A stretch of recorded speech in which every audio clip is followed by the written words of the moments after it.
Welcome back to Solynod Hex, everyone.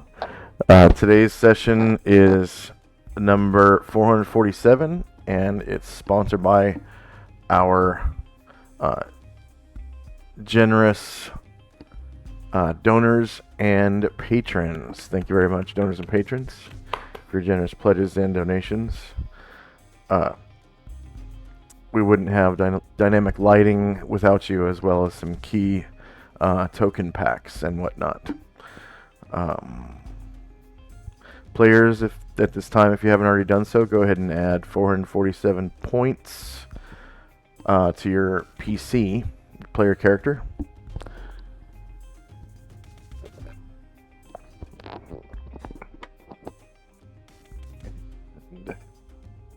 Without further ado, we'll jump right back into the dungeon. When last we left the Order of the Superior Star, they were in Central Adria, in the Yanti Temple in the swamp just south of Hang Mai, the old capital where the Empress Ushas once ruled the continental empire of Adria. The whole shebang, the whole eastern world under one banner. Barbarians and all.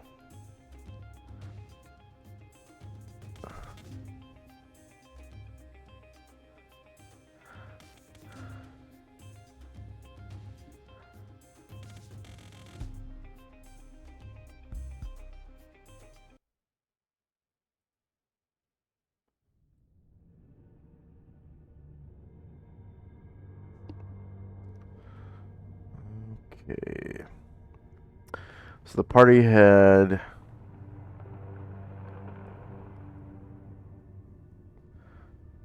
kind of looped around on its route through the dungeon back on to some familiar territory. And I believe we had just finished an encounter in the hallway with some Yanti abominations.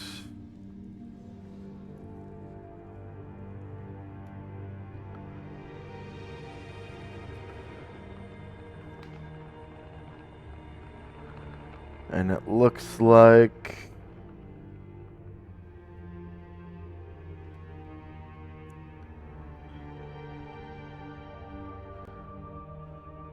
let's see, Ryer.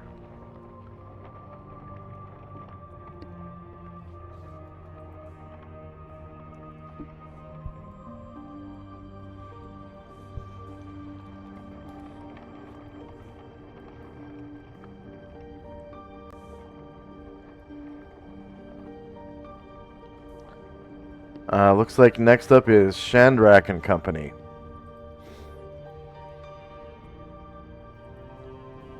Okay.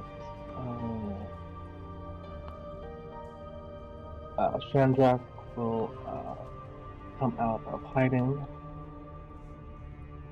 and then I will addressing the dragons. He's like, "Oh, so are you the guardians of this temple? We've heard about you."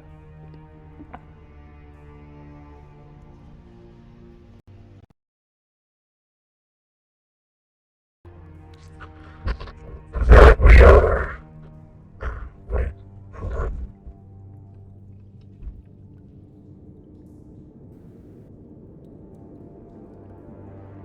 Yes, that we are.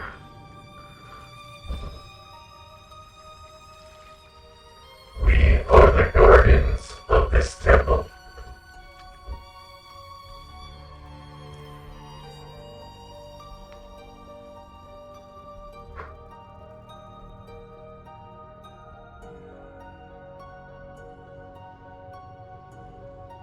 And in case you weren't able to make that out, they respond, yes, we are the guardians of this temple.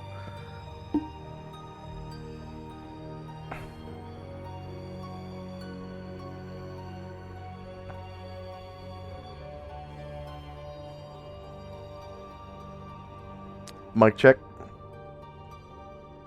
Test, test, test. Uh-oh.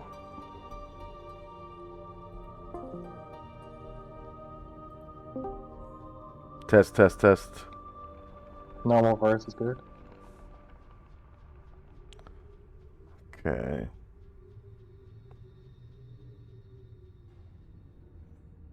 Hmm.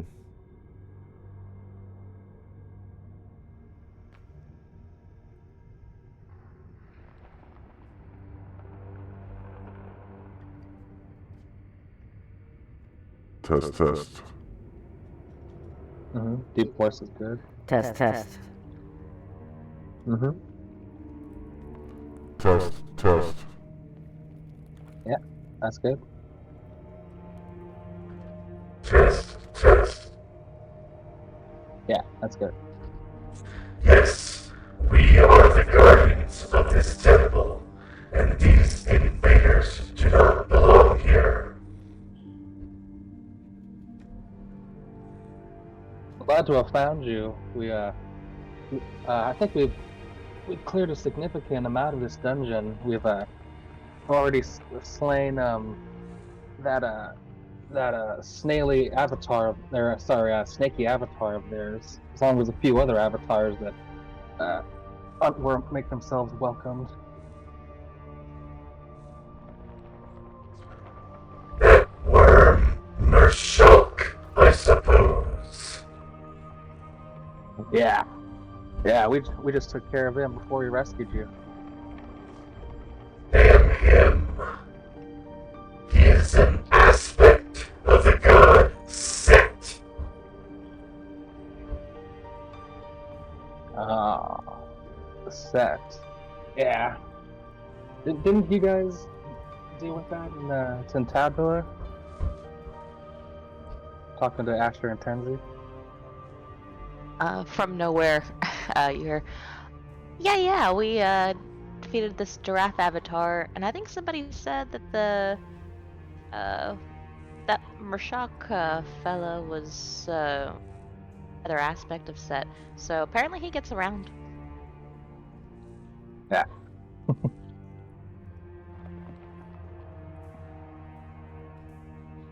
What kind of temple was this before the Yuan-Ti showed up? This is a great temple of old, dedicated to the nature of water.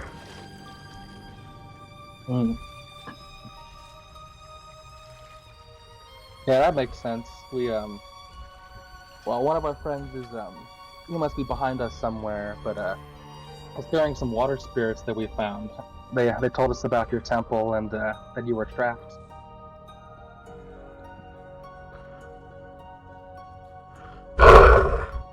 Yes.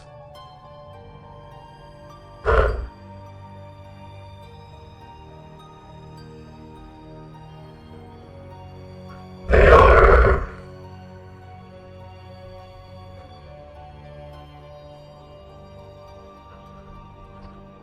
They are what? They are Tachibara and Katita, yes. Tachibira and Katita. Katita, the lesser nature spirit of water, and Tachibira, the lesser nature spirit of the rock. Yeah, it was a rock and a water nature spirit. That's right. We know them well. They are our friends, our playthings. Well, they're around here somewhere. Well, hopefully you'll be able to get reunited with them too. Hopefully. What are your intentions in this temple? Well, we came here originally looking for this book called the Daemonomicon, but unfortunately, the avatar of Tenebris was a little sly and was able to run away with one of the copies. But now that we're here, we're trying to clear this temple of evil. Tenebris, eh?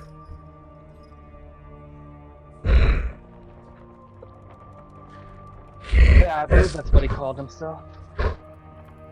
He is the death aspect of Orcus, the Demon Lord.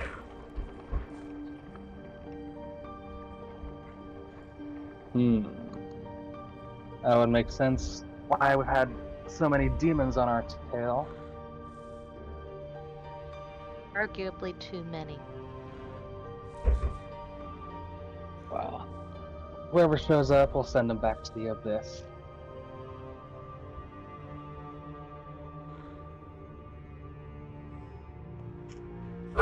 Yes. To the abyss they must go, all of them. For they do not belong in the mortal realm. It is good that you have taken up this quest upon yourselves.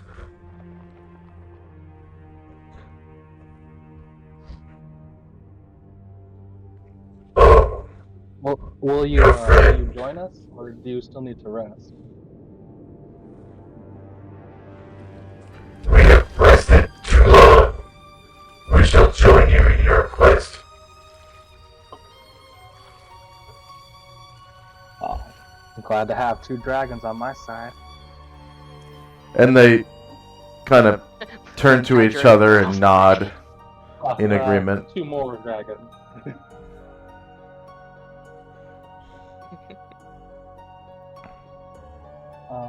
And Gargamon, while that's happening, tries to close his mind, and it looks like he's able to do that.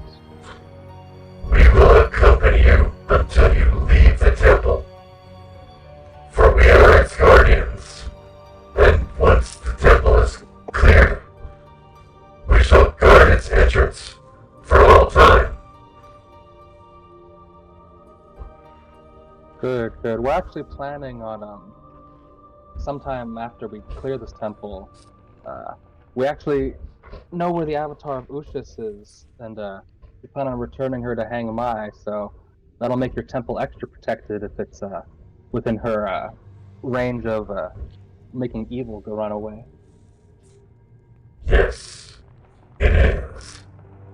And at one time, her influence reached far, far to the south of here. Really? Yes, this temple was covered by it. By her eternal goodness.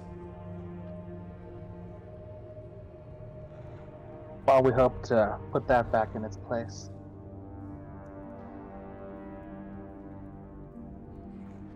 Yeah, I think that's all from me.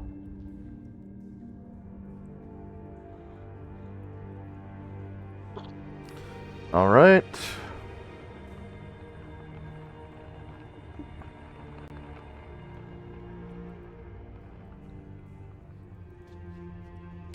And Asher and company. Asher will drop her invisibility.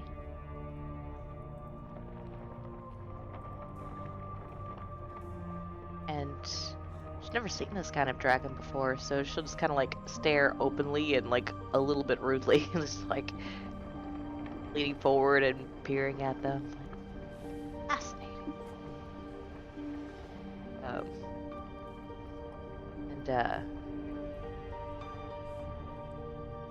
Yeah, we definitely want to finish clearing this temple of evil, but hopefully we can start on our way to... I'm a little worried Tenebris may have quite the lead on us, and I'm worried about what that might mean when we get there. She does look nervous. What do you mean? He has quite the lead. Well, he teleported away with one of the books, probably more than an hour ago, and we definitely need to rest and re-energize our forces and prepare ourselves, but I don't know I think he's trying to get to the final book that we know about, which is with the, we think, Shogun. And it's a good walk from here, but I don't know how demons travel. They don't really seem to hoof it. Perhaps he has teleported to the capital, Shanghai, on the coast to the east. It is where the shogunate holds its power. Yes, that's what Asher it looks like. nods and That's very good. yeah, that's what we were thinking. It's still a long way from here. And Aaron Glore, Druid, and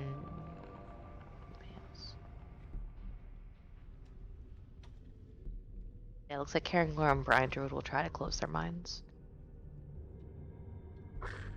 If you wish to recover all the copies of the Demonomicon, you may wish to visit the Fire Temple in the mountains to the east of here.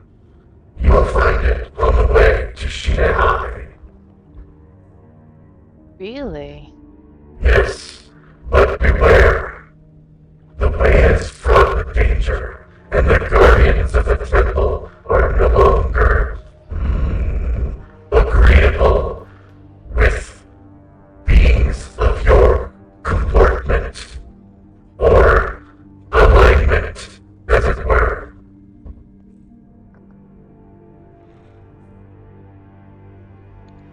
Asher nods and says, sounds like we will need to make a stop there then, because even if he gets even one more copy, Empress can accomplish his goal. Oh dear, this list is getting longer.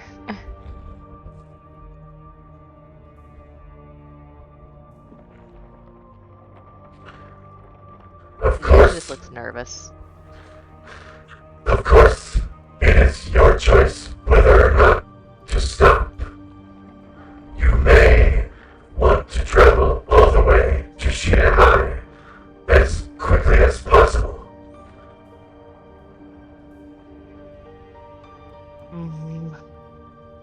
Yeah. Oh dear. And she's like chewing on her nails.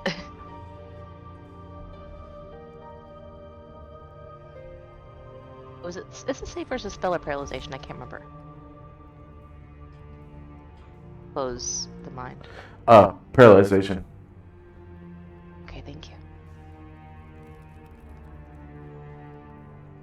Yeah, she looks at Chandrak and Tenzi and says, "Sounds like we'd have some decisions to make, and not a pretty tight timeline to do it on." If the temple is to the east on the way, maybe we'll be able to at least travel to there, so we can have our Varen and Tenzi attempt to memorize the entrance of the temple and return there later. Good idea.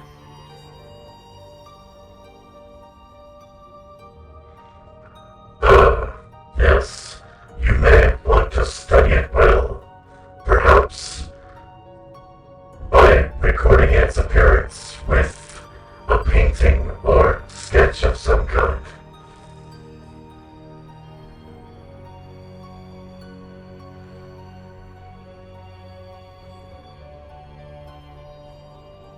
And My turn. anything else for Asher and company? Now, Brian Druid like focuses and appears to be more at peace. Karen Glore looks a little constipated. He's just like, it doesn't seem to be getting anywhere. Yeah, he's kind of starey, and looks like he's high, like his eyes are dilated a little bit. Anything else for Asher and company? No. All right. The Kitate ninja swim to this walkway over here and climb out of the water.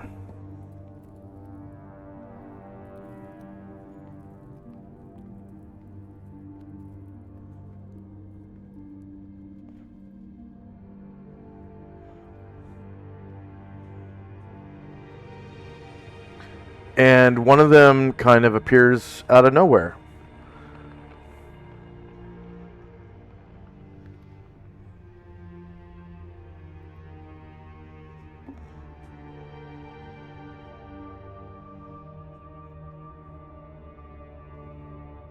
And they ceased trying to be sneaky. And once they're out of the water, they stand up and they bow to the dragons in unison. And the dragons just kind of look at each other for a second and then look back and kind of nod to the Kitate. Go ahead, sorry. So they're with us.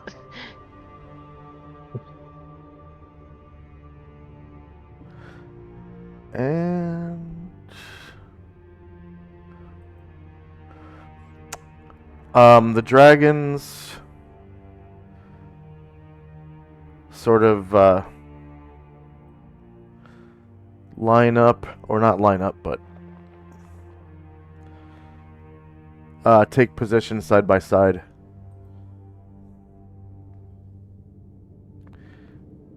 Their long, thin bodies occupying this space in the water.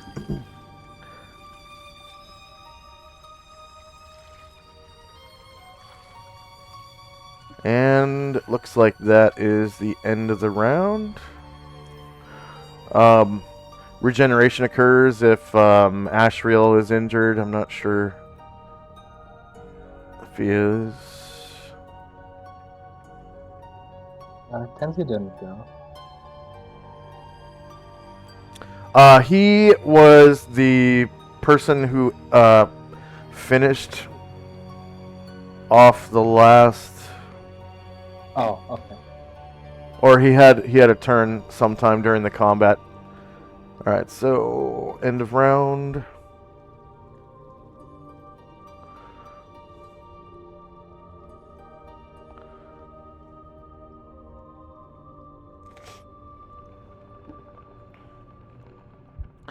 All right, so we've got Jim's Locate Object spell, Anatar's Fly, Tenzi's Vengeful Strike on Asher, Tenzi's Impervious Sanctity of Mind. Time now is 2:04 a.m. September 22nd, 11:85. Excuse me, not 1:85. Chandrak's Staff Enlarge on Asher. Chandrak's Staff Enlarge on Ashriel. Chandrak's Staff Protection from Evil on Gargamond. Chandrak's Project Image will end at the end of this round. So your copy. Chandrak's Staff Enlarge on Gargamond will end at the end of this round. Brine Druid shrinks down to normal size.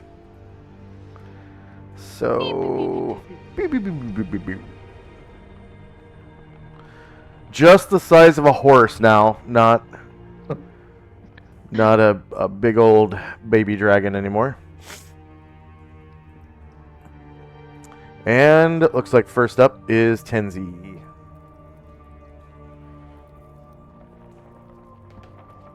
Turns back and says, "Are we ready to move onward? Or do we need to rest a little bit?"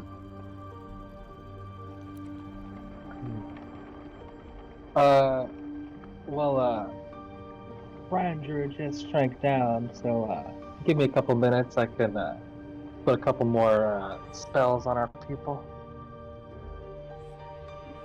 And then Tenzi will move up to the next to this door where Brian Druid is and try listening at the door.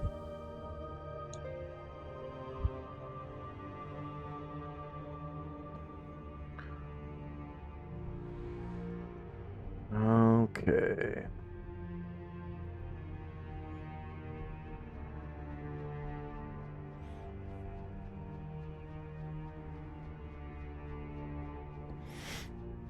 Oh, yeah.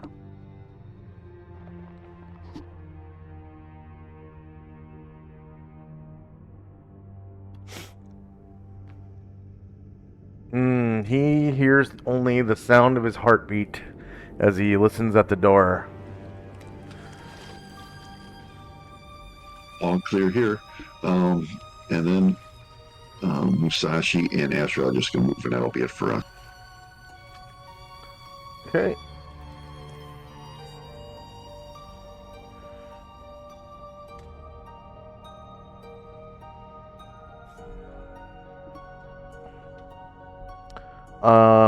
Shandrak and Company. Yeah. So Chandrak will point to the staff towards Fine Druid and grow him back. Pew, pew, pew, Okay. pew, pew. One brown. Most unsettling. Thank you. A taste And of what you'll be like when you're older. 45 rounds. 45. And he visibly enlarges to take up the width of the hallway. Wait. Come on.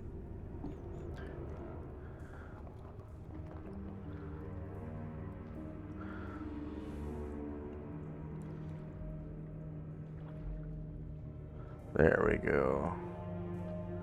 Come on. There we go. Yeah, that's the ticket. There it is. Okay. And anything else for Shendrak? Yeah. Ryer is going to try to take a 5-foot step and try to slyly listen at the door Tenzi did.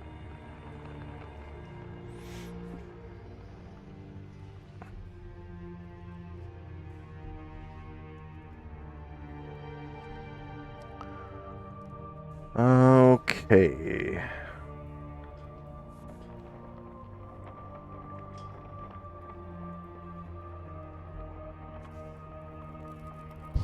Can sneak behind his back because he thinks it's safe there, so he's staring at the other door at the end of the hallway. All right, so you hear the flickering of a small flame in the next room. Yeah, I agree. Sounds safe. Maybe a candle or a torch.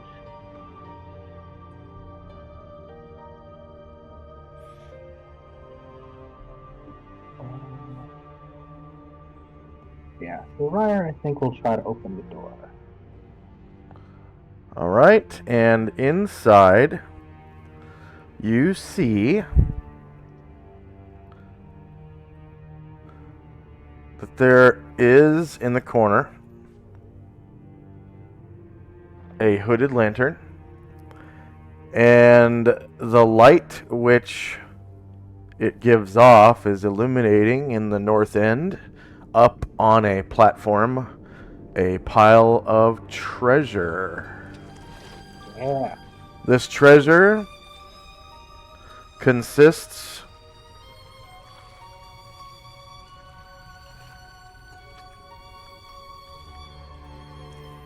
of... Oh my.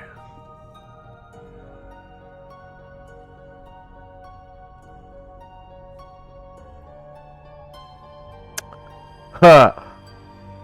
It consists of 1 wand and 1 scroll. Oh.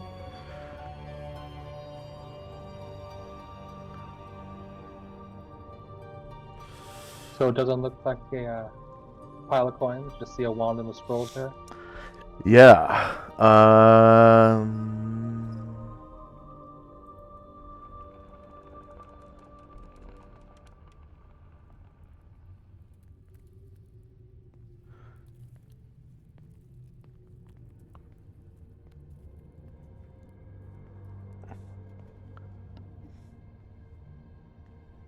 There we go. A wand and a scroll. Alright. It looks like a roll of toilet paper. It's a scroll. It's a scroll. And a wand. Scratch that. But it looks like might be magical. Something else to look at. And I will just head towards it. And then Shandrak is going to cast another enlarge onto Gargamond.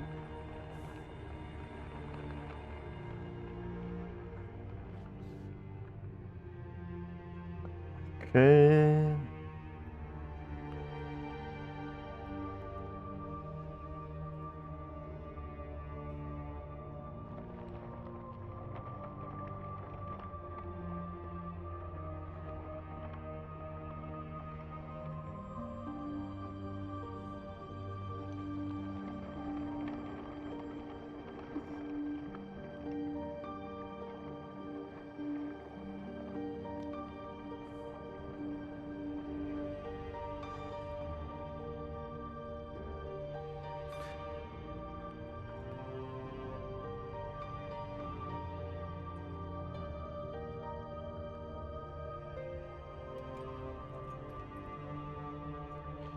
And as Ryer approaches,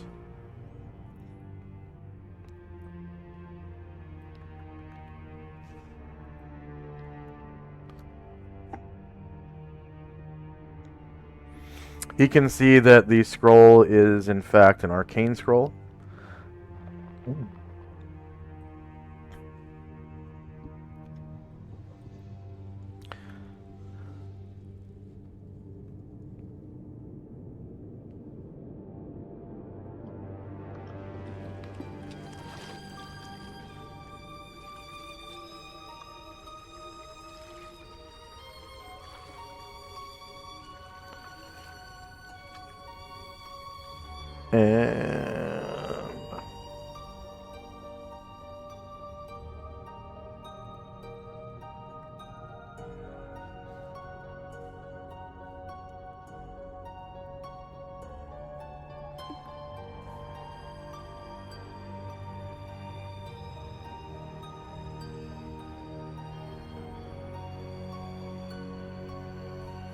And you said you were casting Enlarge Yeah. on Gargamond. Gargamond.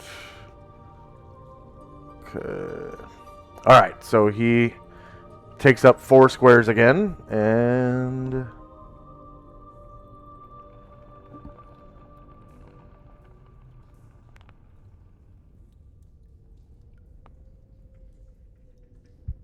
Enlarge is 45 rounds. Alright. Negative 45. Enter. Alright, anything else for Shandrak and company?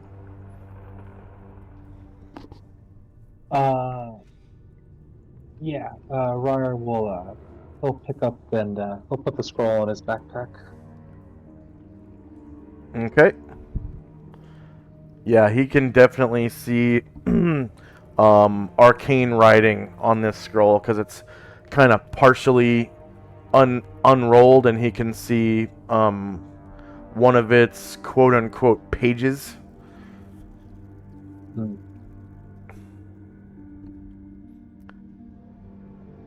And it appears thick enough for 2 arcane spells.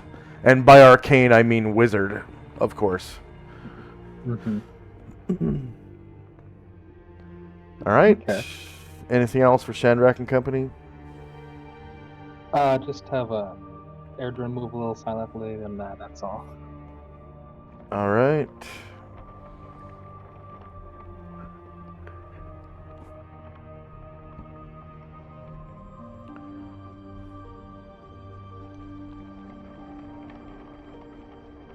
Next up is Asher and company. Aaron Glor tries again to close it. So he kind of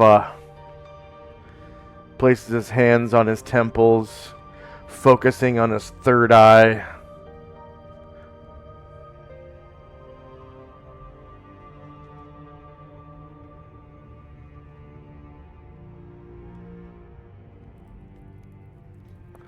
And he begins to chant Om. And his third eye closes.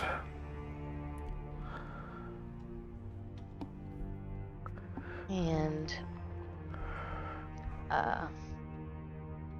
Asher is going to head into the group.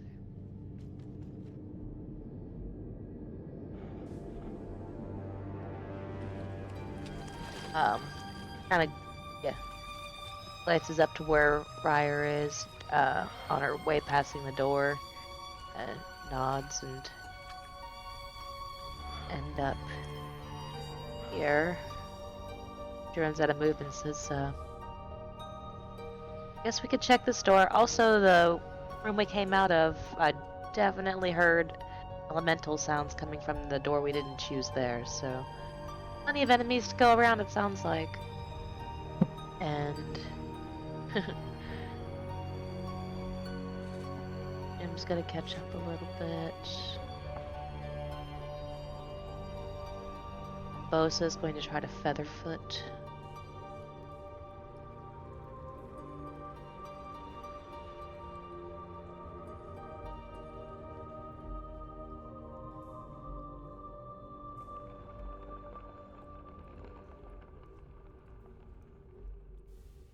And that'll be it. All right.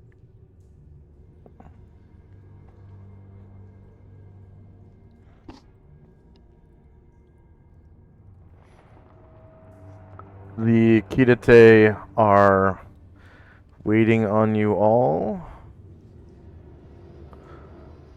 to move out.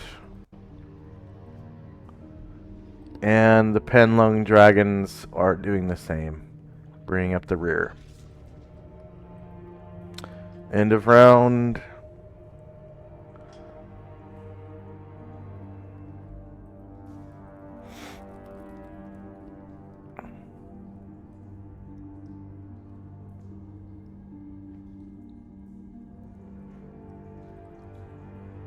Spells and time. So Shandrak's projected image disappears. So Shandrak, if you could delete that token. I lost that last session. Okay. Oh, did it die? Yeah, I broke line of sight with it. Okay. Yeah. Alright. Next up is Tenzi and company. See, Tenzi asked Asher, do you think we should backtrack and take care of that first, or just kind of head onwards? She nods at the door and says, well, right here. Maybe it's another cool wand. I recommend we at least listen at the door and see what we might be. See whether there's danger or, maybe some easy, she kind of flexes her fingers. Easy pickings. He says, okay, I got this. And he comes up to the door to listen in. You can do it. You did great last time, I believe in you.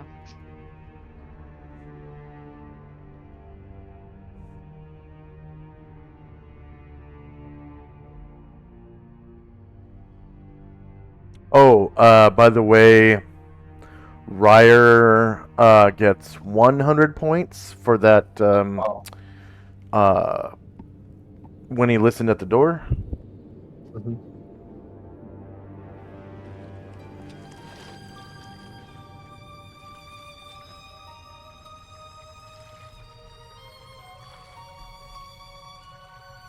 All right, Tenzi hears the sound of, when you hold a seashell up to your ear, that air sound.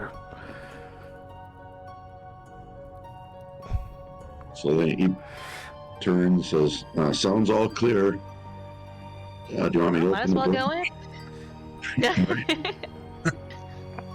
I trust you, buddy. Musashi's gonna move up, and Musashi will open the door. All right. Trust And you.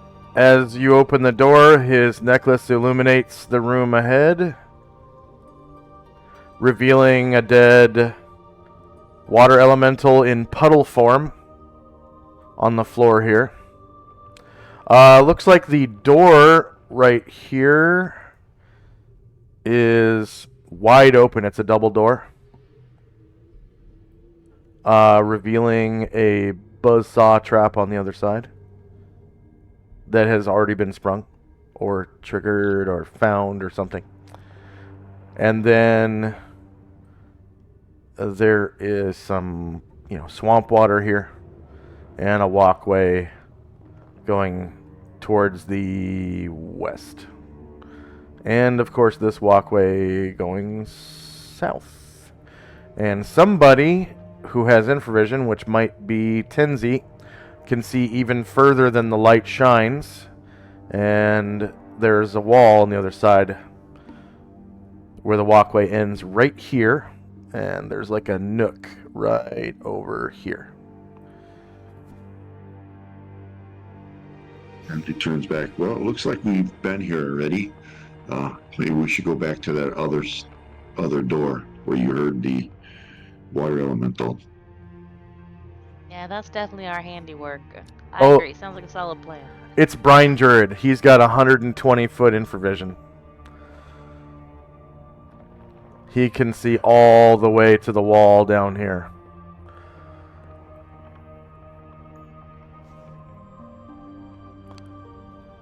And then looks like Tenzi can see over here. There's a raised area.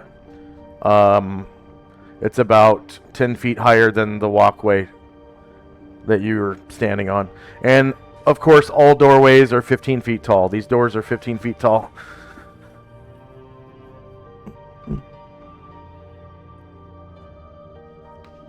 We'll move Ashriel, and that'll be the end of our turn. Okay.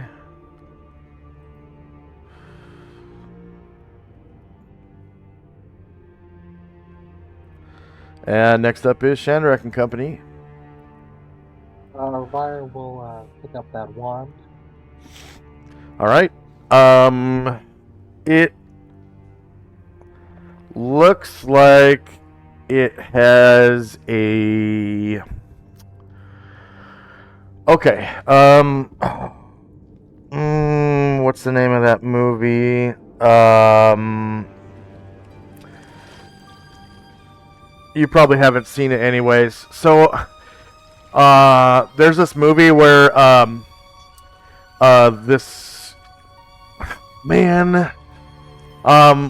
So you guys have heard of like those thumb stones or whatever, where you take a circular stone and you rub it with your thumb, and it like carves out a divot in the stone, and eventually you rub your thumb all the way through the stone, and it creates like a donut shape. Okay, yeah. And supposedly, legend says when you look through a stone like that, you can see magical stuff. Okay, it's like a stone with a hole through it? Yeah, okay, so that's what's on the end of this wand. Okay. It's, just a piece of regular stone, like, granite or something, that has been, like, rubbed with someone's thumb until the hole went all the way through. And it's one of these... Like, they call it a seeing stone, right? Okay. It's not a magic item, it's just a legend. But that's what's on the end of the wand. Mm-hmm. Is a non-magical seeing stone. So it's, for seeing magic stuff. According to legend. But, of course, they're not magical, it's just a rock that someone slowly over time rubbed their finger right through it and made a donut out of it. That's cool. Okay. So yeah, Ryder will pick that up, and Shandrak will take a 5-foot step and re-up his protection from evil onto Gargamond.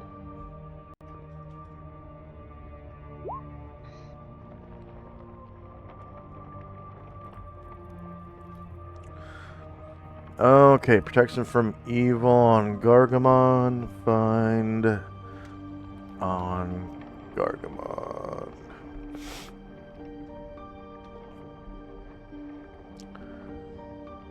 $18.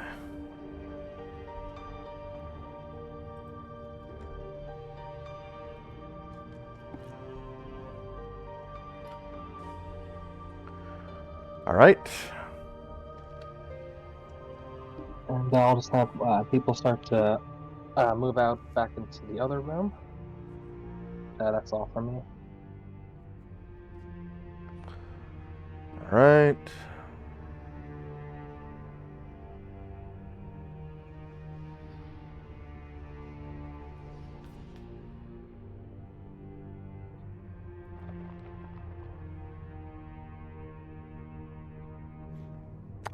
Asher and company. We are also going to start heading that way. Probably most of us at a jog.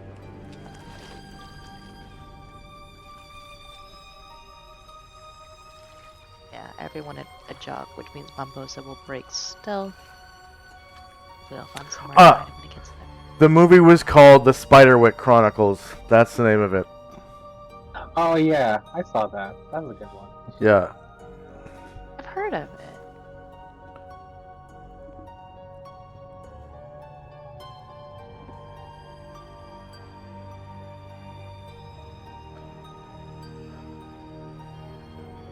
Bombosa, so I can see if I can find a new place to try and hide him.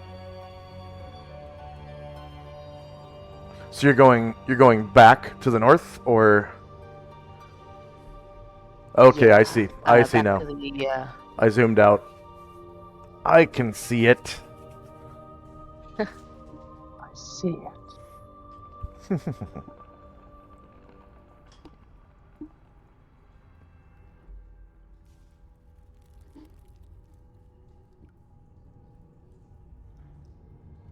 but yeah, he'll head at a jog to here, and then he'll head to break stealth to get there, but then I'll try to hide behind this pillar here. It's stealth again. So we have 10 NPCs and 7 warriors and bards in the party right now. The group XP. Alright. And then you said somebody was hiding? Yeah, Bombosa. Bombosa.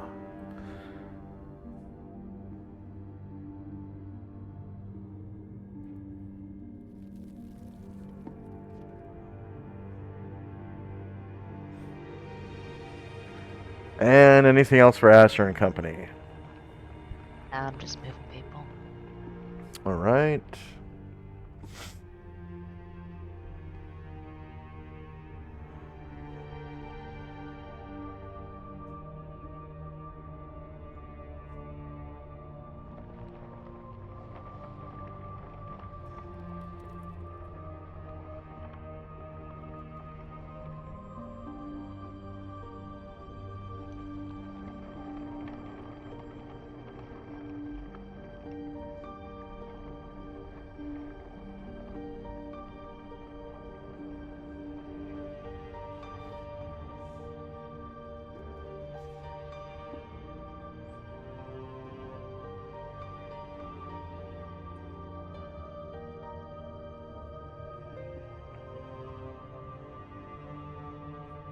And next up is the Kitate Ninja.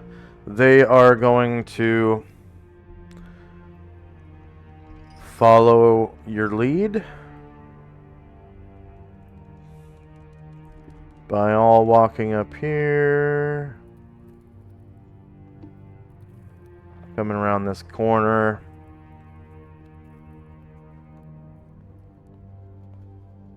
and coming through the door.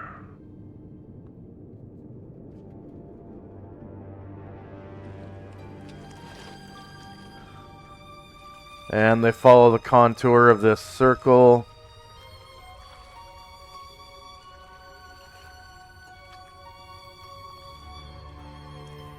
To the northwest, where your group is gathered, and take position just south of where Gargamon stands.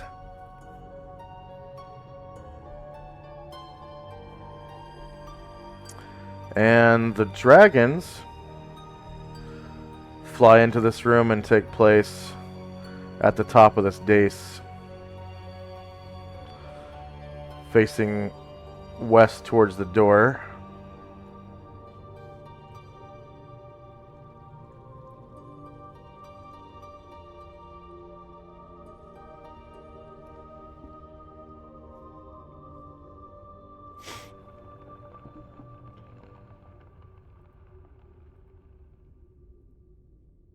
End of round.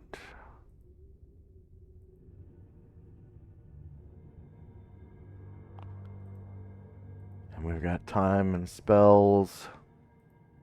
And more spells and time. And first up is Tenzi. I'm going to follow Asher's group.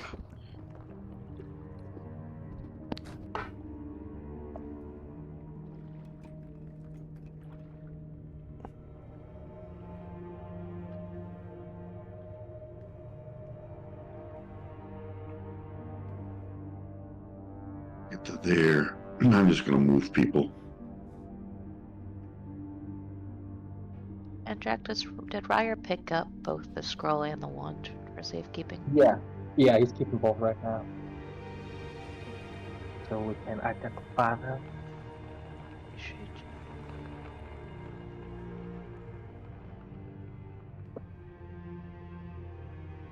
And on Ryer's sheet, I just kind of wrote it down as like dragon prison treasure.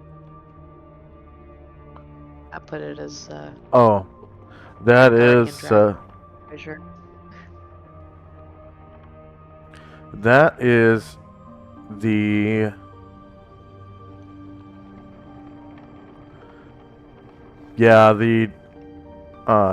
dragon prison abomination treasure.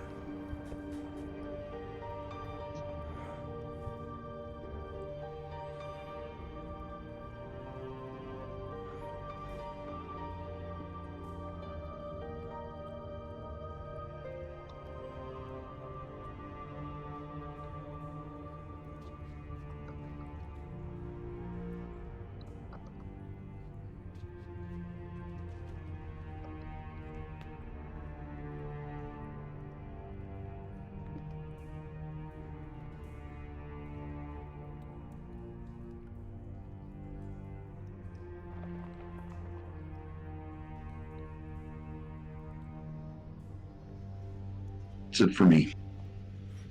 Okay.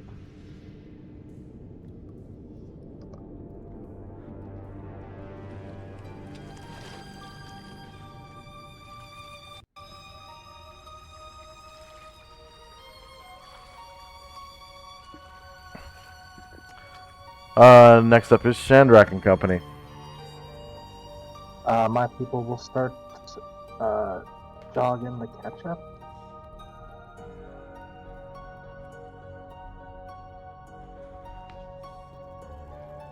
So just movement. Yeah, I think All right. so. Asher and Company. I just remembered that Bombosa actually jogged to get there, so he couldn't have hit at the end. I will move him.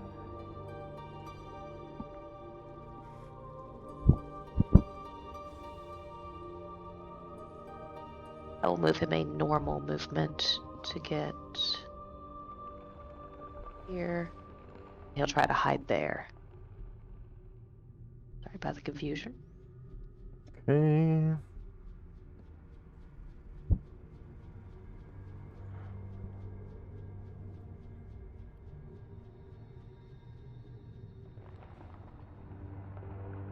Anything else for Asher? Asher is going to come to the door. Try to listen at it.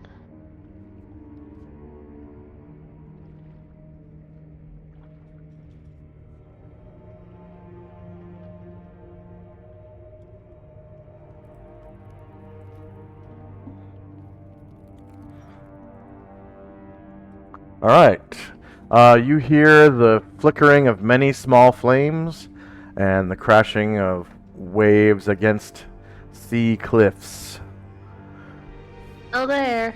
And she's going to. She only took 14 movements, so she'll back up and try to hide behind Brian Druid.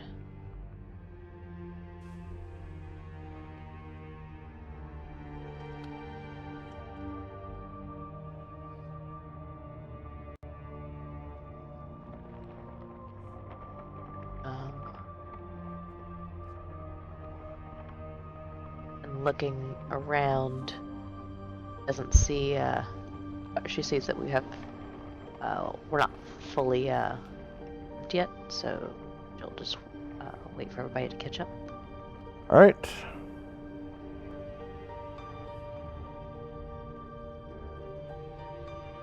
And the Kidate hold position, as do the Panlung dragons.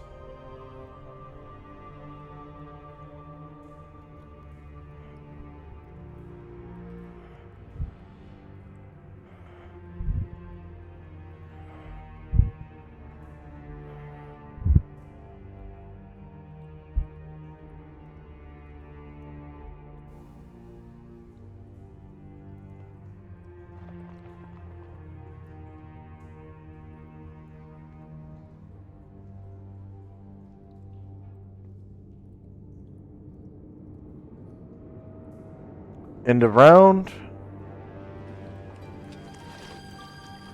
Got spells and time.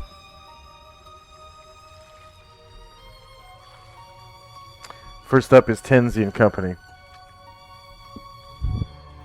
Tenzi and Musashi are just going to move to catch up, and while he's waiting for them to get there, Azrael's going to cast Clairvoyance innately 10 feet behind the door, or to the west of the door.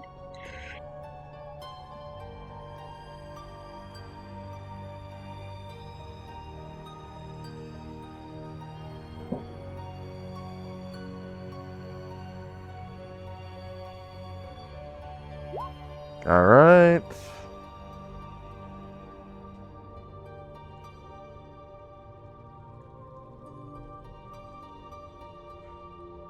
So you can see that much of the room is illuminated by these torches.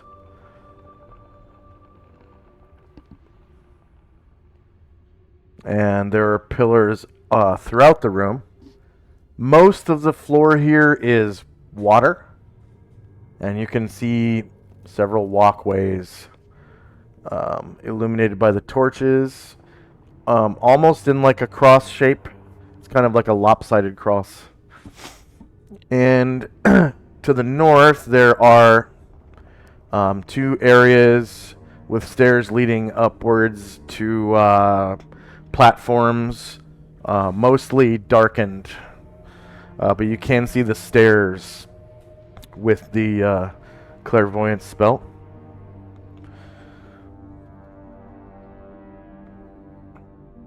And Did you move? Tenzi's going to walk across the water. He can get to this square here before he's out of movement. okay.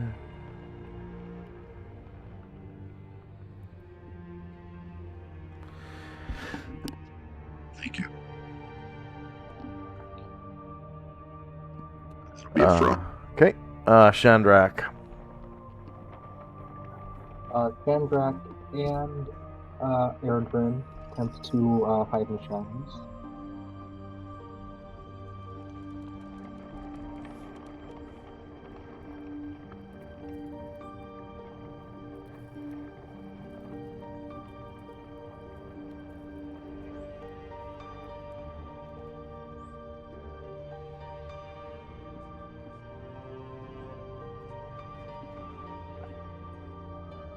All right.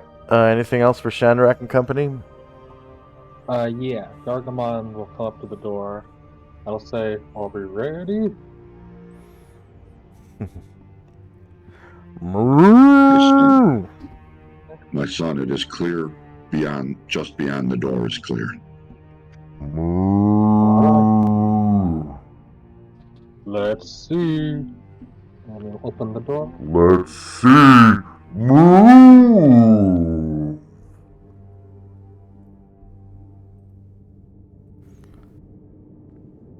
And the door swings open, and you can see largely what Asriel was able to see with the clairvoyance spell. There are pillars throughout the room with torches attached to them,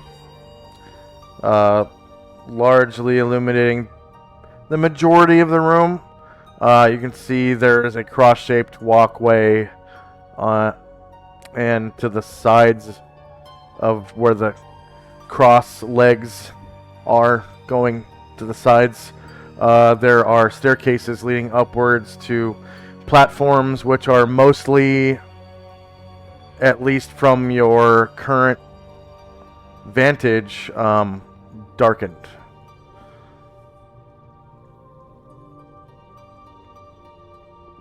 I don't appear to see any watermelon temples from this position. No, not from this position. Gargamon will step into the room. And you're able to see the edge of one, and it is able to see you, of course. Oh.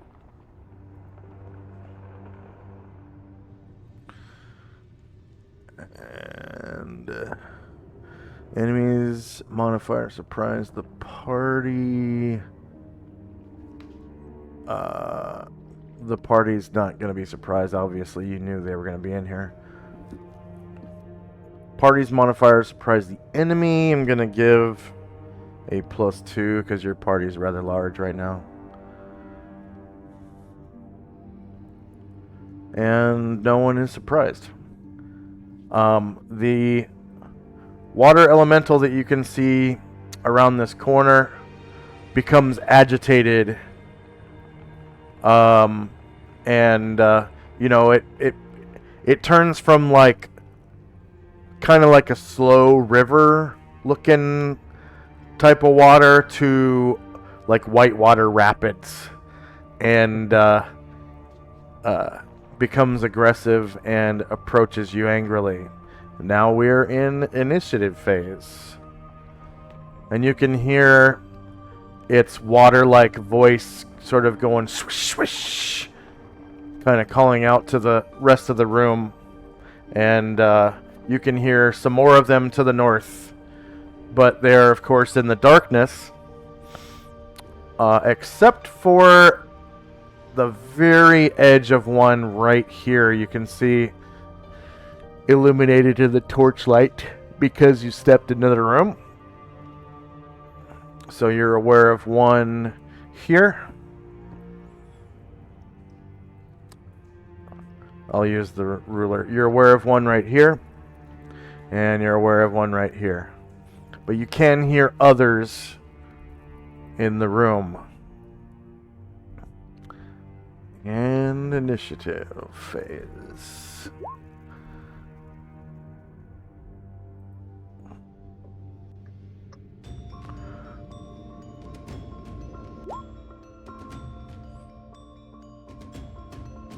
So you can see that this one is occupying a great bowl made of stone. And you can see the edge of another one here.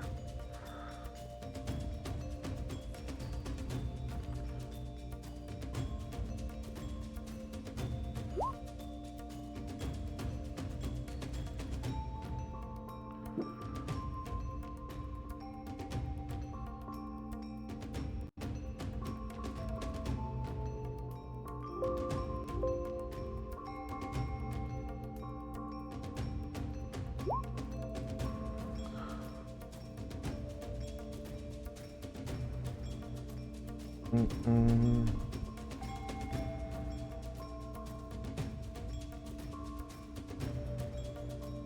Oh.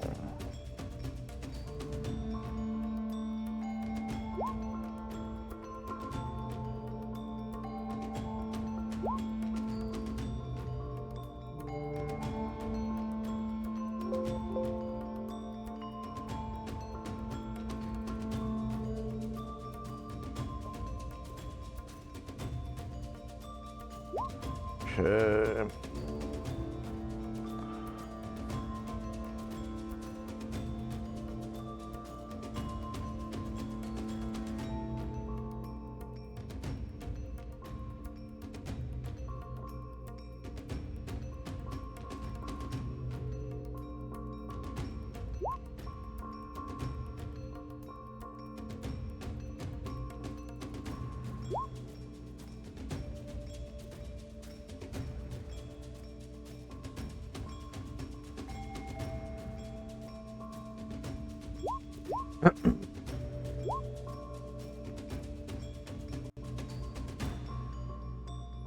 So I'm giving extra slot to Gargamond, Karanglor, Anatar, and who else needs them? Varen. Sure. Let me move Anatar because he's on top of Varen.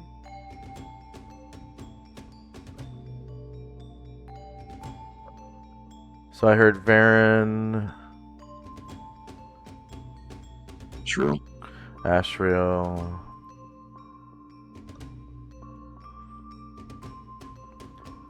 Anyone else? Okay. Here we go. I'm sorting now. Oh wait, Go ahead. I was just entering the multiples for Varen and then I'll be done. Oh, okay.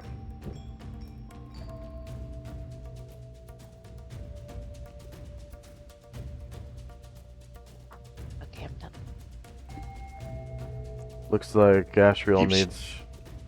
Yeah, it keeps not taking it. Oh, Probably I was put in error. Sorry about that. No worries. I'm done. okay.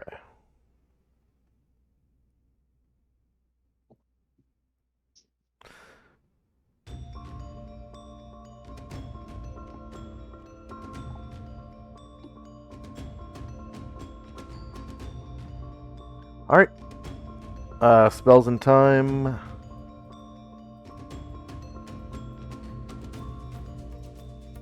Whoops. I went right past Musashi. Sashi moves up. He can't get into the room, so he's going to get as far as he can and just guard basically at this door. Okay. And then we've got Varen. Okay, Varen's killing. 5. I can see one.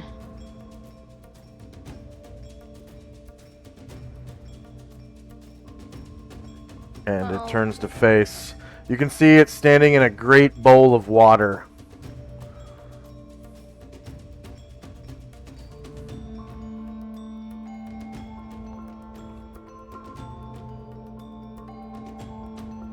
Elevation +1 from yours first.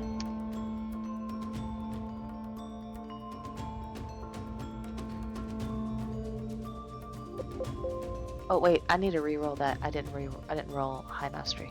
Sorry about that. Yeah.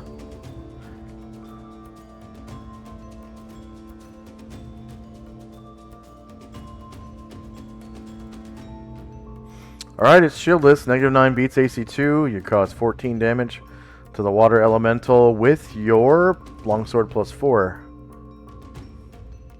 Shield. Your claws pass right through the creature. Yeah, but he does it anyway because he's got blood all over him. Yeah.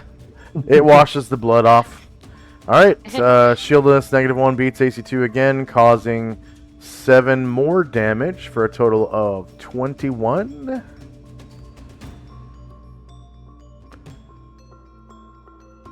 And Tenzi.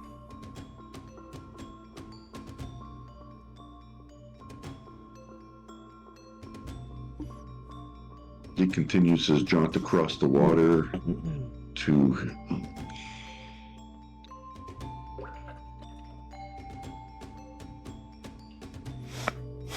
and then he'll get onto the sidewalk, walk into the room. Okay, let me put you on the sidewalk so you can move further. There you go. I think, Move him one.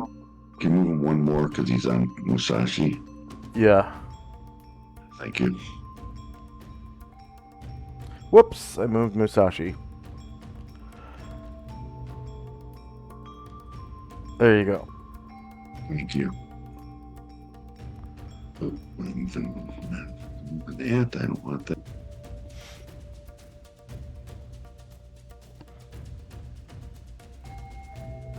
And he gets to here and he's just going to kind of assess the situation. That'll be it for him. All right, so he can see the many pillars kind of holding up the ceiling in here. The ceiling is approximately 25 feet. Well,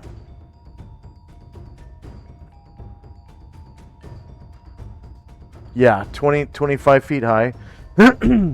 And he can see at least 3 stone bowls. One to the south, here. One to the east, here. And one to the north. He can see 2 water elementals. You can see this one fully illuminated by Varen's wings, his flaming wings, and then he can see the edge of one in the bowl here, and you could assume there's another one in this, bowl. Yep. All right. Thank you. Yep. Anatar. Is flying, so they'll descend 10 feet to get through the 15-foot door, and then ascend again coming through, so that's 2 more squares of movement. So. 6. As long as you descend and ascend the same distance, you just don't even have to count it. Yeah. Because descending causes you to move faster. That's only if you're doing a dive maneuver. Sorry. Okay, no problem. Forgot about that. 15, 15, 17. That'll work.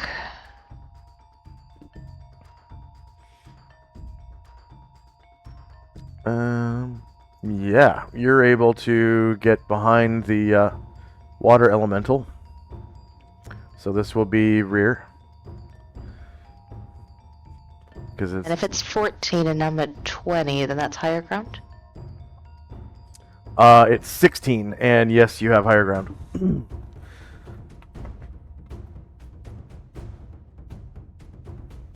Hero's Feast. All right. Negative 17. You managed to crit. It's a confirmed crit versus its rear AC 2. And you cause 25 damage with your longsword plus 3.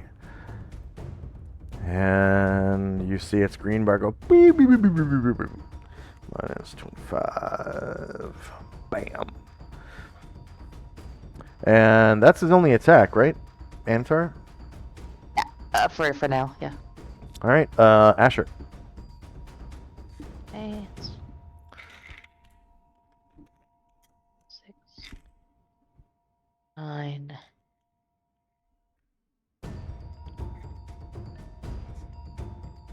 He tries to feather foot this far, But that's all the movement she has, so she'll just wait and see if opportunity presents itself.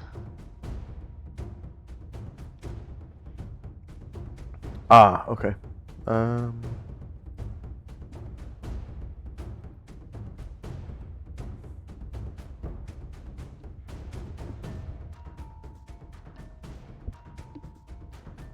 Ashriel. Astral will fly to the With that. doorway, drop some altitude, and then regain it once it gets through, and fly next to Baron and attack with his Nodachi. With that good maneuverability class B. Oh yeah.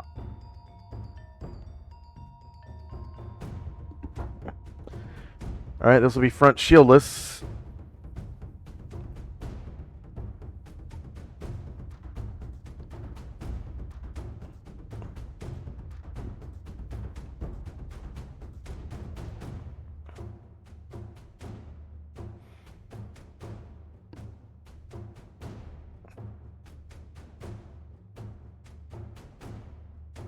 Sorry, I had to fix his altitude there. Oh, no problem. Yeah.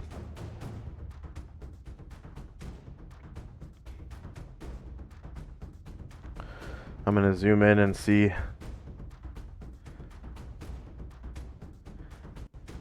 Yep, 20 feet of altitude gives you higher ground.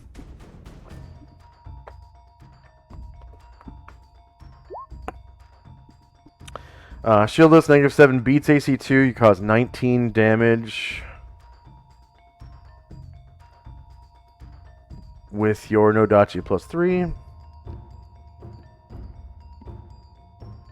For him. And Karangler. Hey, let's go. Karangler. Is he blade singing? He's Blade singing. Blade singing. So he kind of like dances through the door, whirlwinding around, swinging that blade. Comes right up to the water elemental, dancing around to its shieldless flank.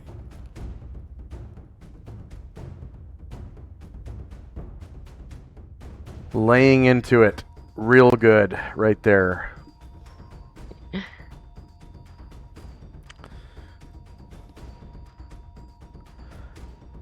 And water just kind of splashes all around as he buzzsaws into the creature from the side. Shieldless flank 0 versus AC2 hits. Fortunately, you cause 10 damage as you buzzsaw into its watery guts. Bombosa. He is.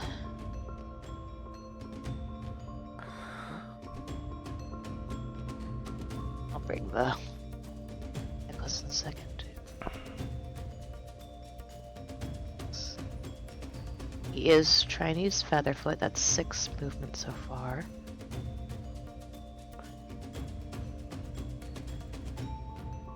Okay. So if he is successful in his Featherfoot, then he's going to basically step across this square of water. So 7 will get him there.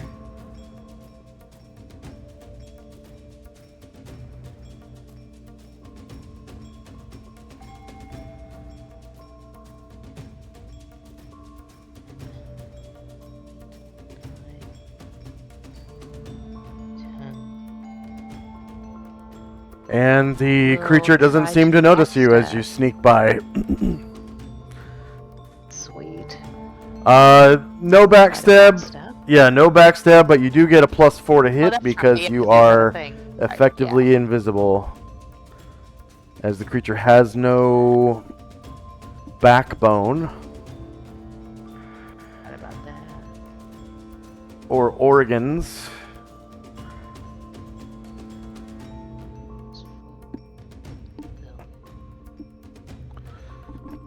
All right, that was its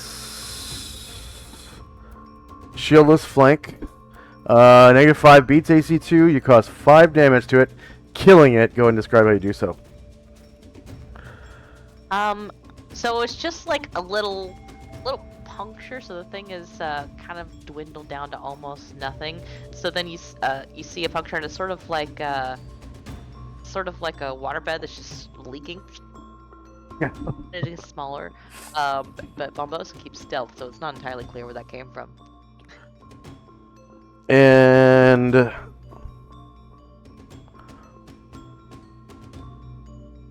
well, that's a good question. Yep. Yeah, he can keep his stealth because he didn't backstab technically, but he was able to slay his enemy. So yeah, he does maintain stealth. Sweet. And then Jim. Okay. Jim is going to come into the room.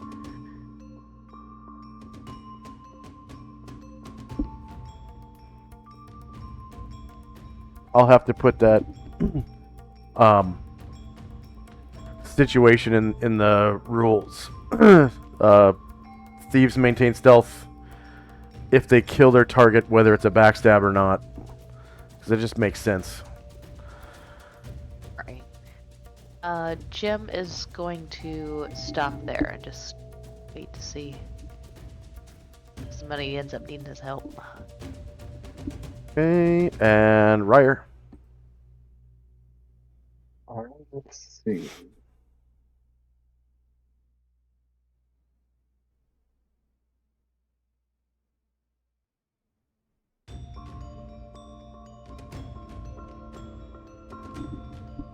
Fire will make it there, and we've got 1 square move left, so he'll just wait to see if they'll need that. Okay.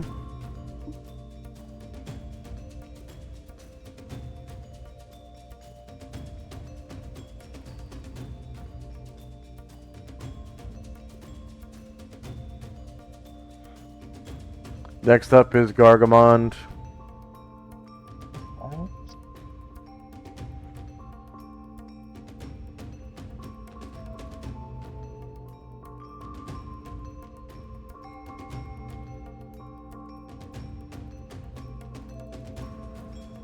Alright. Yeah, you know what? Yeah, Gargamond's gonna come over on the left side of the pillar over here, and he'll be waiting. Okay. Airdren. Sneak in his way. I'll make it inside the room. Did Ashriel want to stop that clairvoyant spell or no? Yeah, you can dispel that.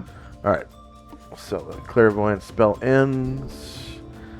Airdren is, I'm guessing he's moving silently. Yeah, he moves silently, but he doesn't have a target, so he's just chilling.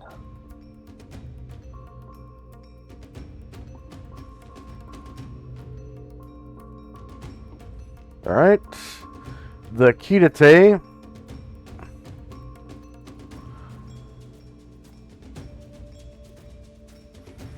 are going to move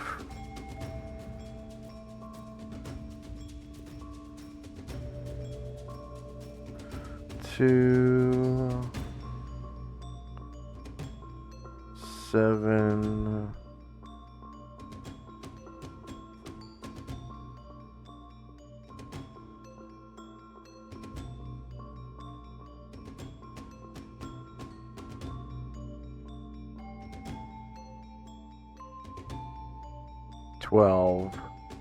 They're going to line up against this wall here.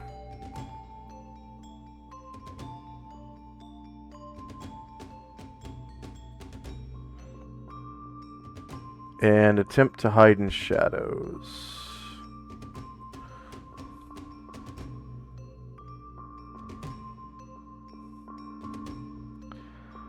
So the leader Aukuka Kinpana critically fails, and it's like apparent that he's trying to be sneaky. Okay, this one disappears. And this one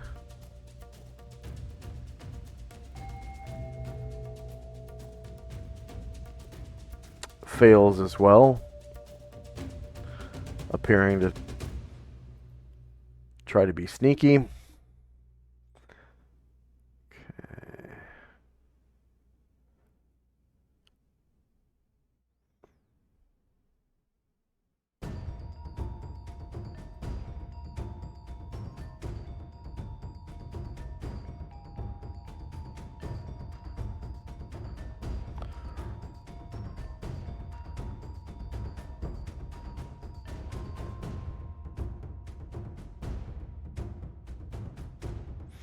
Alright, so this water elemental up to the north kind of slithers across the floor.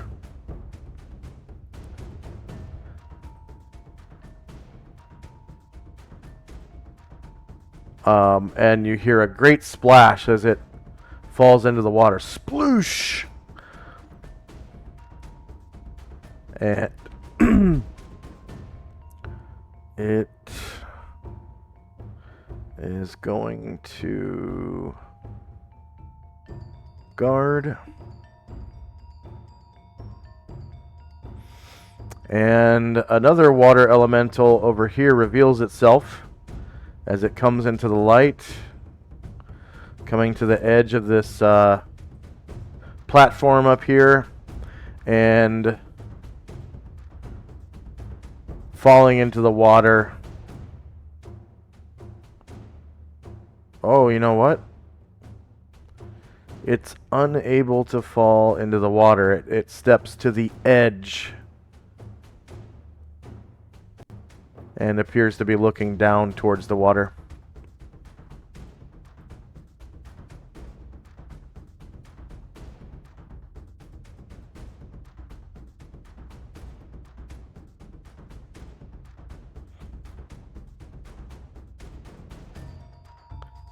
And the Penlungs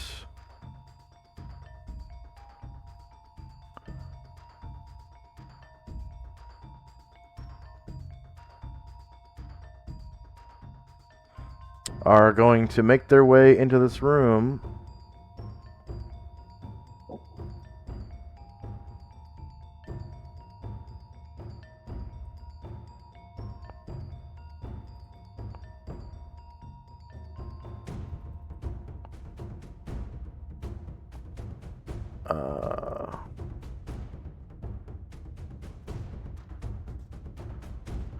What the hell? There we go.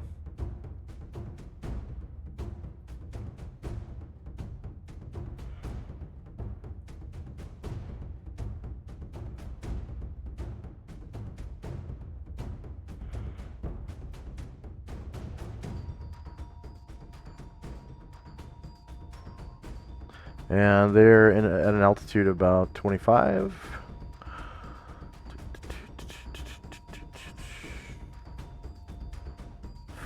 Or sorry, 20 feet. So that is 4 on the airplane.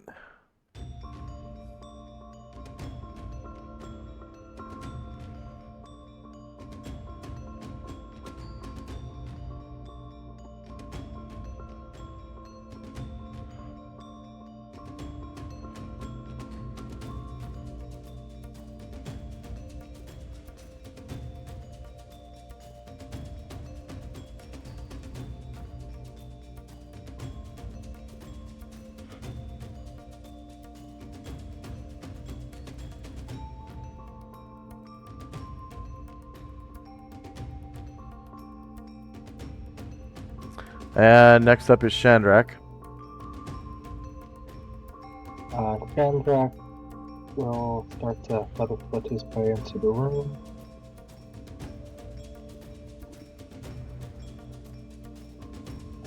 We'll make it next to Kenzie and Gargamond. And that'll be all for him.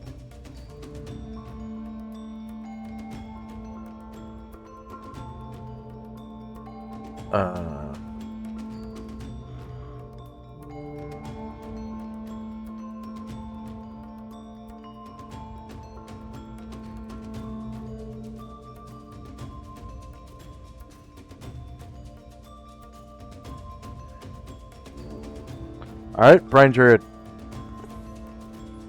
Brian Druid is going to move.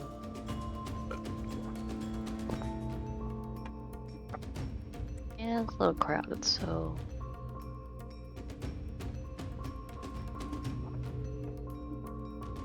Stop there. And that will be his turn. I didn't really do anything with Jim except for move him, so if it's alright, I want to have him ask a question. Sure. Okay. He looks at the dragons and says, these guys work for you? Can you tell them to stand out?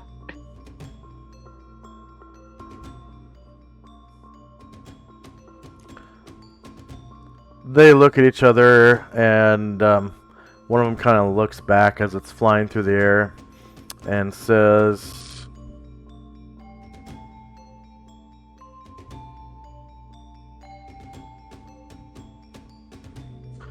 They do not work for us.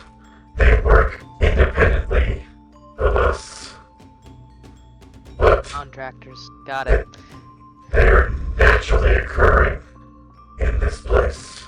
For this temple is connected to their home, the elemental plane of water. They are just a nuisance. Shrugs in on. Little pest control then, and he slaps his club against his hand. And then Brian Druid. Yeah, he can't really get much further without causing more of a traffic jam, so that'll be it. all right. And another water elemental reveals itself as it makes a half move, splooshing into the water. And another half move, approaching the party.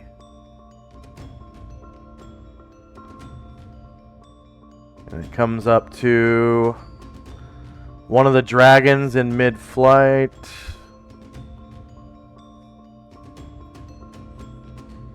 And attacks him with a wave-like arm.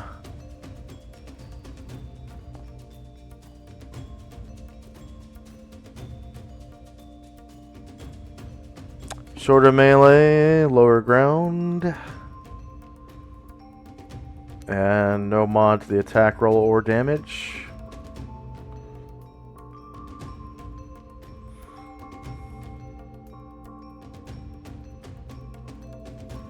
It strikes Yuan, the pen lung, from the front, shieldless of course, and rolls a 1, going off balance and sending itself hurtling into the water. Can I get a shit in the chat? Whee! Varen. Out of movement.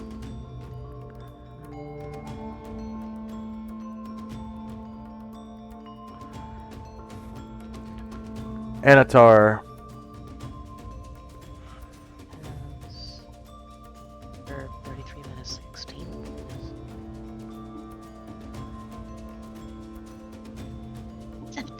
Squares left. Okay.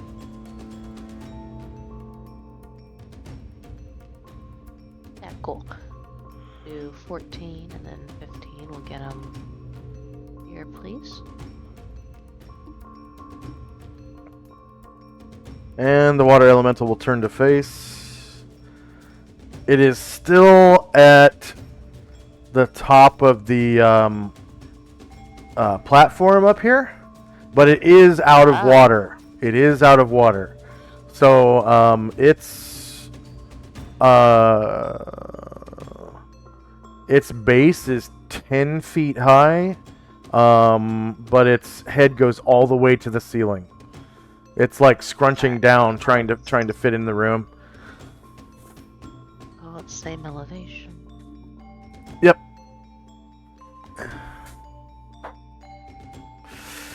And front shield is -4, beats AC2 for 21 damage to the water elemental with your longsword +3.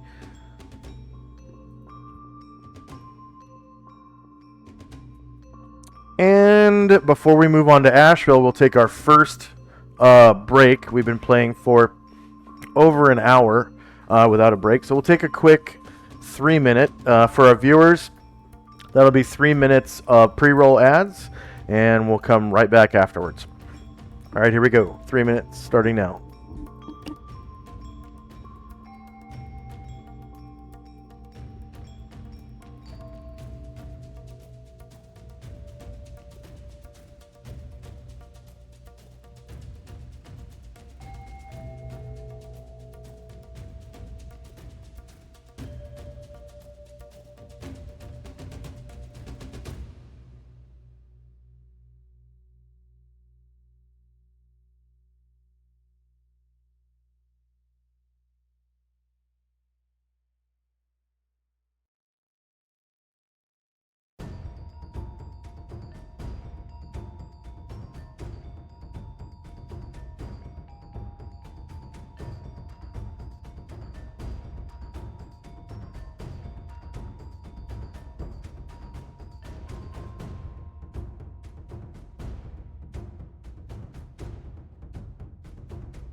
And we are back for Ashriel's second attack. Ashriel will turn and fly to the right of the paneling dragon and to attack the water elemental. Okay.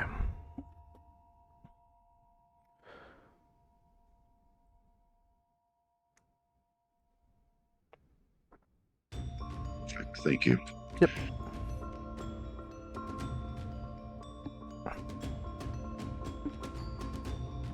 Kind of fly like a little whoop-de-whoop underneath him.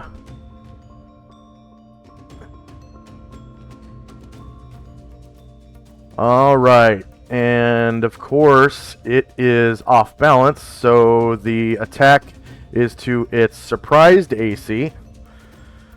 -4 beats AC 2, and you cause 28 damage to its watery structure with your Nodachi +3. Minus 28.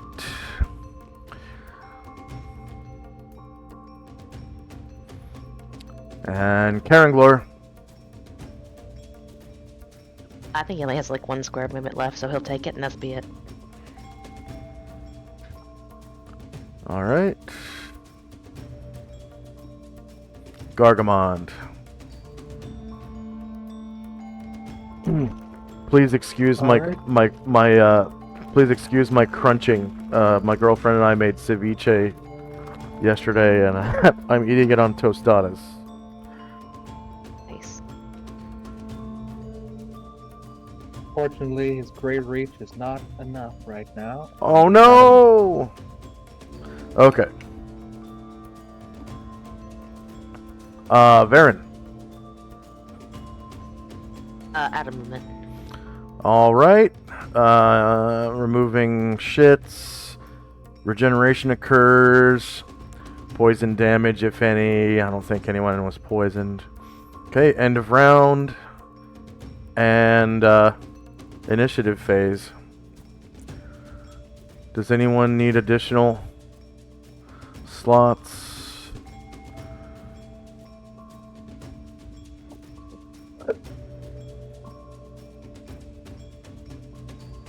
Oh, and this Penlung right here was waiting to attack.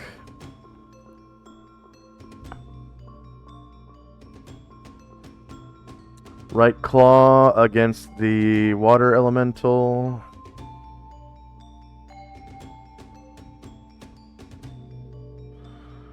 Let's see, shorter melee. Higher ground. No mod. To hit or to damage.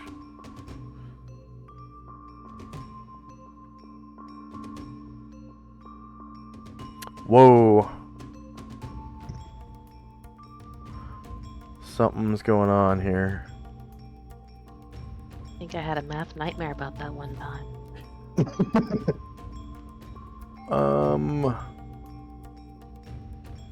Just see dashes and parentheses everywhere.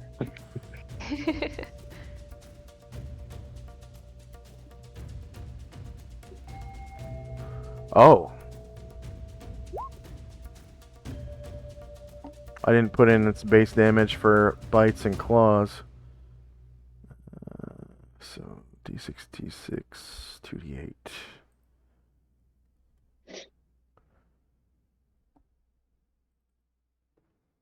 D6.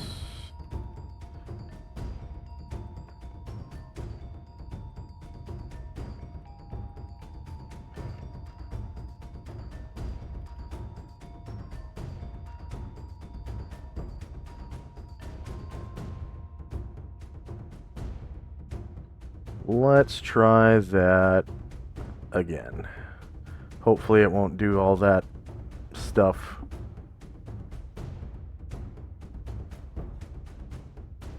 Right claw, water elemental.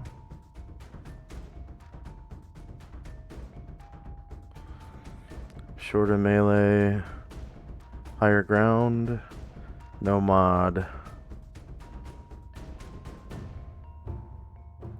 And no mod.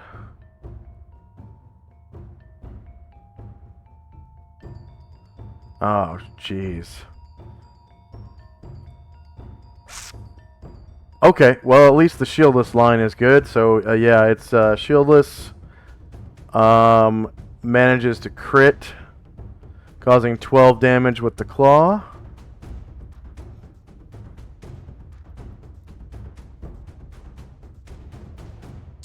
And it attacks with its left claw.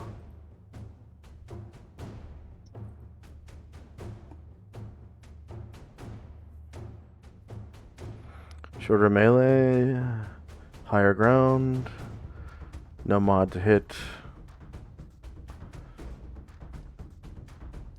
no mod to damage.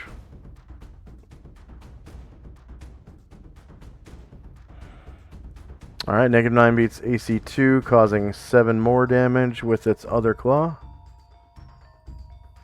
-7. And comes around with the bite.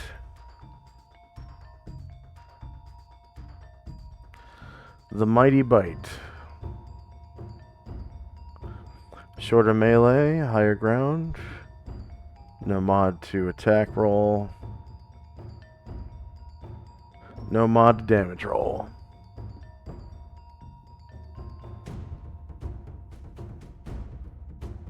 Natural 20. Causing 26 damage with its bite.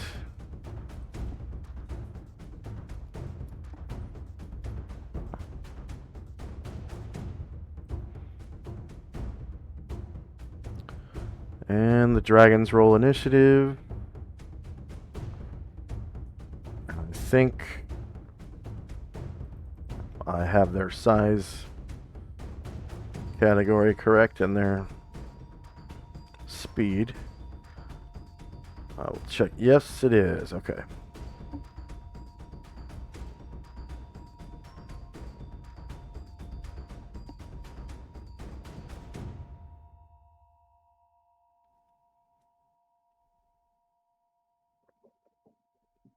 Okay, yawn and hang.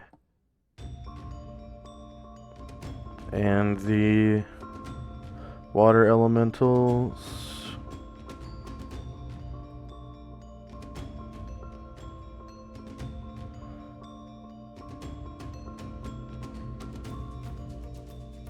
And of course, this one is no longer guarding up here, so I'll remove the guard token marker.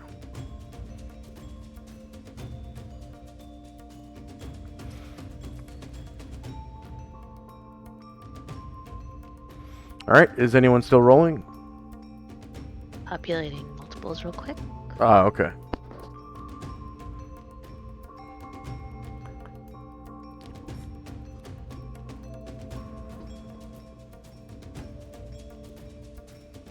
Okay, I'm done.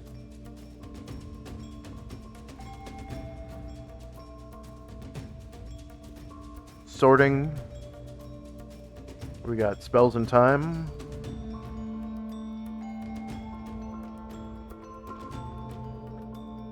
Oh, the key to tame.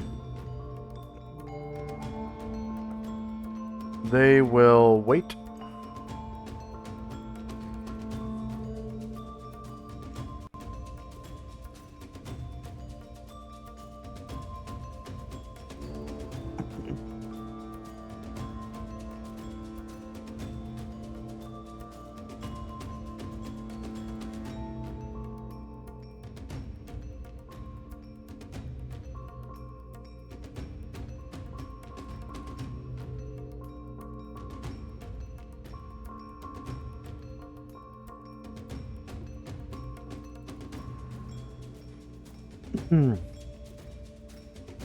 And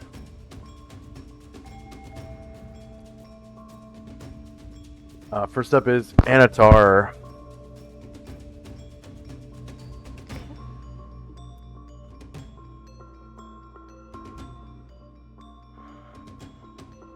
Elevation.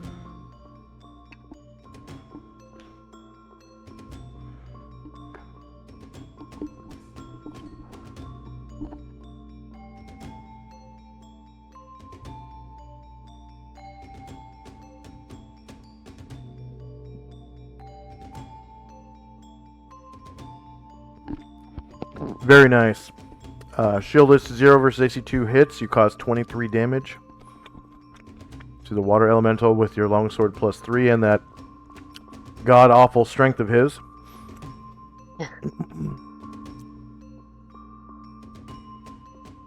Looks like max damage. Next up is Ryer. Probably with that javelin, right? Perhaps, but he's gonna wait for right now. All right, Bombosa.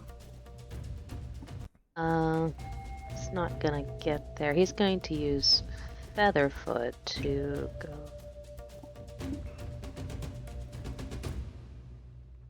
This far, and then just hold an attack in case something walks right up to him, but he's out of movement.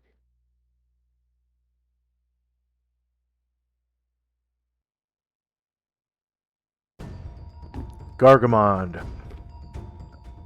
Alright. Gargamon will come on up. And now he can reach the water elemental by Ashriel and the Padlock. Which one is Attack now. Bombosa? Alright. He's on the center bridge.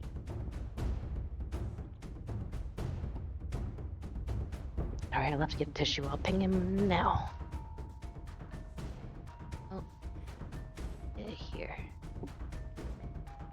Okay. Checks. And the water elemental.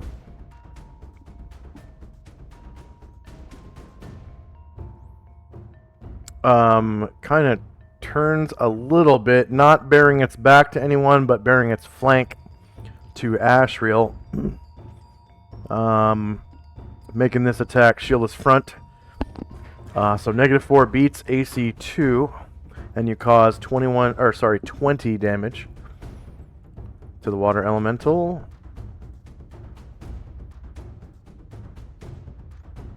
-20. Asher. Asher is going to.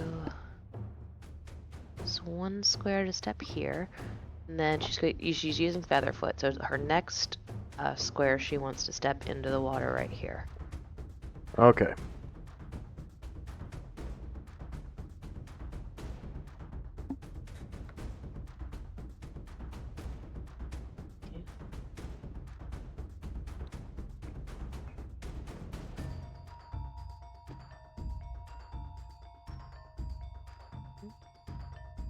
Hey, and if her stealth was successful, well, it doesn't matter. She uses a ring too. Thing has no idea she's there. She's making an attack at +4. She does have to use Featherfoot to walk across the water. Yes, that's true. Otherwise, yeah. Ooh. Dog paddling. Yeah. She misses, huh? You plunge into the water. And spoil your stealth. Back here, was it, where you stepped in? Yep. Okay. So she will. She'll still try to swim over. So 3. So it was this. It's kind of funny. Your move silently roll is so high that it was a success on the die, but it was a crit fail because you rolled 96 or higher. Yeah. 9 and 11. Right. So she's basically like dog paddling. She tried to stab it, just normal. Yeah. Let me see your route here.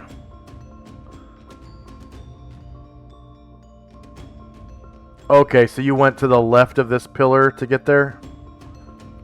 Yeah. Alright, so that's just outside of its reach. As long as you did like an L shape, like a 90-degree turn to get to here. And you're able to get an attack to its shieldless flank. Yeah. Because it's facing southwest. So you're just one square from its rear. And shieldless flank, you roll a 1, unfortunately. And you notice that while in the water, your longsword is useless as well.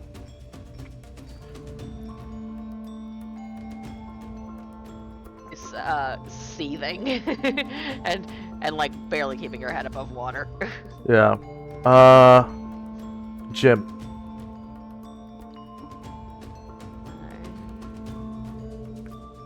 Jim sees Asher like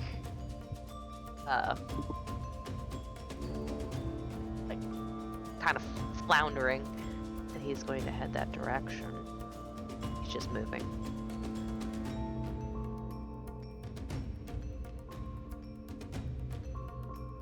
And Karen Glur.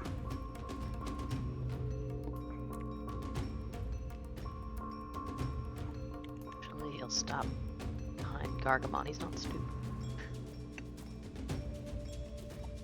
Karen Glor.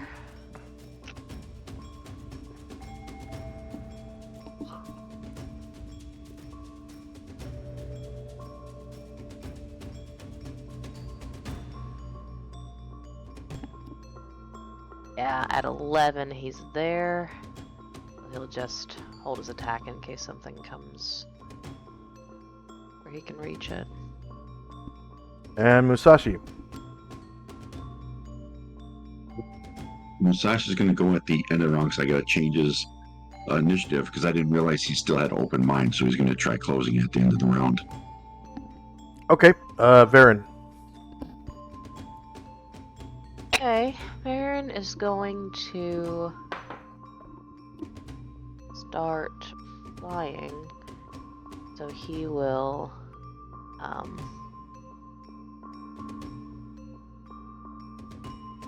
gain spreading here.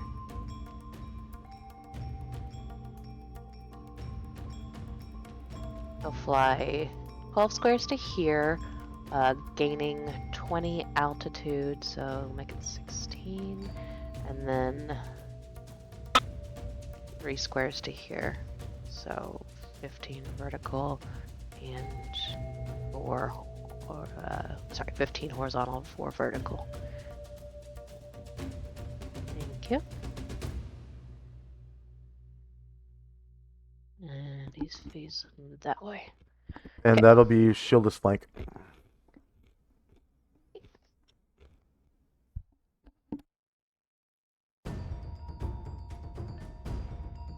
Ground.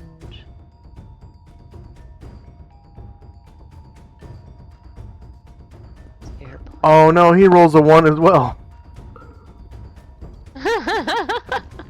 Wait, no, because that wasn't high mastery. Oh shit, yeah.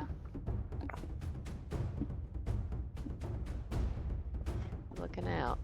Yeah.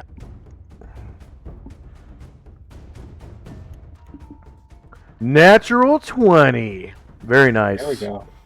That's way better than I was. Yeah. Causing 11 damage. Looks like that's the minimum on the die. Jandrak. Go shield. Oh, that's right. Shield. Yep. Just saying, probably gonna slay it. Hope so. Because he needs to take another. I mean, movement look point at that this green round. bar. It's pretty pitiful. That water elemental is just held together by like a little pea stream. Okay, shieldless flank, negative 12, beats AC 2. You cause 8 damage, killing it. Go ahead and describe. He just like sails through it, like with his shield in front of him, and just his momentum just carries him through the remaining spout of water, and kind of folds over in half like one of those little balloon things on a car lot that's lost inflation, Yeah. lost wind. Uh, Let's see, he'll need to go that far to keep his Flight. elevation, and that'll be Okay. all. Shandrak. Okay, Shandrak Featherfoot's to the north.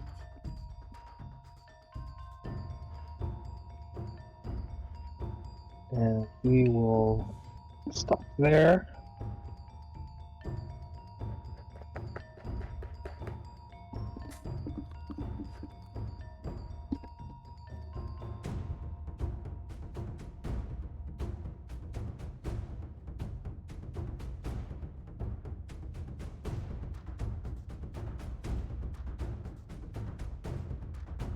And that's all for now.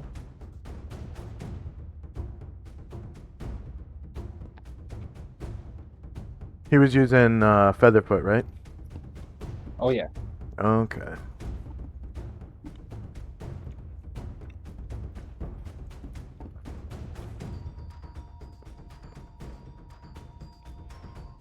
All right.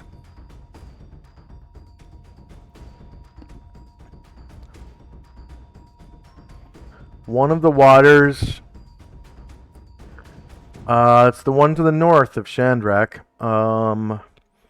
is going to swim underneath this walkway right here.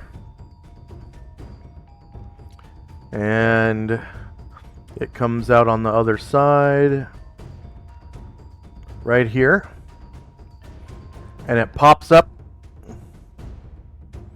and turns to face Gargamond and strikes at him with a wave-like arm of watery doom. Gargamond will face straight at him.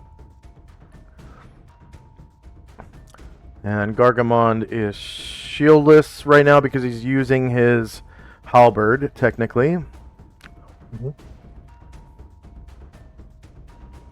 Even though he does have that buckler, he can use it when he's not using his halberd. So, like, if he wanted to use, like, natural attacks or something, like his charge, like his horns, instead of using halberd and horns, he could use his buckler. Okay, so shieldless, -1 does not beat his AC of -4, which does not include his buckler, right? No, it does not. Okay. Yeah, alright.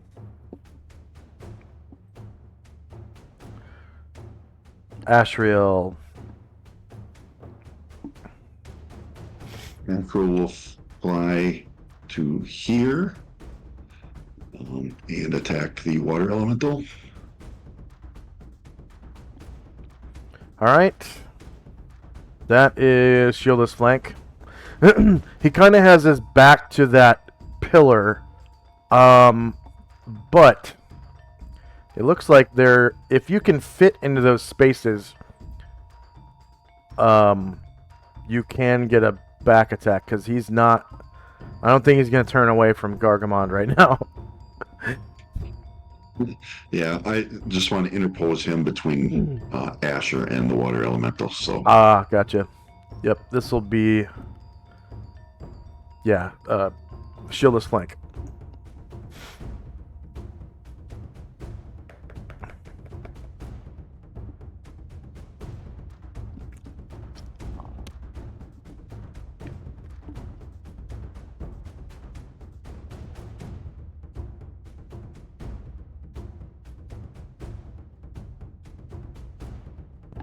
Alright, -11 beats AC2. You cause 21 damage.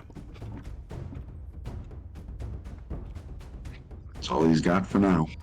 With your Nodachi.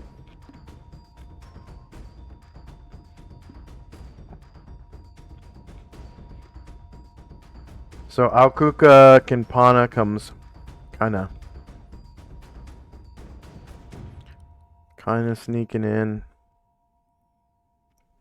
to here. And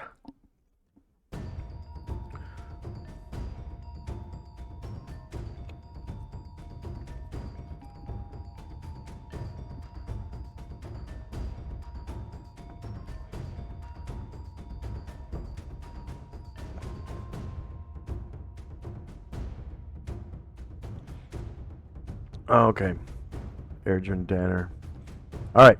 So, Aokuka Kinpana kind of steps into Erdrin's square.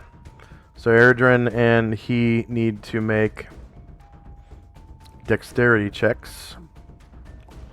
Because he's kind of bumbling shit up right now.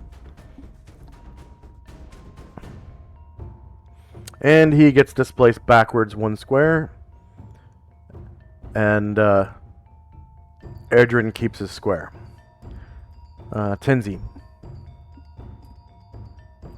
Tenzi takes a 5-foot step north and casts Vengeful Strike upon Gargamond. Okay. That's a 5th level spell? Or is it 4th?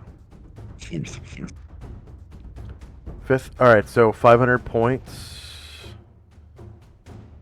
for that spell.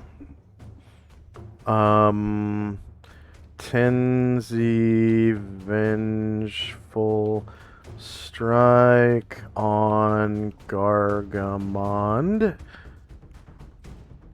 +1. How many rounds? 140. 140? Yes. -140. Enter. And 14 more. 14 motes onto Gargamond.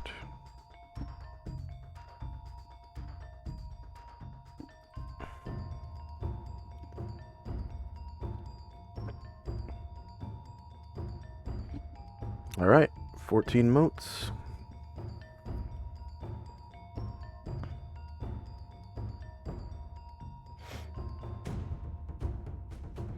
Brian Druid. Andrea does a little trigonometry and sees that there's not a good flight path without knocking somebody out of the air, or a good path on the ground without ending up in somebody's spot, so he's gonna wait.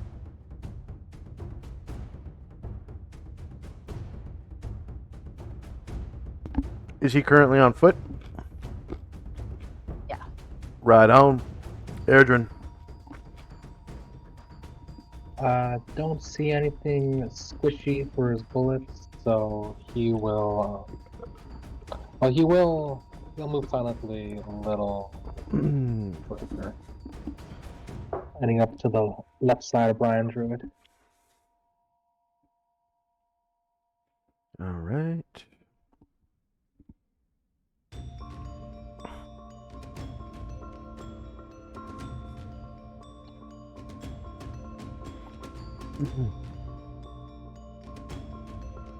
And the other water is going to strike out at Anatar.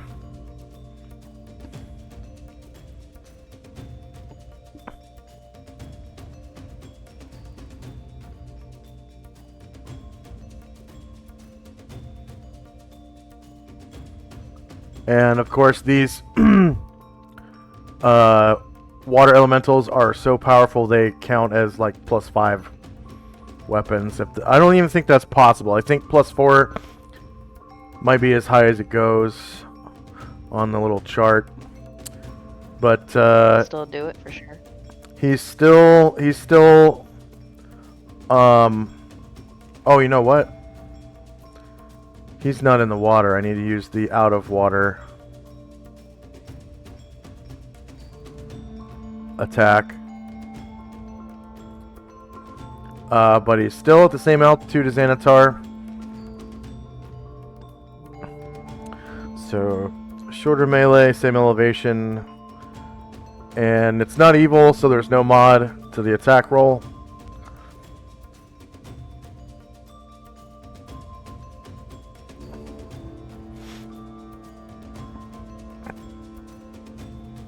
And he's shieldless. -10 beats his AC of -7.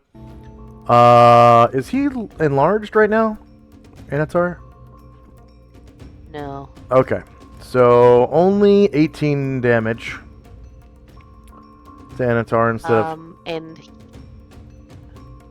he Go ahead. will fall into the water. Oh, he is hurt right now. That's He's less than half his HP, so he can't stay aloft. No. But, oh, I'm sorry. it's less than a is that quarter like that they for- fall. So at Okay. less than Okay. in between halfway and a quarter, they can only glide. So you can't gain altitude. You have to like slowly kind of glide down to the ground. Just now occurred to me to ask, does that include when they're using the flight spell, or is that just natural flight? I might have got that confused. Let's see the rules on flight again. So, rules, etc. Combat.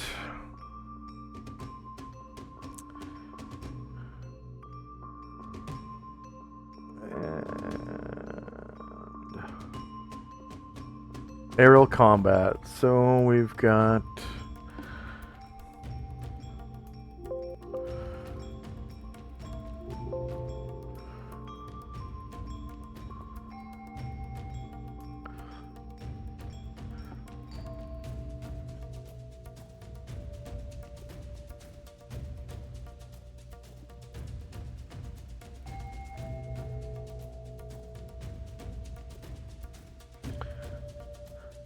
any winged creature that loses more than 50% of its hit points cannot sustain itself. So yeah, it has to be natural flight. So he's fine. Okay, cool. Yeah. Good to know. Any winged creature has to be wings. So that means beholders that naturally float and shit. That Yeah. rule doesn't apply to them. Yeah. Just winged creatures. Yeah, he's fine. Okay, but he's hurt. Like, you guys can all see, Anatar just got fucked up by that.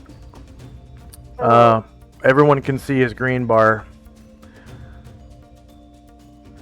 Alright, next up is Penlung Dragon Yuan.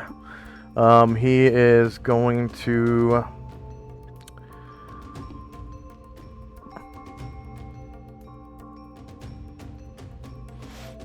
He has to take flight. Wow.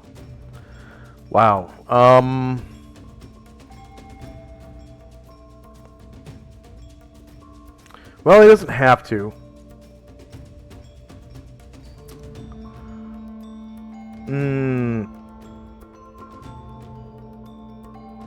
They don't have wings. Do they count? Is that the same thing that we were just talking about?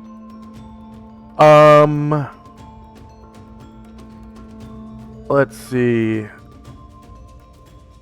This isn't wounding, so we'll find out.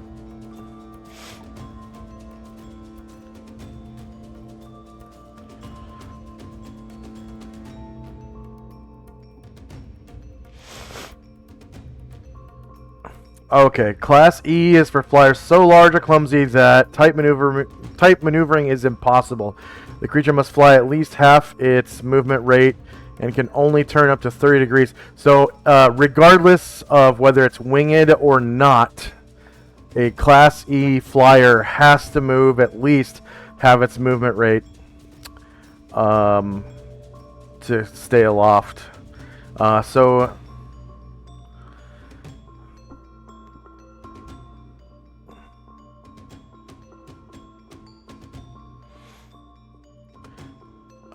let's see. It is going to... Let's see. Yuan is going to fly up to here and land. Okay. And then turn west. Like so.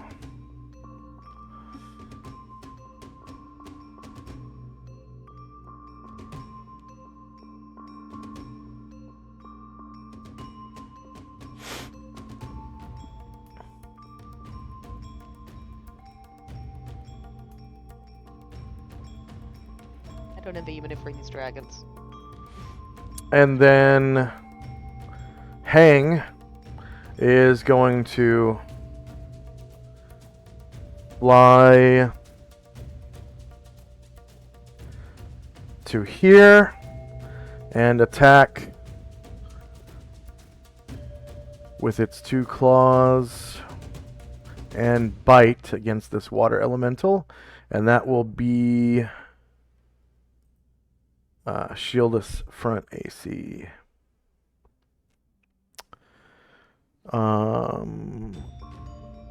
But from higher ground, so shorter melee, higher ground, no mod, and no mod.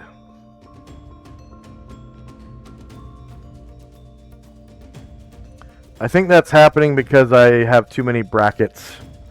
You can only go a certain amount of brackets deep, and I have brackets everywhere, like for the dragon's Thaco, for its age category and how much damage it does based on its age, and there's a lot of brackets in there.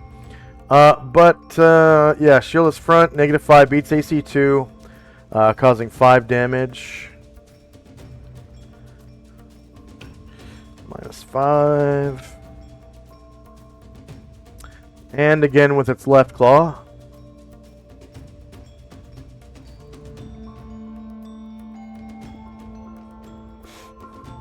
Shorter melee, higher ground, no mod.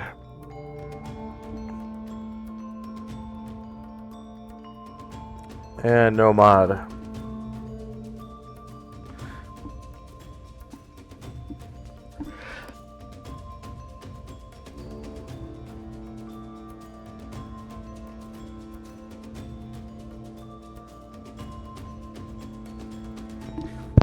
Alright, shieldless -2 beats AC 2, causing 7 damage. With that left claw.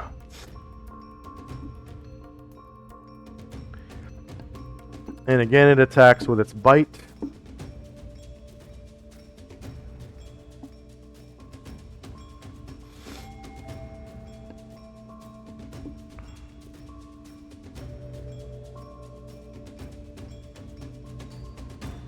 Shorter melee, higher ground, no mod,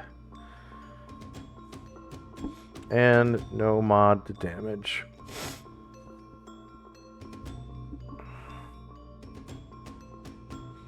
Alright, -10 versus AC2 hits, causing 12 damage to the water elemental with the bite. And Anatar's second attack. Oh, the water elemental, as the dragon passes over, gets an attack of opportunity from lower ground. It's still in water, so it's using its wave-like arm to attack. I think that's Hang. So shorter melee, lower ground, and no mod to hit or damage.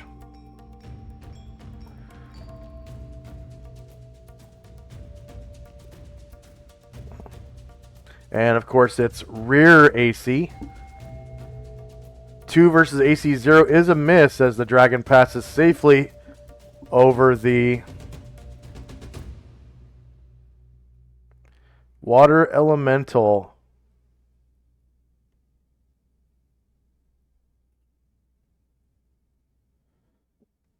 And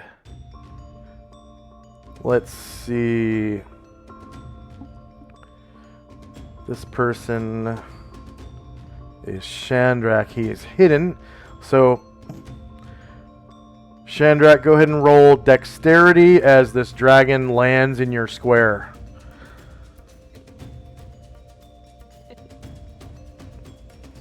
And I'll give the dragon 10 dexterity as well.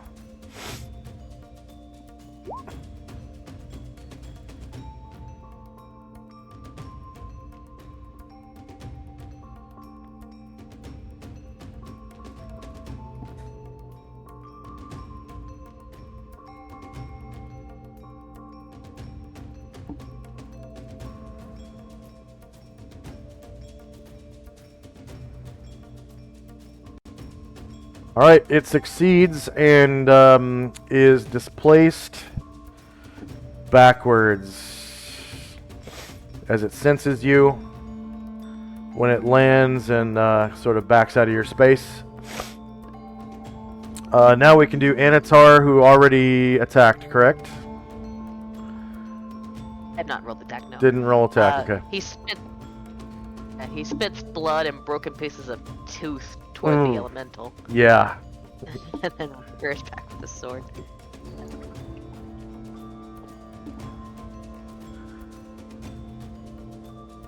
Alright, the water elemental is shieldless. -6 versus AC2 hits. You cause 22 damage to the water elemental with your longsword +3. Gargamond. He's got that Gargamon, reach. He does, but he's gonna take just a couple steps towards the north and then attack the same water elemental. This one here. Yeah, the one he attacked before. Alright. Yep, you're still in its threatened square. Well, yeah, you're still in its threatened squares.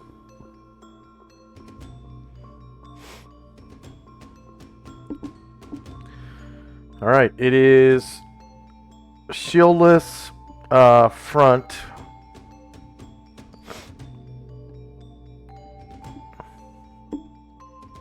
-4 versus AC2 hits for 29 damage. Woo! Max damage on one of those dice. -29. And it survives. Karen Glor. He had just one square of movement left, so he is going to... Oof. Alright, yeah, let's go. He'll take his one square, 5-foot step. God, he kills it. Finish it.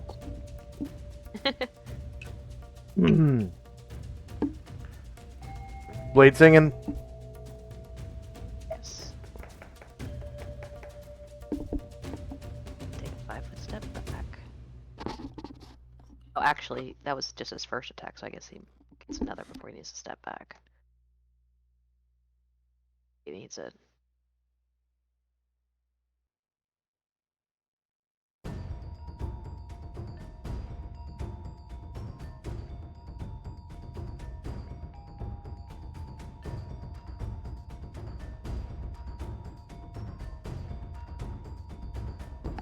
Alright, shieldless -9 beats AC2 for 16 damage. Killing the water elemental. Go ahead and describe. You know that move in ballet where like somebody springs with the like doing halfway splits in the air? He does that and like launches himself gracefully at the thing with his longsword, punctures it, pulls back, and does a handspring back to here.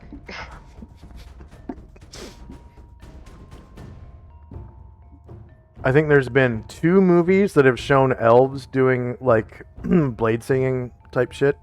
It was Hellboy 2 was the first one, and then The Hobbit 3, the Battle of the Five Armies or whatever, when they show Legolas's dad actually fighting.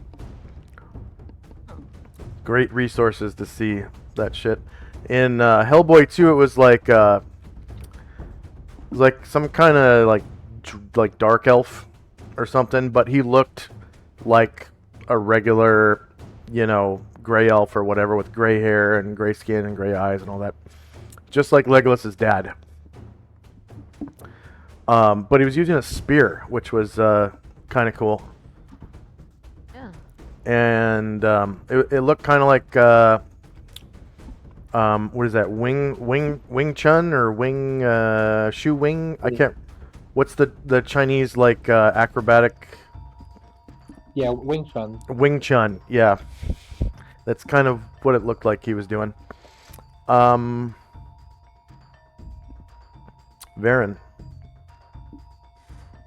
He doesn't have any more turns.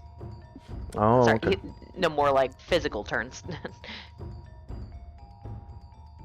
Ashriel. Flies to Anatar's side and attacks. So like they can. It will attack the water elemental. All right. Whoopsie.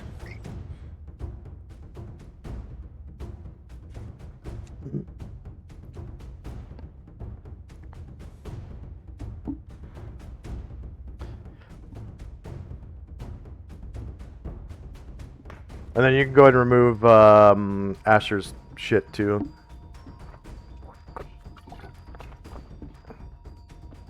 And Varen had one as well, right? No, he just he used his 90-degree turn already. Oh, that's right. All right. We got a confirmed crit on that shieldless AC. Just want to make sure you did lower ground, which you did. Yeah, looks like you did lower ground.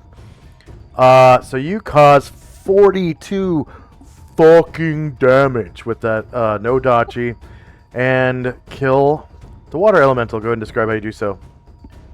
He was a little angered seeing Anatar hurt so bad, so he flew at full speed, just rammed the Nodachi right through the water elemental, and water splayed everywhere.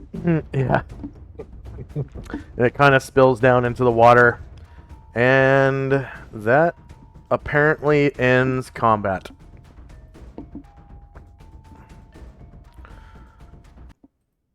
Okay. And we Always had... ominous when the DM says apparently ends combat. Oh, yeah, yeah.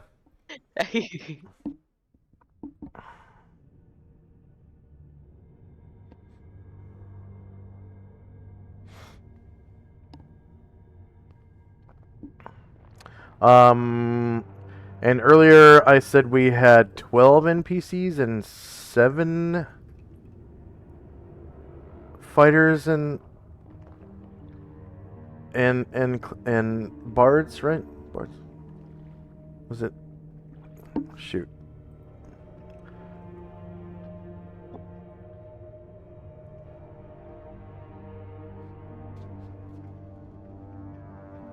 Gotta open up the chat archive. Luckily, I can go to the last page and go 1 page newer. Actually, I'll go 2 pages newer.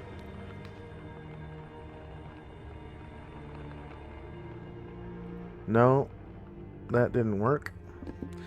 Find group XP. Whoa. I did the wrong thing. I need to go to the newest, well, first, then do one older. There we go. Find, well, maybe page 3. Find group XP. Yep.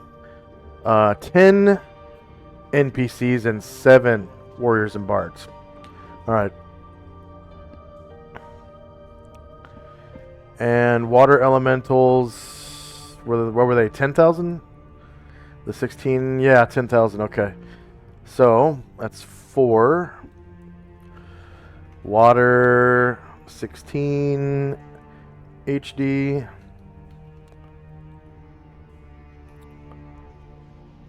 $10,000 points.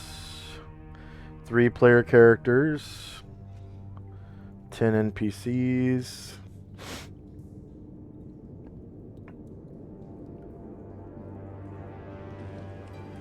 All 4 were defeated. 16 hit dice per creature. And 7 warriors and bards.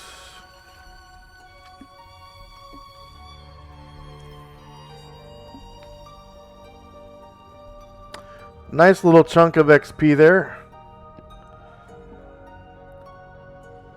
And we've got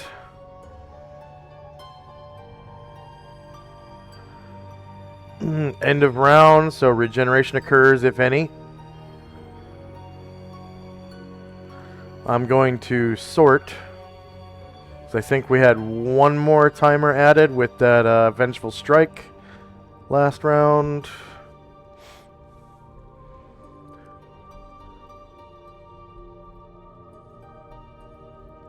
Spells and time.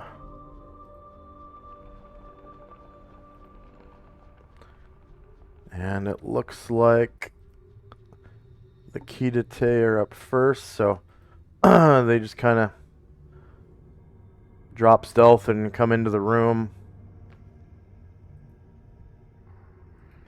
with you all.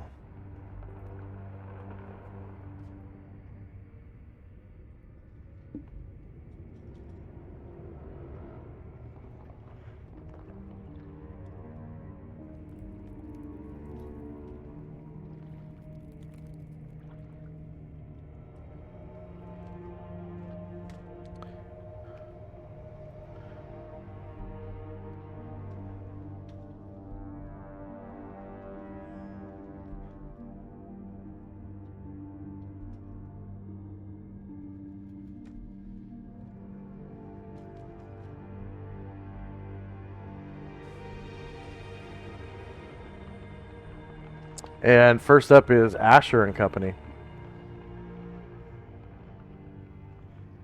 So, Anatar, like is wincing, but begins making some gestures with his hands, and he is going to innately cast Cure Light Wounds on himself.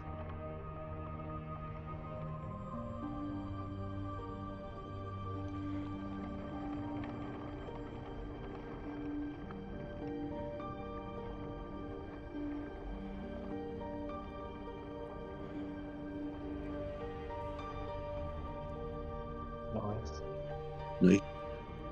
Oh, I did the wrong way.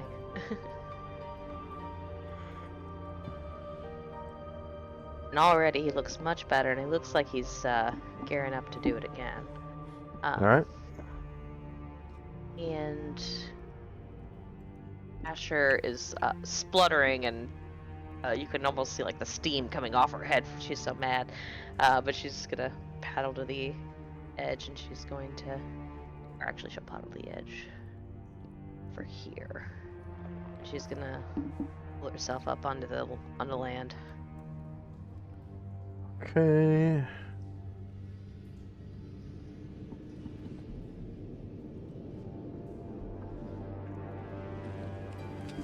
She says, "I think this is a magic water trap. There's something wrong with this water." And she pokes it with her sword. And she says, "You can see it, right?" Did water hurt you? Says right. says, "Well, I was walking over it, but this one I fell in, so it's gotta be something weird with this water. I don't trust it." Baron is going to take his 45-degree turn north, land on the shore. Actually, there's dragons there. Land right here. Or are they too wide? They are 2 squares wide each. Okay. We'll just land here then. He'll just fly right over them and land there.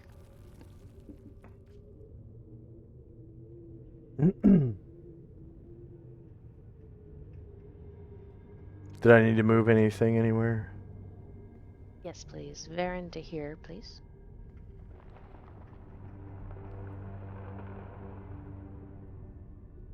Down, or I put him on the. Oh, that'll work. Okay. Yeah, I can work with that. Okay. Yeah, so he I should probably zoom out a little bit. to there. Oh, you're fine. As he gets close enough, he starts gliding, and he's gonna land there.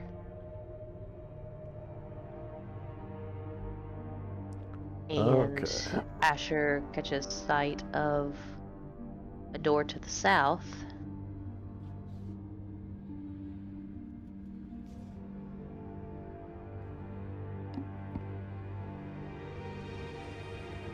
she'll get that far toward the door. That'll be Alright. good for now. And Shandrak. Sorry, I had to reload the page, but where Shandrak is at, it looks like I can see all of the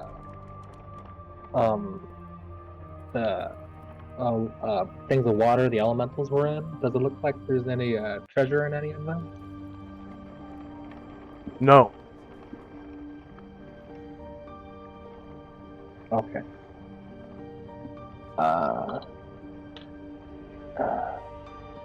Sorry, my Roll20 is still loading. But I think Ryer was close enough that he'll try to make his way south to the door. Okay.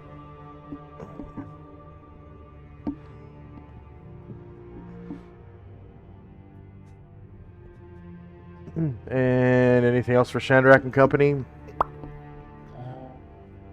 Oh, there we are. Okay. Yeah. Ryer. Let's see. Yeah, perfect. He'll go and he'll try to listen at that door. Okay. Good old Ryer.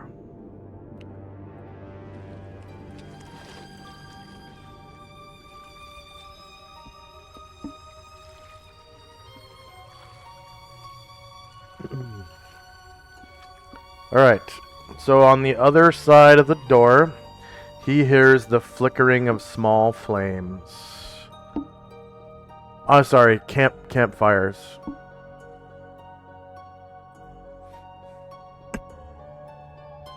Sounds like just some big fire through here.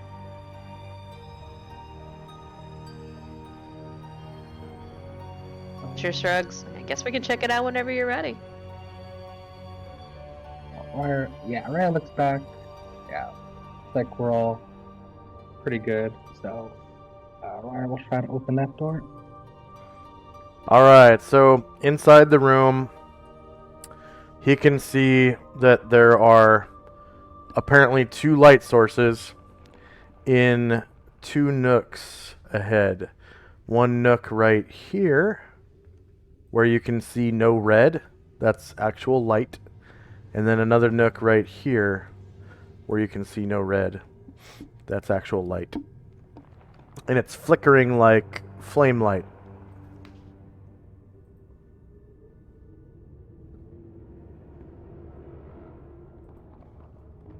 Ryer will continue south towards the southern door, and Shandrak and Erdrin move silently closer. Okay. On his way down, he notices a door here. Whoops. Why am I not? There it is. There's the ping.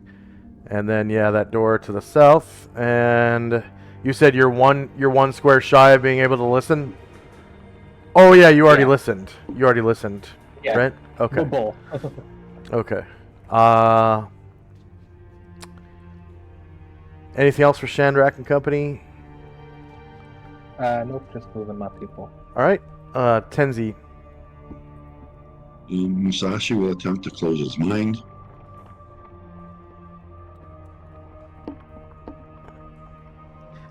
Man, those paralysis checks are really getting people that aren't priests.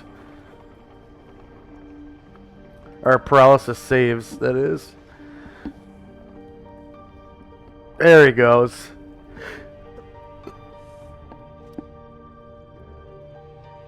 Shakes his head.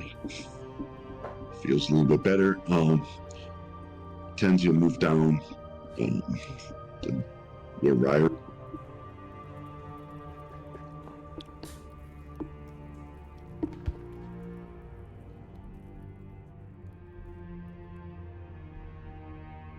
And he comes up to this first door, and he will take a listen at it.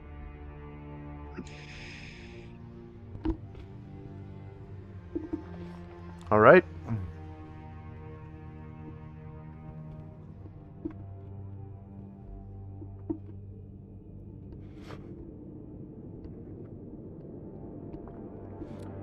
again, he hears the sound of that seashell sound, the whooshing of air in his own ear. So he tells Ryder, I think it's safe behind this door. What do you got down there? Oh, I haven't listened yet. But don't worry, I'll let you know. Okay, Asriel will say to Anatar, my son, I have only a couple of healing spells left, but if you need one, it is yours. Anatar shakes his head and says, Lord,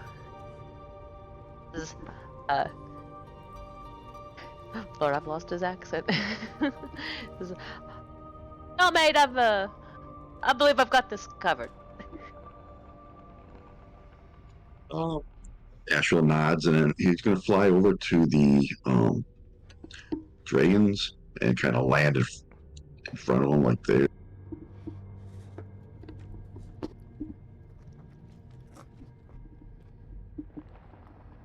He'll communicate with them telepathically and ask them if as guardians of this place, how attuned to it are they? Would they know if there are still intruders or evil within its walls?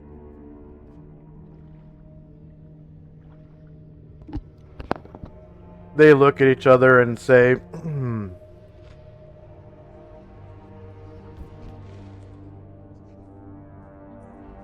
We have to physically visit each room and patrol constantly.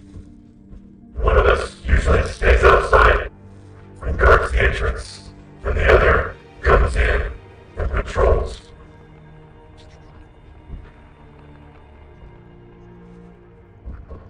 He nods in response, and that'll be it for us.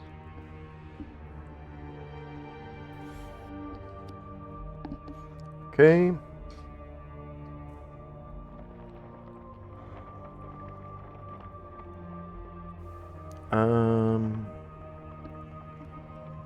There we go. And the dragons are waiting. Okay, end of round. Anyone with a shit, you can remove it. Regeneration occurs, if any. I'm gonna sort real quick.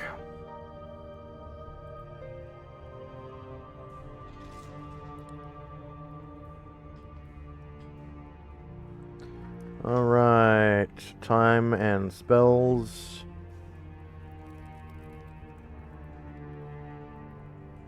And we've been playing for about an hour and a half with no break. So let's take another 3-minute break. And for our viewers, it'll be 3 minutes of pre-roll ads. And we'll come back and play through this room in 3 minutes. Starting now.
Alright, we got like 15 seconds left.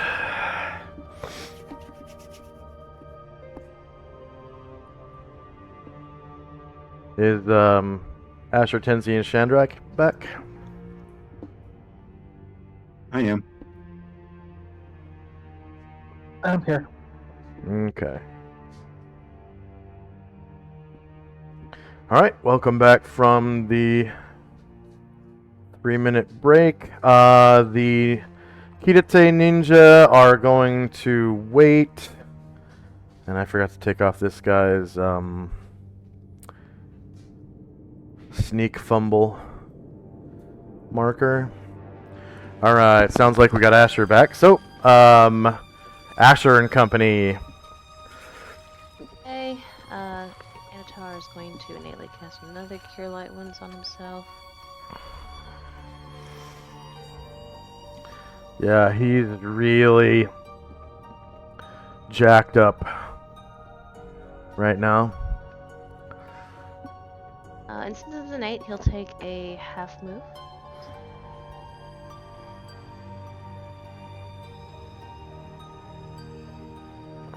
Could you please put him on land for me? Yeah.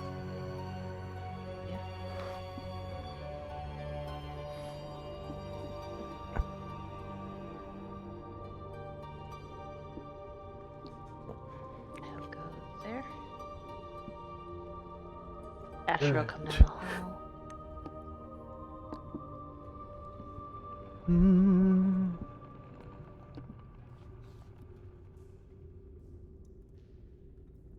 She gives Tenzi a thumbs up at his door.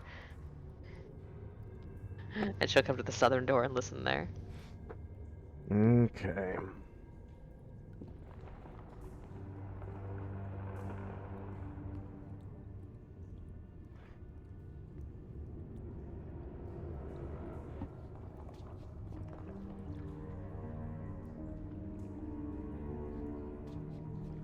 Alright, on the other side of the door, you can hear the sound of running water.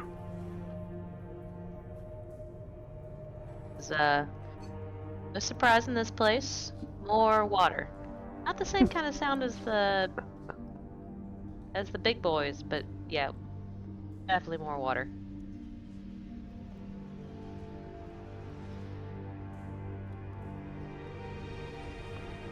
And anything else for Asher and company? Just moving people. Varen's gonna jog.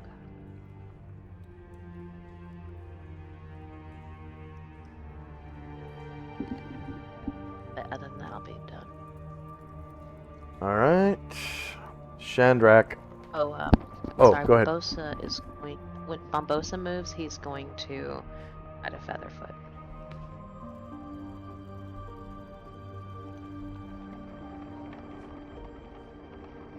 I think that's Susanna. Oh, whoops, that was Erdrin.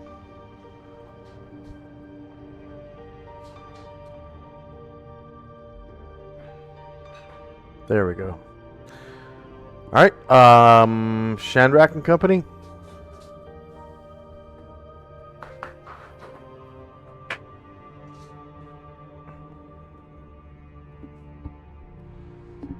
Am I muted? No. Okay. Is Shandrak there? Oh, he Sorry. was muted. Okay. Yeah. All right. Yeah. Okay, yeah, so Shandrak makes his way silently down the hall. And then Ryer will come up to the door Tenzi listened to and open it up. All right. You see by the light of this lantern, sparkly Jink up on the platform. There's a 10-foot tall staircase leading up there. And it appears that it is... I think it was platinum. Let me check.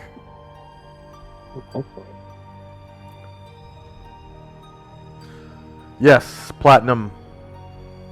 Platinum coins. Alright. Not much Got of a another pile, door. actually, so I'm just going to shrink it down a little bit to What are we about calling this Got treasure? a, that big. got a nice little score over here, guys. And,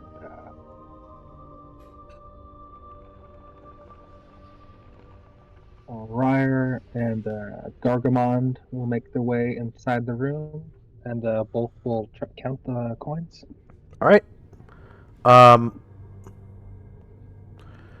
you count 200 platinum pieces, and there's more. I count. Anything else for Shandrak? Just Erdrin moved silently closer up too.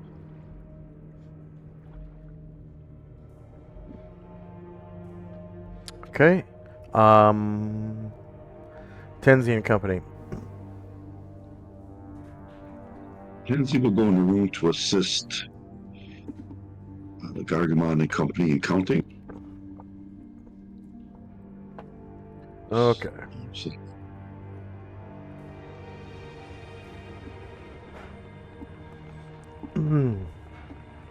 So that's 300 platinum pieces and counting. The moving such.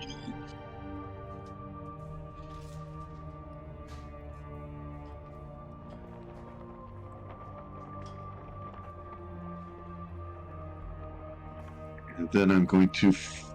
Asher's going to fly down next to Asher here.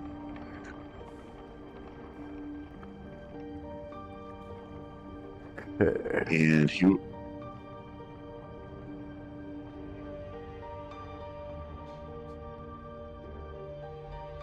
Then when he gets there, he's going to innately cast Clairvoyance 10 feet to the south of the door. all right.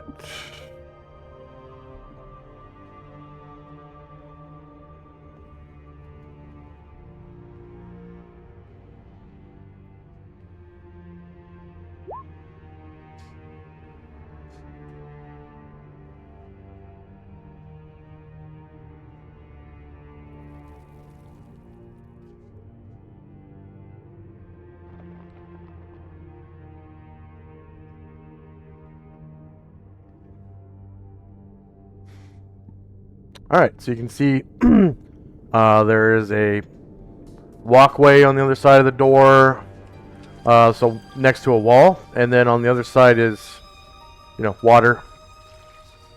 And then there's another wall right here leading up into darkness, leading off into darkness. You can go ahead and roll an intelligence check -8 for Ashriel.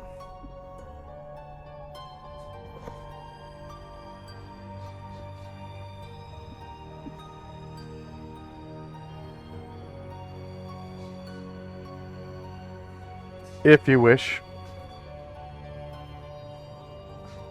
And failed. Yeah, he doesn't remember anything about this area. And the dragon. Go ahead. So I was going to ask if there's like bloodstains or anything like that on the ground. No. Okay. That'll be it for us then. Okay. The dragons are waiting, and it's the end of round. Regeneration occurs. You can remove any shits. I'm just gonna sort real quick. There's spells and time. And first up is the Kitate Ninja. They are waiting for you guys to move out. First up is Asher and Company. Or next up is Asher and Company. She looks expectantly at Ashriel. Anything? Daughter, it appears clear to me just beyond the door. Anatar will do another cure light wounds on himself.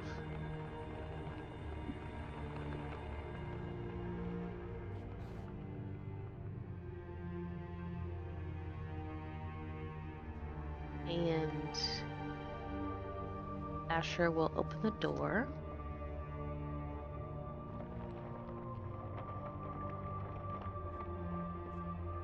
And you want to keep running the clairvoyance? Once the doors open, I'll cancel it. Dispel Alright. it. Oh! She turns back around and says, I remember this place. This is where there was that giant treasure and Varen lowered the water. Ooh, and we found those sharks.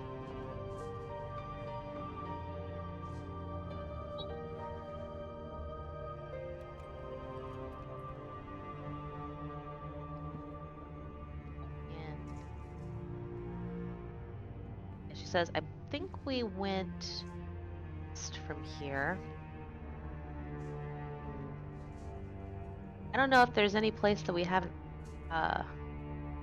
been much from here, but I do know that in the room we just came from, there were some doors to the south that we haven't checked out. Maybe backtrack a little? Good.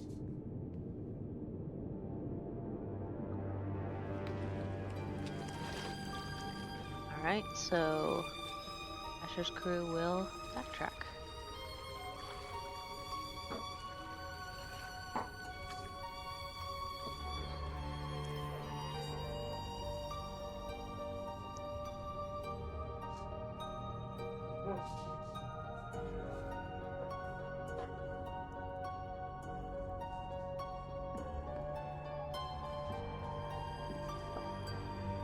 And that will be all. Okay. I hope that's alright. I just remembered that as a player, or do I need to roll a check? Yeah, if you remember as a player, you don't need to roll. Shadrach and company. Okay. Eridren heard people talk about money, so he'll break stealth and Forgot about that. help. And and so I'll have 3 people counting treasure. Okay, what were we at?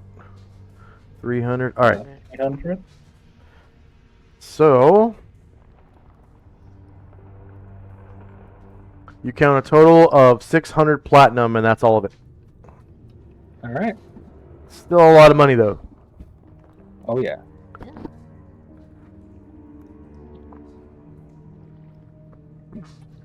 Yeah. All right. And, So Wire comes out. Come on, everybody, get your share of the loot. So this is the this is the Dragon Prison hallway treasure left side. Thank you. So there's left and right. Right side is where you got the wand and scroll. Yeah.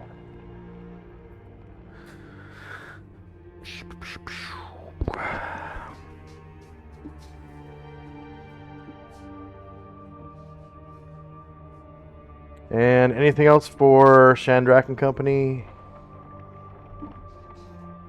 Just putting our share of the loot in our people's pockets. And I think Shadrach will continue.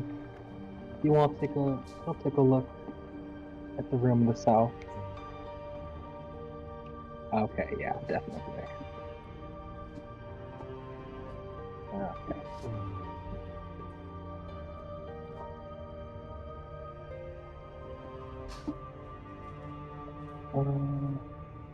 Yeah, that's all for me this round.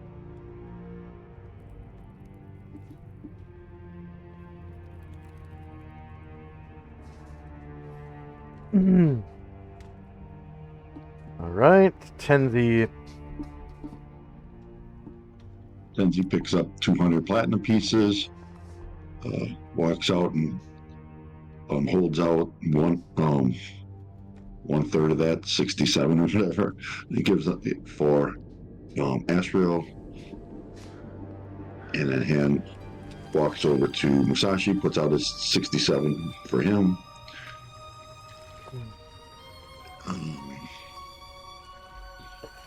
And that'll be it for us this turn. Right. And the dragons are waiting. End of round. Spells and time. Ninjas are waiting. Asher. She calls her guys back to come get their loot, so they'll get back. Come and get it. Ding ling ling ling ling ling ling ling. I actually saw a guy do that one time when I was in the army. Was he joking? He was like trying to be old school. I think he probably came from a different base, you know? 'Cause Yeah. I was at Fort Lewis, and the way they do things there is kind of modern. They don't really do traditional stuff very much other than, you know, the army band playing on the parade field whenever there's a change of command or whatever. But other than that, like, people are just like, you know, F this. This is taking up too much time. We'll do it the fast way. But this guy, he was a civilian, obviously, in his, like, I want to say 60s. And he stepped outside with a triangle. No joke. And was like, ding-a-ling-a-ling, come and get it. Right around dinner time. Which I thought was kind of funny. Dispensing the funds, and that'll be my turn. All right, Shandrak.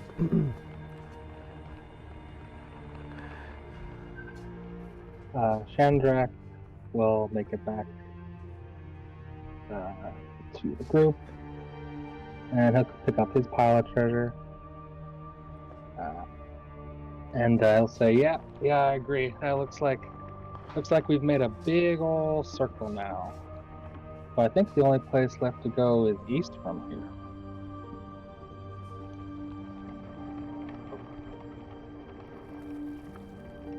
About heading back where we came from.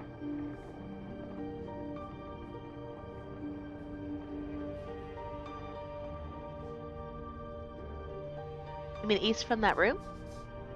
Yeah, east from that southern room, just where we're at. Yeah.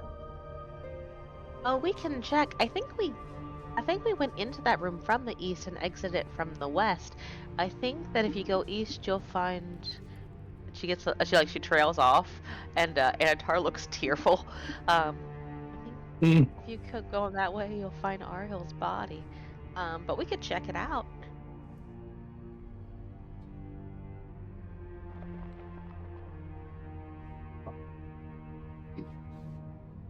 Yeah. So either way, I think we've exhausted all our places for at least south for now. Chandrak's people will begin making their way through the door.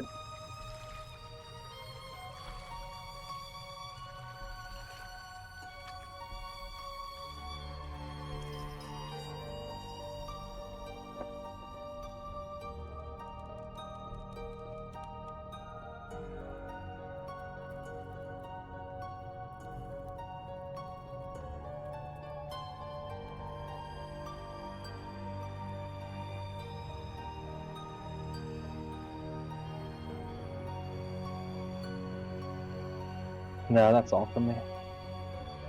All right.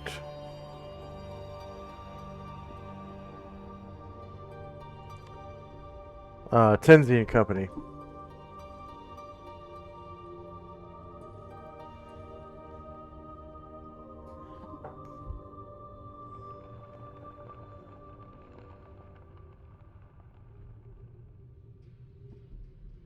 Well, Shadrach's people went south and Asher went north. It appears so, yeah.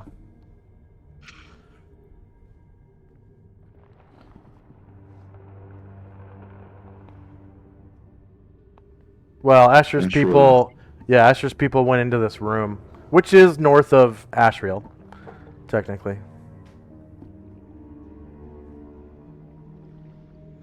Asher will just come down and follow Gargamon, and so will Tenzi and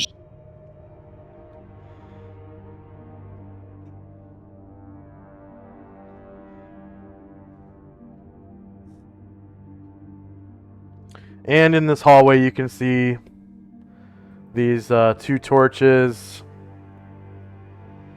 They're about to burn out, so I'm just going to turn the lights off on them. Dynamic lighting off. I'll say they've burned out.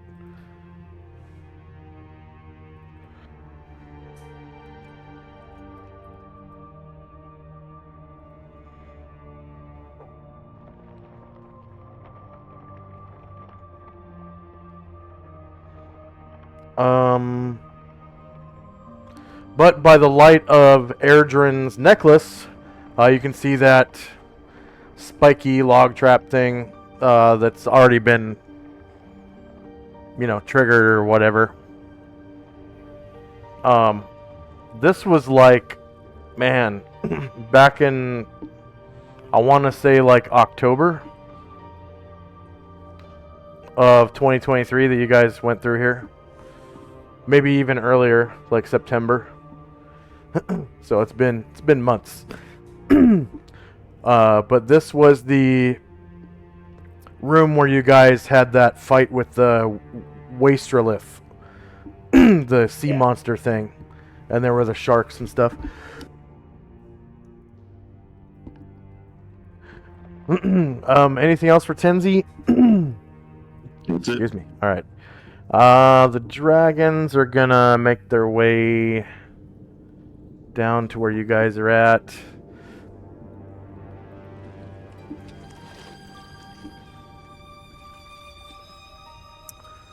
They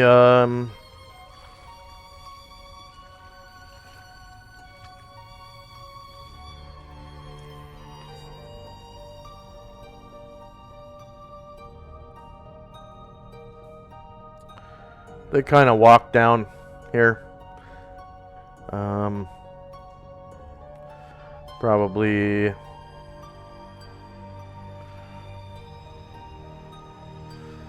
one of them gets to about here.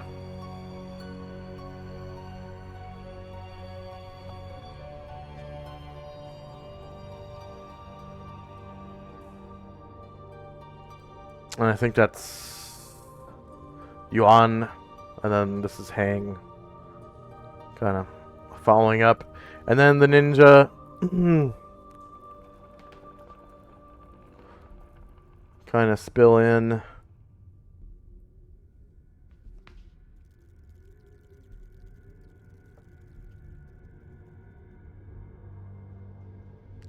To right about here at the edge of the doorway.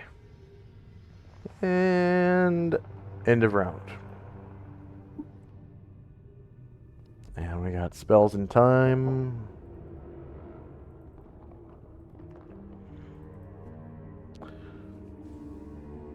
First up is Asher. Looks like the ninja are waiting again. Oh dear. Alright. Yeah, Asher steps and sees that everybody is heading south.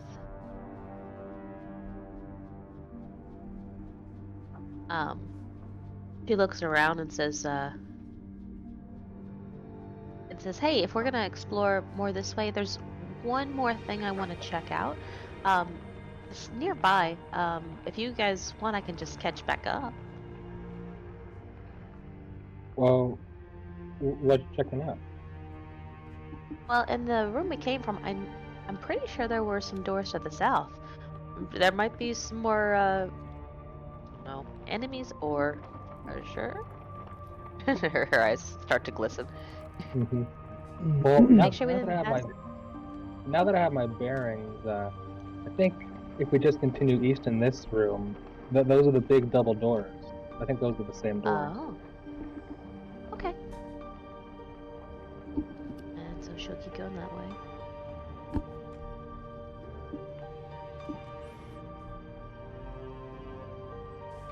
And get that far, and her people will move along with her.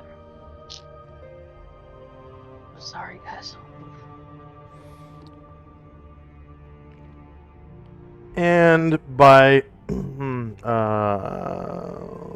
Druid's infravision, you can see the room where you had the battle with the water elementals and the Wasterlith demon.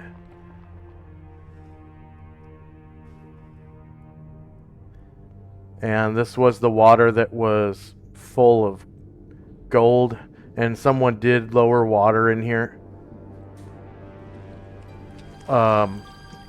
Which I think would still be in effect, so like the water would be really low.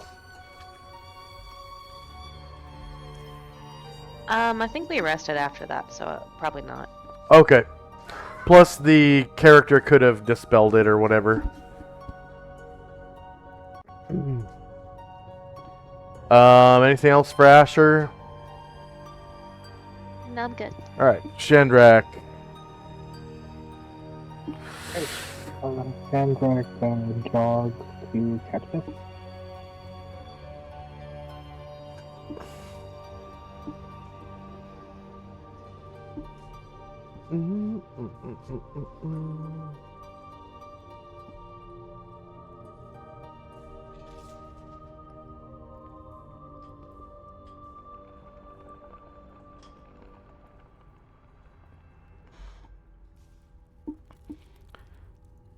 And to the north of you, by Shandrak's infravision, you do see two double doors. Or rather, a double door. And Shandrak will call back. It's like, oh, I found those doors I was talking about. Awesome, good navigating.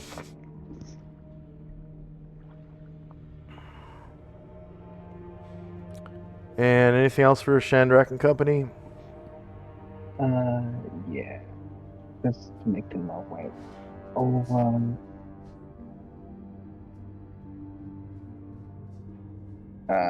Yeah. Gargamon will. Well, you said opening a door is a free action. Can you open a door after jogging? You can open a door while jogging, yeah. Yeah. So Gargamon will just double check and open up this door. Yeah, perfect. Yep, so inside the room, Gargamon can see definitely some busted ass eggs. Some of the dead, like, Shan Pachans. And, what's it called?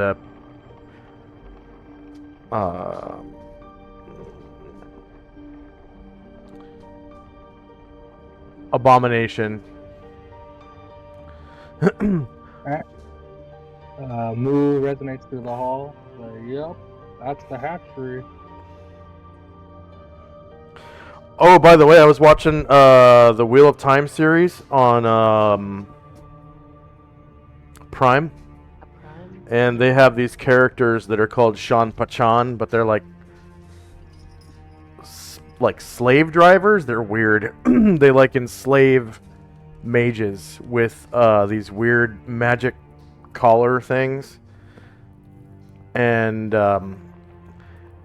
they have like a symbiotic relationship with the mages. It's like a sub/dom relationship. It's weird, but it's non-sexual.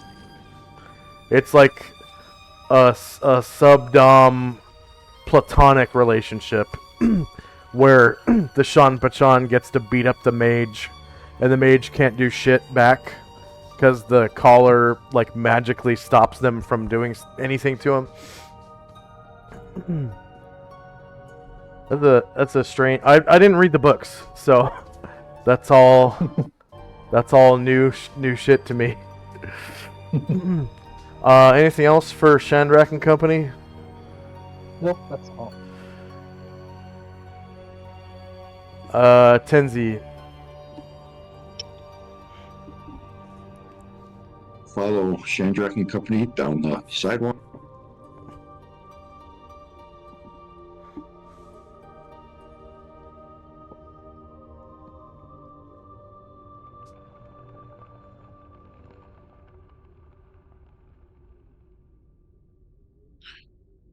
We'll get to there.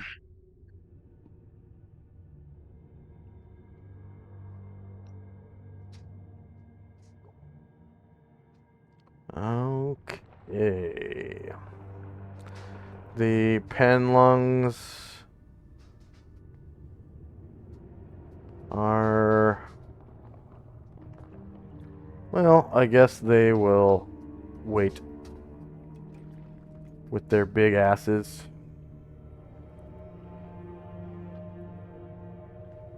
They kind of take up too much room to go in here.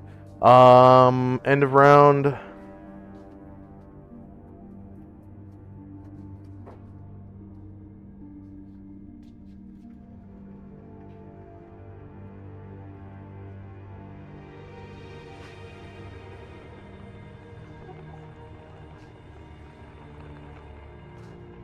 The Kidate are going to come into this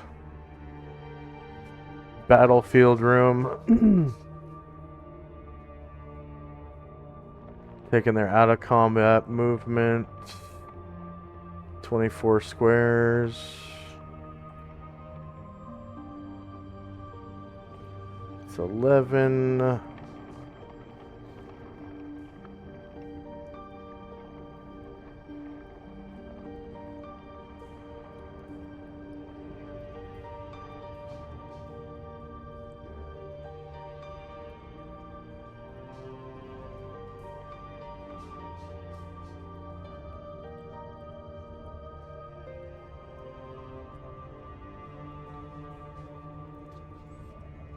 And Asher. Hey, she's coming. Same direction as everybody else.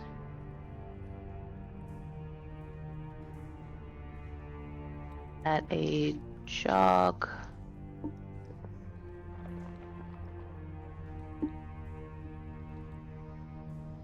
A jog out of combat for you if you're not encumbered would be 48 squares.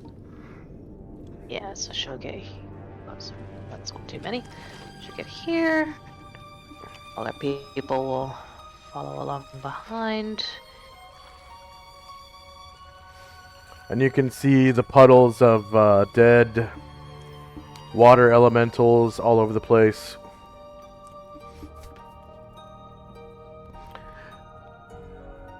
Water elemental remains. And you're coming up on the final resting place of Anatar's giant eagle. Yeah.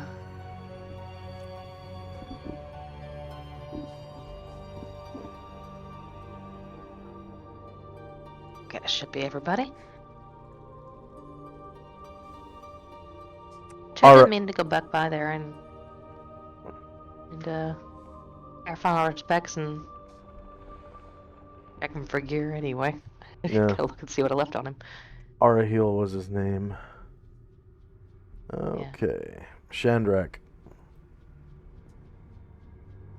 So Gargamon says, hey everybody, if we're gonna continue on east, I just want to go and get Yong really quick.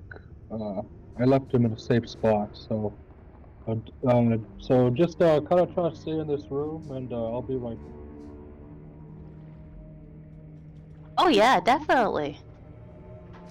And And, Anatar says, It's important to watch out for your companions." and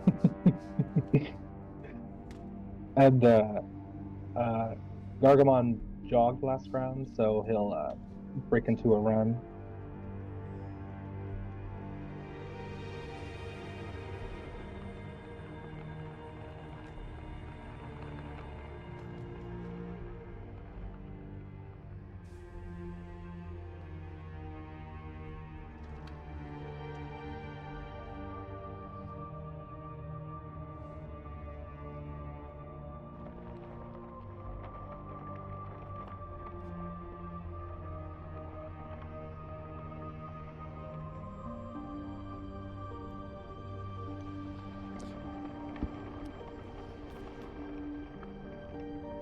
And other people will just start moving towards the eastern side of the room. And that's all from me. All right.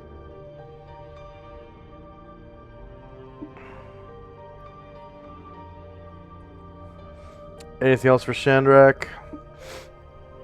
Just moving my people a little. All right, Tenzi.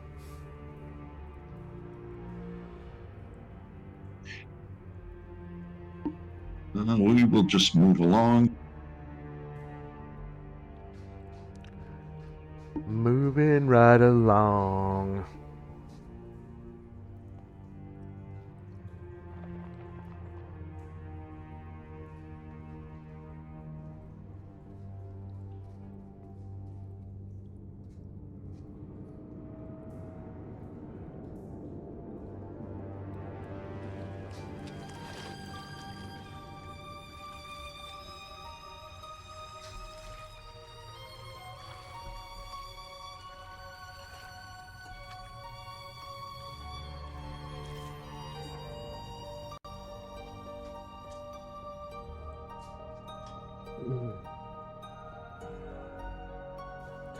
All right, anything else for Tenzi? Just moving Asheville.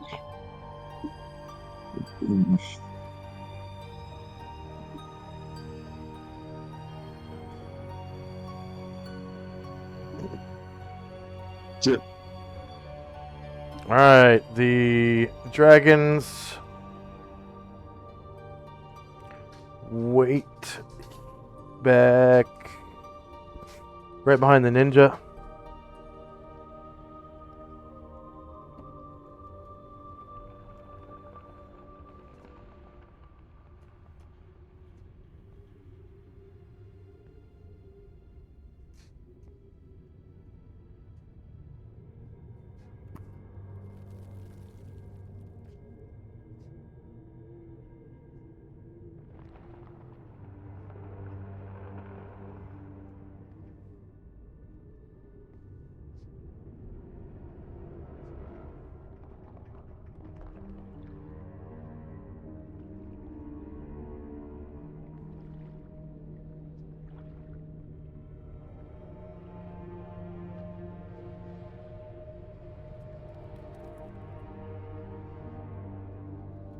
And end of round regeneration. And just gonna sort real quick.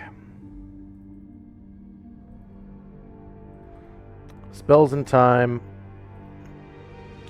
First up is the Kitate. They're gonna take their regular out of combat movement, 24 squares.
And next up is Asher. Per Shandrak's request, we're gonna wait for, or per Garumon's request, we're gonna wait for him to return with Yon. Okay. Shandrak. Gargamon continues running. And he's pretty good at sprinting because he's got really high strength and con.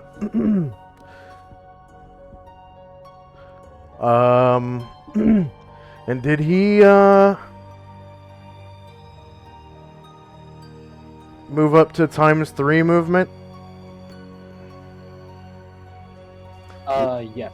Okay, I don't see the.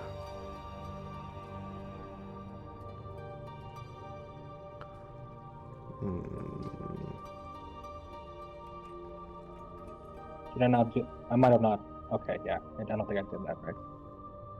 It's been a while since I ran. Ah. Same. So,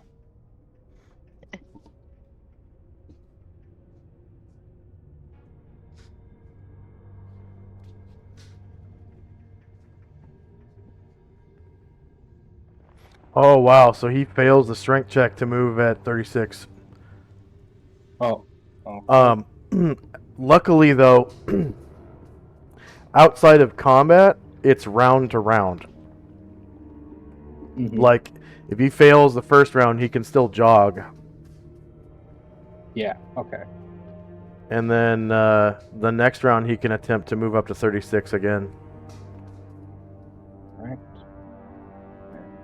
Still just slow to a jog. Oh, he doesn't have super good strength. It is high, but it's not like the best. Yeah. And That's he'll why. make it and be like, young buddy. Oh, he already made it. Nice. And Yang, he has dinosaurmanship, He right? does. So he can make Yang do double movement in the same round, as long as he can reach Yang and passes his check.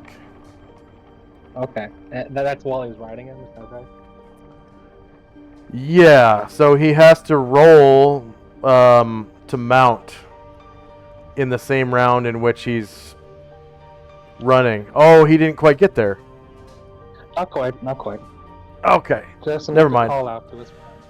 But next round he'll be able to mount and kind of take off. And Young moves pretty quick at 15, so a double move is going to be...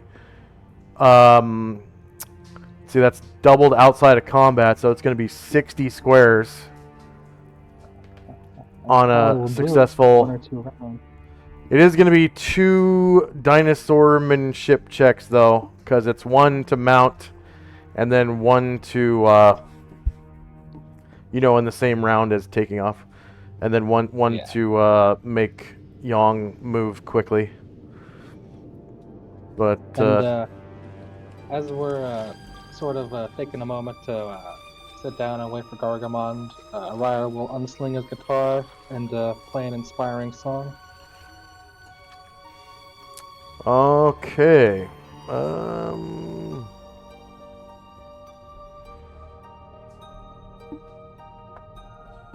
Ryer Rally Allies. +1 to hit.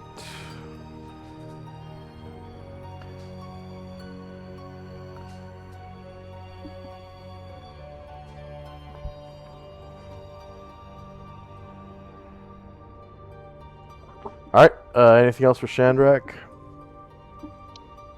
That's all. Alright, Tinsy.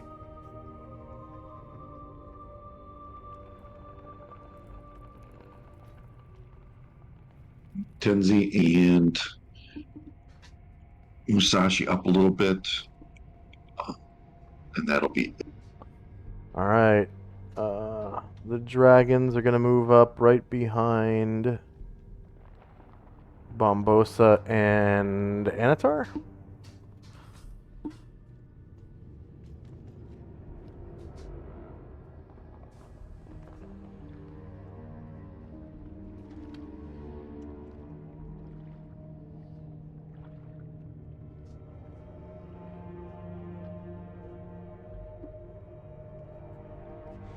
And that's the end of the round. I'm going to sort because we got a new timer on there for the rally. We got spells and time and rally.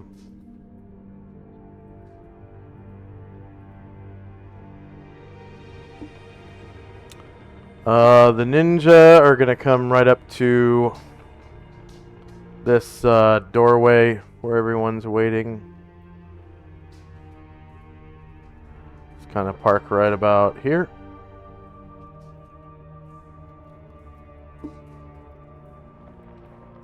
And Asher.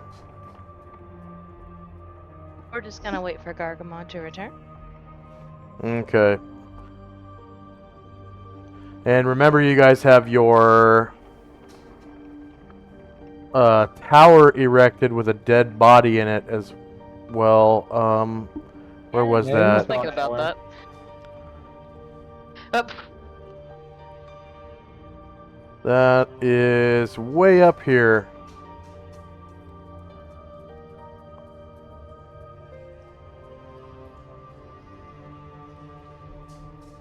So I don't know if anyone can see that area. Something in there has sight. Not on my map. But that is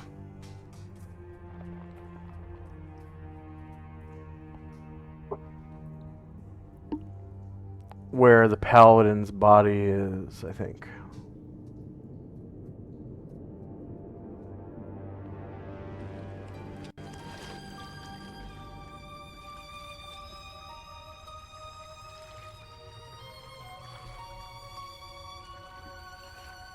All right, Shandrak. Alright. Gargamon will be able to make it to Yong and attempt to mount him and spur him to movement. Okay, so one check to mount.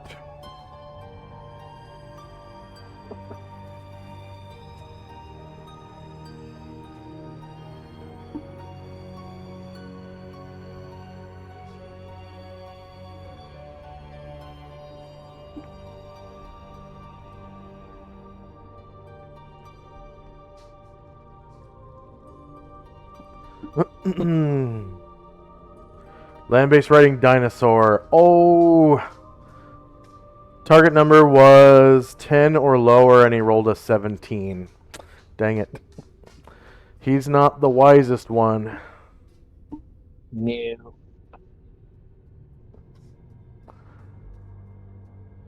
Alright, anything else for Shandrak? He can mount, though. He can mount. He can mount normally still? Yeah. Okay, yeah. We'll do that. And yeah, Shandrak. Yeah, perfect. So Shandrak will reach out over to Musashi and cast a protection from evil onto him. Okay. So, Shandrak staff protection from evil on Musashi. 18 rounds.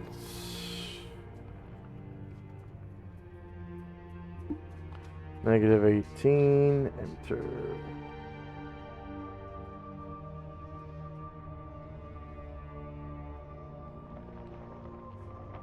Alright, anything else for Shandrak? That's all. Tenzi. Excuse me. We're just gonna wait. Alright. The dragons are waiting as well. End of round. Regeneration. Did you finish healing Anatar? I don't know if you want. Oh, good Yeah. point. So, No. spells in time. And first up is the ninja. They are waiting by the door. And Asher. Maybe healing Anatar. Maybe. That'd be a good thing to get back to doing.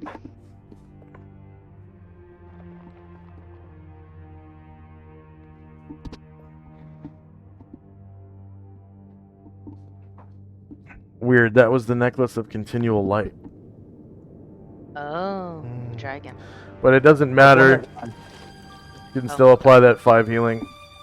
I was wondering why I saw the spell temple for that. I was like, what?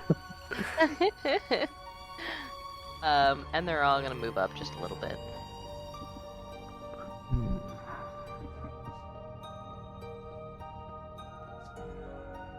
That'll be good. All right. Shandrak. Gargamon attempts to spurn Young to a jog. Alrighty.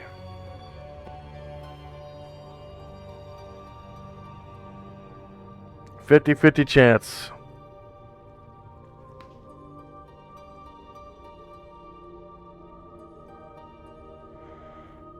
There we go. There it is. You can move him 60 squares. Okay. That is a lot of squares. Let me turn off our what's it called?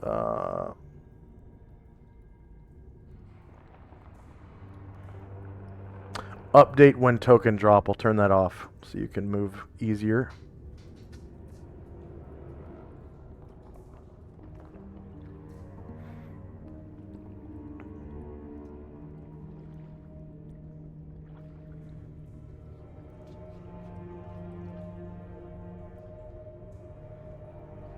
The reason why I have that on is it with the new dynamic lighting, it actually saves on lag when you're moving tokens. So when you move Yang, you probably have a supercomputer, so it might not hit you as hard as it hits me. But yeah, if I don't have that turned on, it hits me hard. Oh, sorry. He's looks like he's kind of stuck Stuck? right there. Okay, I'll move him back over where he was.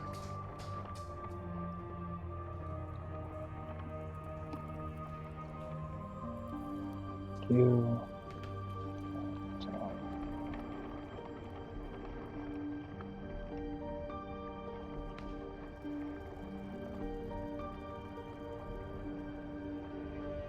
Right. Wait. Hold on. 15.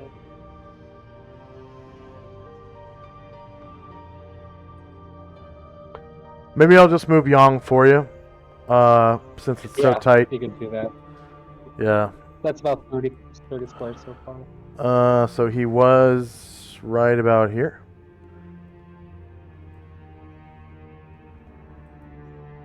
So this is 28,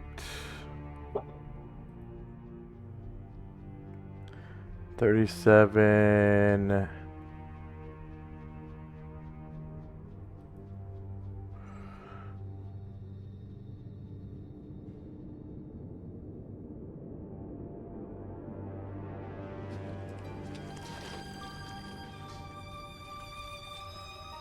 50,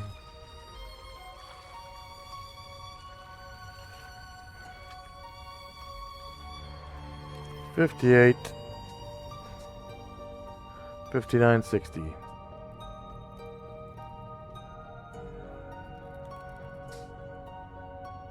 Thank you.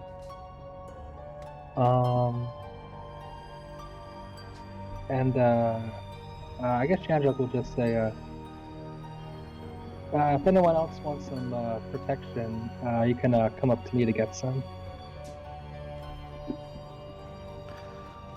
And that's all. Okay. Tenzi. I'll turn that update when token drop back on.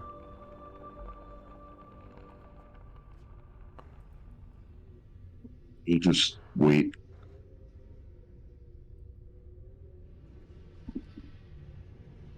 Okay. The pen lungs are going to kind of creep up a little bit.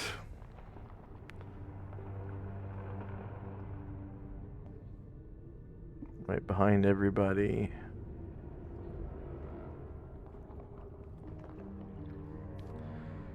And end of round. I'm gonna sort. So we got a couple new timers on there. Spells and time. And I think it's been 1 hour since our last break. So when we come back,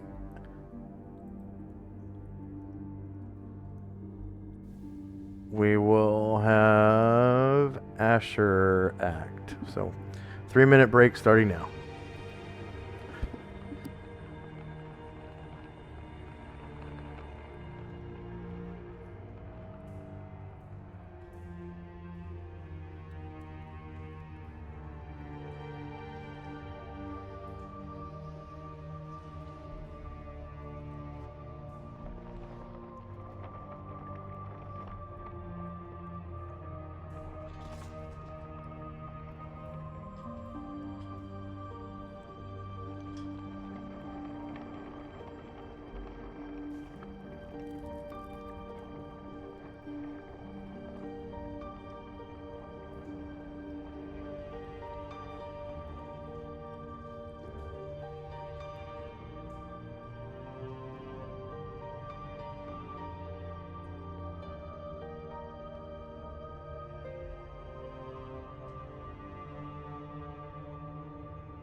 And we've got about 20 seconds left.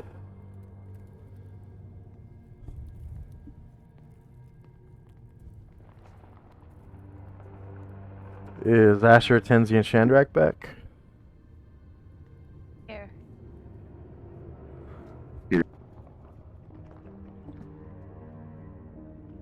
I'm here. All right, welcome back from our 3-minute break. First up is Asher and Company. Minotaur will do another Cure Light Wounds on himself.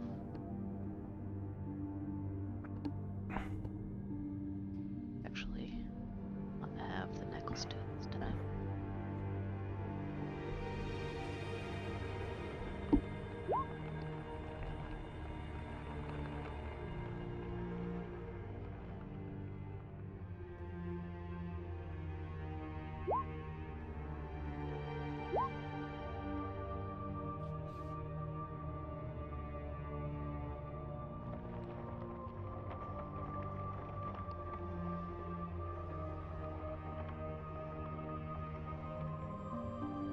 We'll just keep waiting for Gargamont.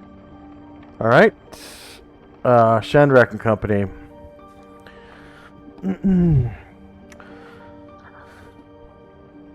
Alright. Make it back. That's right. So So you want me to move Yang for you again? Yes, please. Alright. So Yang appears behind the dragons by moving 24 squares, and then let's see. I think,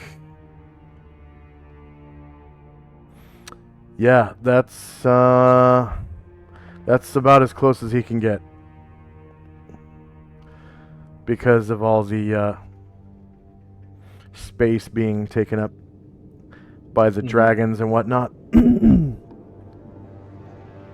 Okay.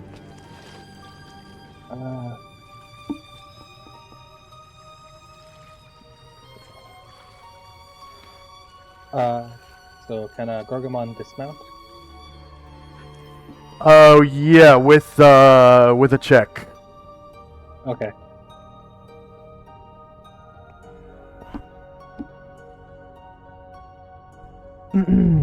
A successful check, that is. Of course. Dinosaurmanship. Ah. Oh! So he'll have to wait till next round, and then it'll be his whole round of action. Is dismounting. Oh, that's right. Yeah. That's right.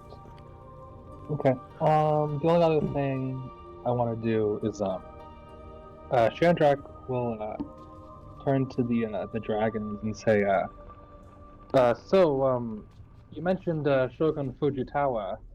How well do you know him?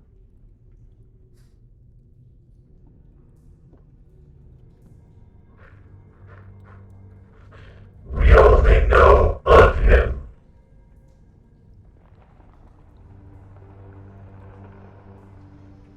That was you only know of him? Yes, we only know of him. So you wouldn't have had so you've never seen the man yourself. So is that right? Yes, that's right. Okay. No problem. Yeah. With that, Shandrak is just whistling to the tune of Ryer's song. Oh yeah. Tenzi.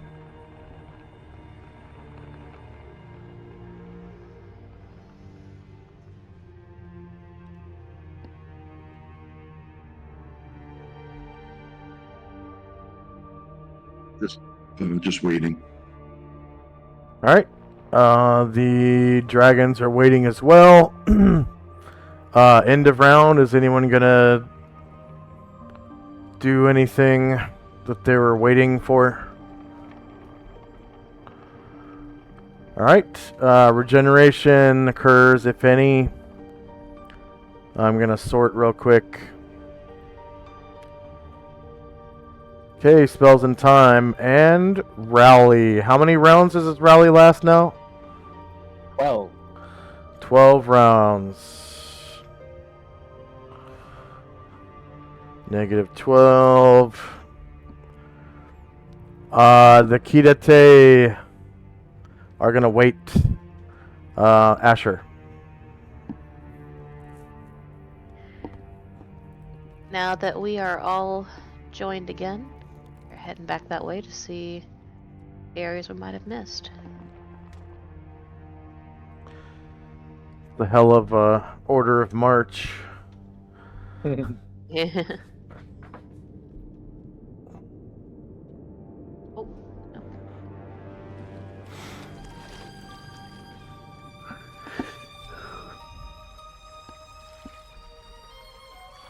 We're Loki.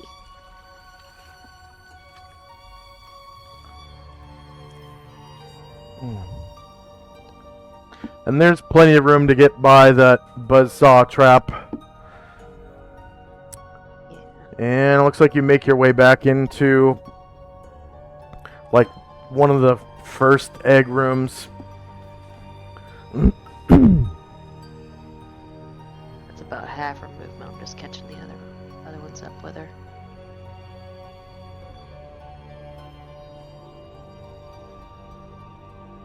About that is half her movement.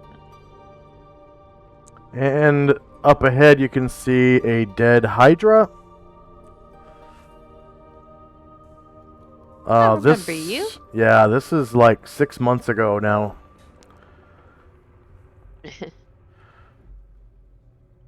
This was like last summer. And then And from here, Asher does see a door that was unopened, and she's gonna head to listen at it. And she has enough movement, so she'll get there. Listen at this door.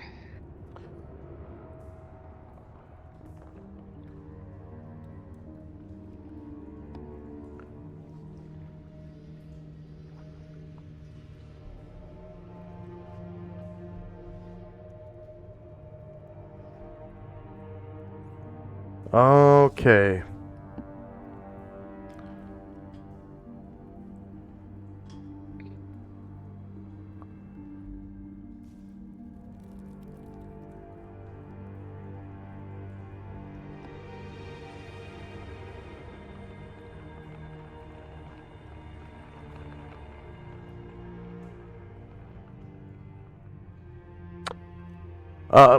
Inside the room, you can hear the flickering of tiny flames.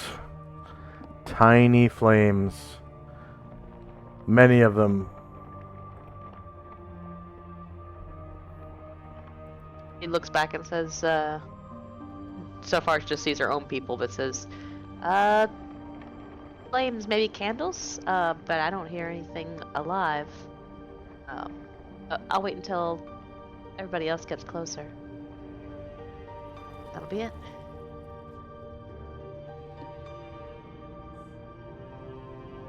Shandrak. Oh, you get 200 points. Thank you. Oh, and Ryder did complete a song, right? So we all get music notes before we leave.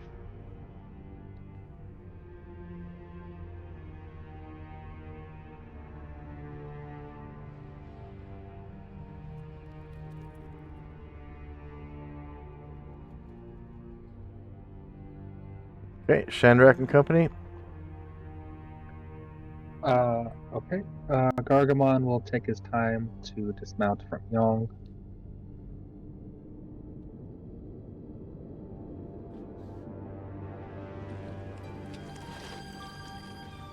And everyone else will start to make their way east.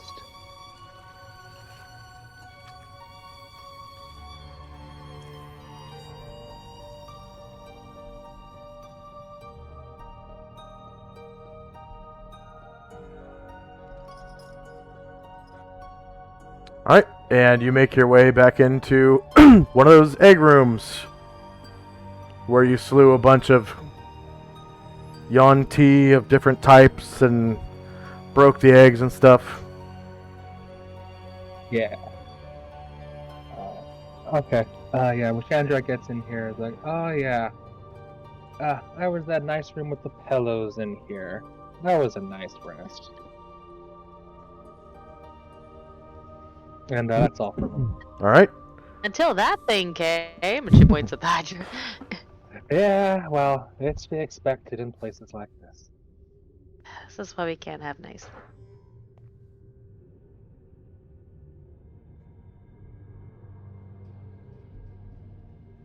And Tenzi and Company. Sashi will move, and Tenzi will move into this area.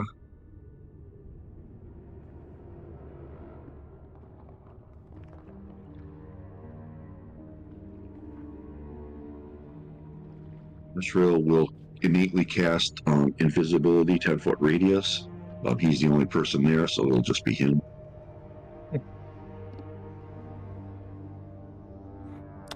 What spell was it? Invisibility, 10-foot radius. And that's Ashriel? Yeah. Okay. That is a...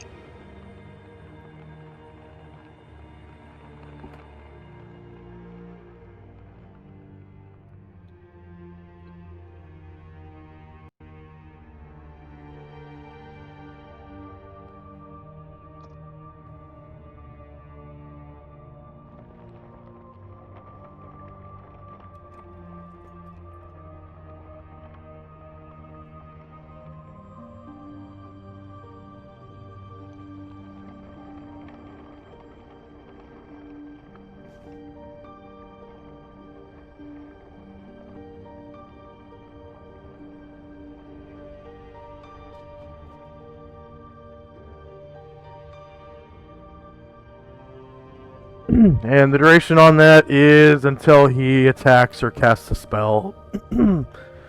So I won't bother putting it on the turn order tracker. It's kind of redundant. Yep. Anything else for Tenzi? That's it. Alright, so the Kitate ninja who were waiting are going to move up into the room here.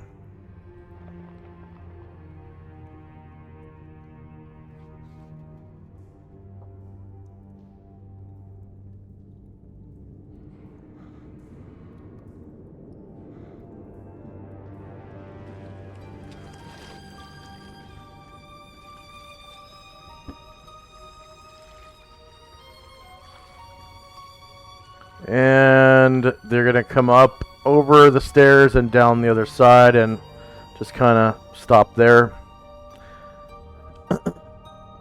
And then the dragons are going to move into this little hallway place. Right behind Brian Druid.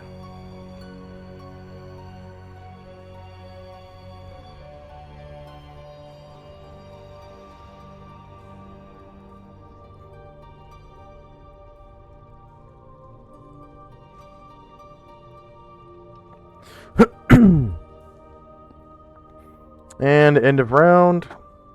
Anyone want to take any action they're waiting for? Okay. Just going to sort real quick. So I think everyone's under the effect of the rally now. Spells and time.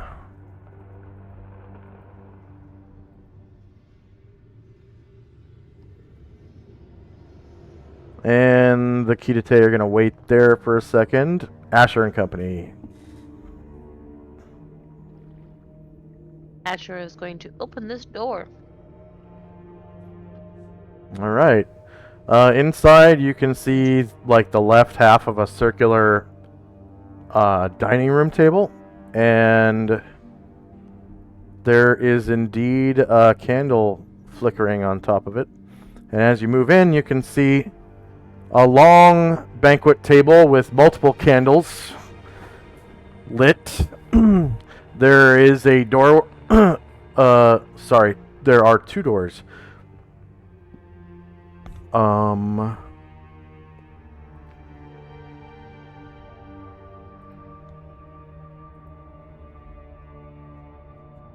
She will listen at this one. Oh, weird. That one's not covering all the way.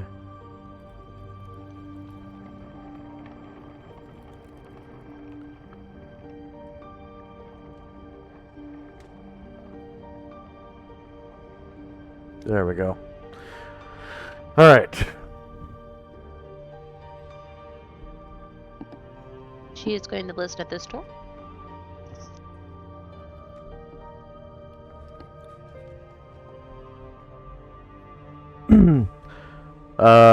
She hears the sound of her own heartbeat. Blub blub blub blub blub blub blub blub blub blub. It's fine, guys. And her people will begin falling in. And you can see there is another door. Why is light able to go through that door? What? You did have it fixed.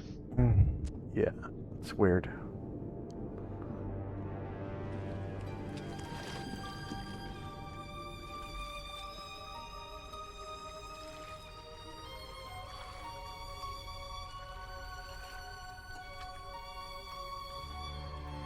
Oh yeah, I can see through that.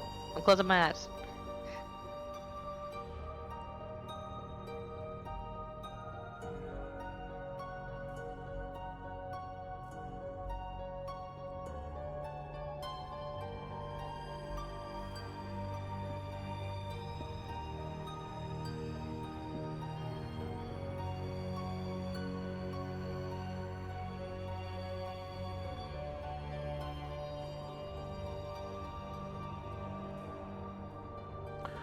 Yeah, it's been a douche.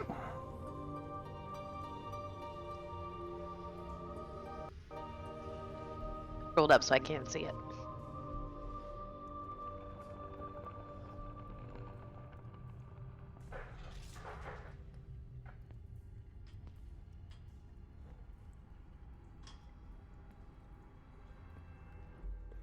Wonder if I can just like open the door and then close it.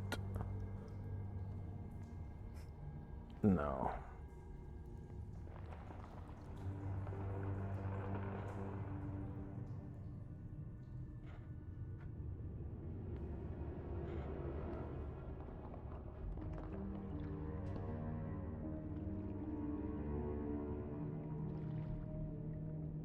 Let's see if I can put you guys on another map real quick.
Wow, it's taking a sweet time loading. I think I'm going to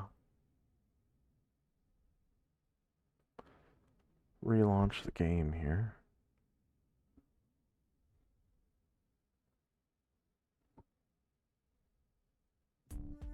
There we go.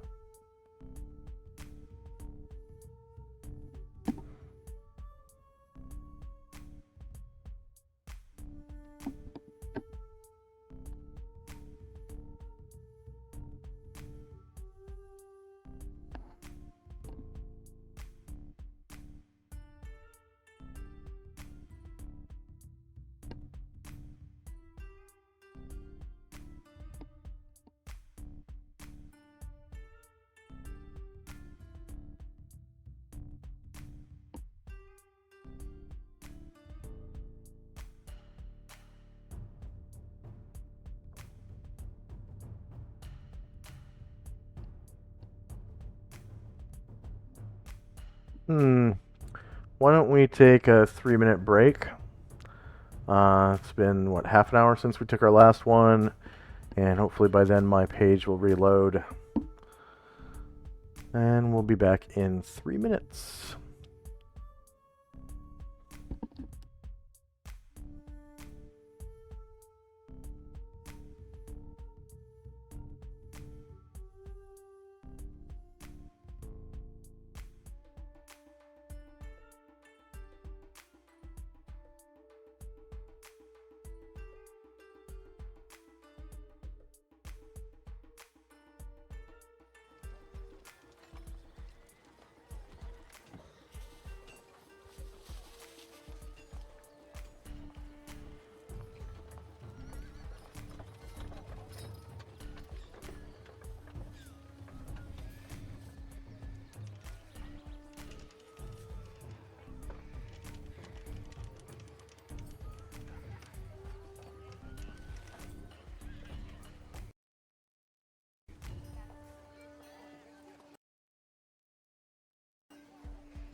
And we are back.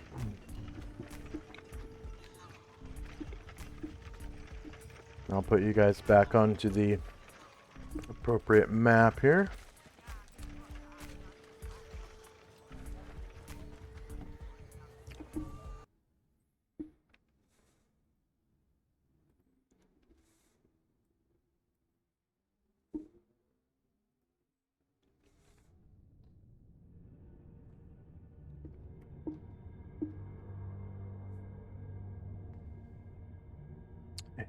Did it work? No, it didn't. Wow. All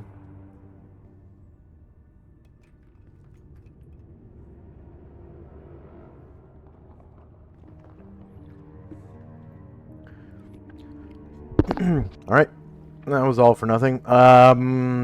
Anything else for Asher and Company? No.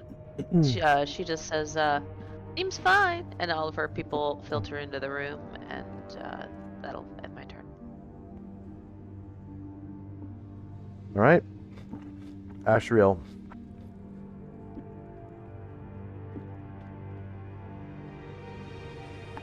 I mean, Shandrak.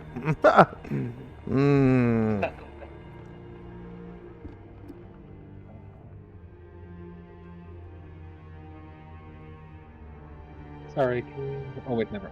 I found this. Okay. Well, so, Shandrak's people, whoops, don't take, that's extra. Shandrak's people, had to double check the eastern room.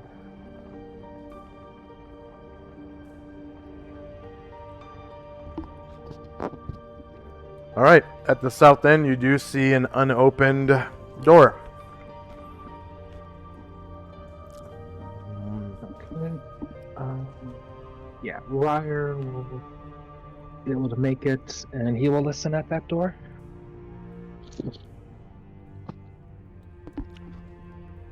All right.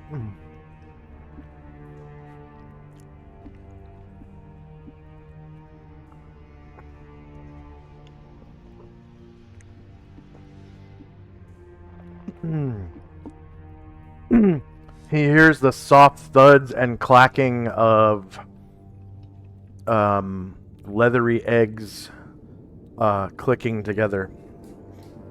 Oh. No hissing though. None. Ryer will open that door. All right. It looks like hatchery.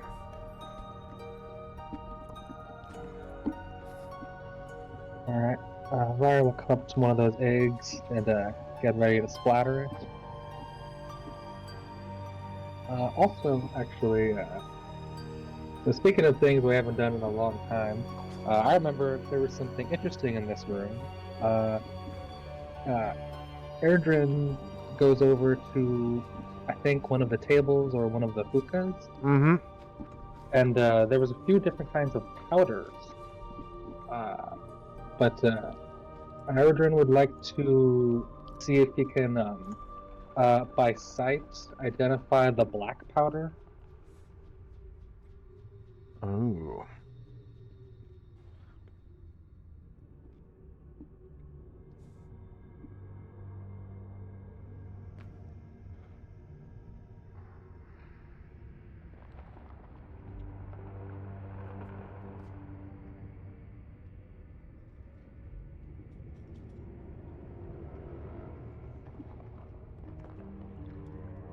Yeah, I remember you saying there was green, black, brown, and white, Yeah. and he identified the green and the white, and he has them. But we moved on before he looked at the other two.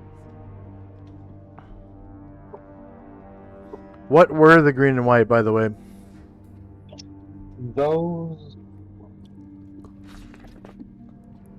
green ground leaves of the indica plant causes euphoria and sleepiness and hunger, lowers int by a week, increases charisma by 1 for a week. And the other one, white powder derived from cocoa plants, if inhaled, can raise dexterity and constitution by 1 for 1d2 hours and causes sleeplessness for 1d2 hours. Okay. And go ahead and roll his check for, or am I supposed to do that? I don't know for that one. Let's see, kit assassin abilities, and he's doing it by sight. Yeah, GM button. Yeah, Yep. I was just Okay. looking at it right now. And he does have the healing proficiency.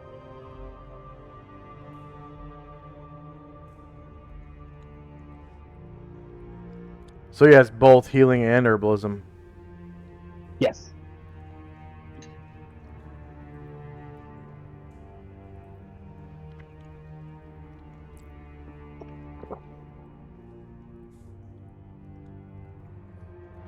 He doesn't know what it is. At least by sight. Yeah. And Shandrak,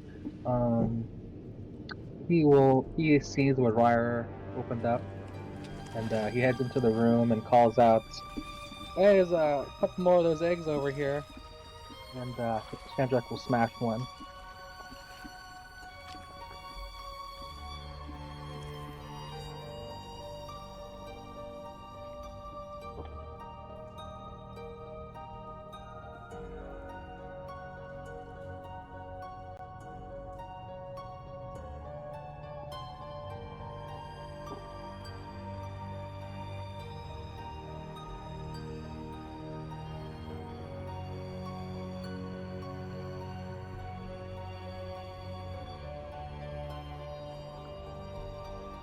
All right. Anything else for Shandrak? Just moving Garglond and Yong up.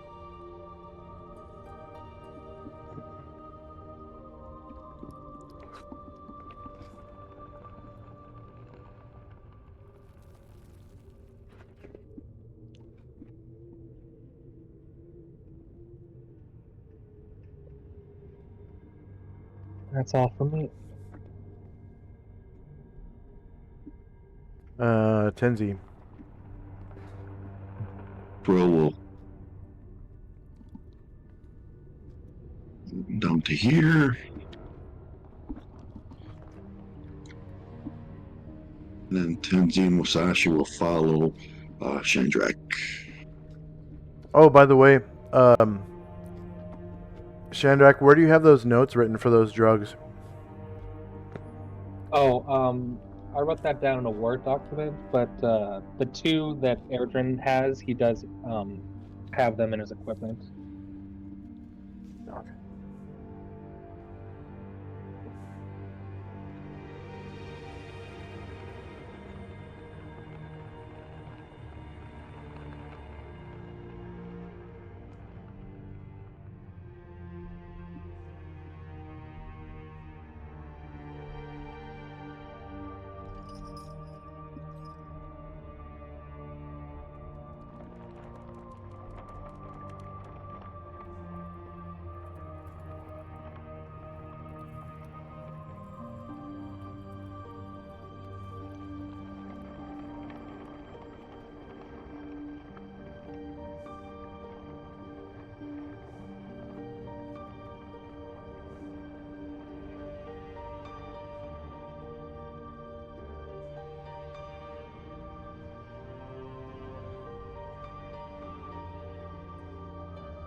And that'll be it for us.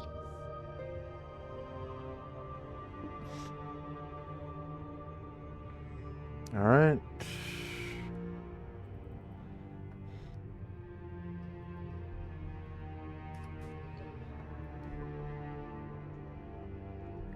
And then the other two were black powder and red powder, right? Black and brown. Black and brown. Okay.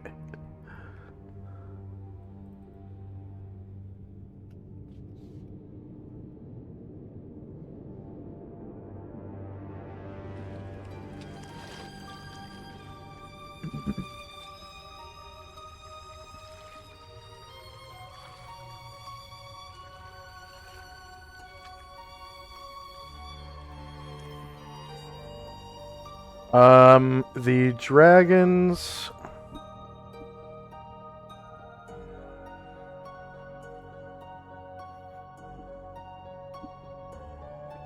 Are going to stay where they're at for now. And end of round. I'm going to sort real quick.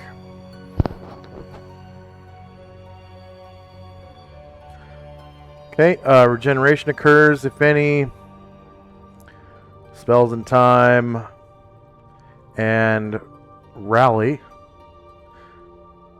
The ninja are going to stay put for now. Asher and company. Asher is gonna come to this door and listen at it.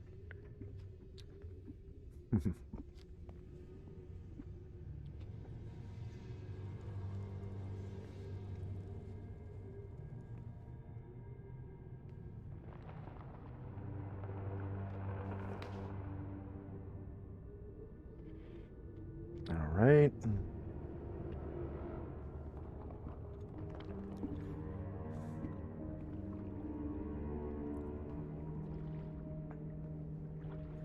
There is, in fact, no sound coming from this room.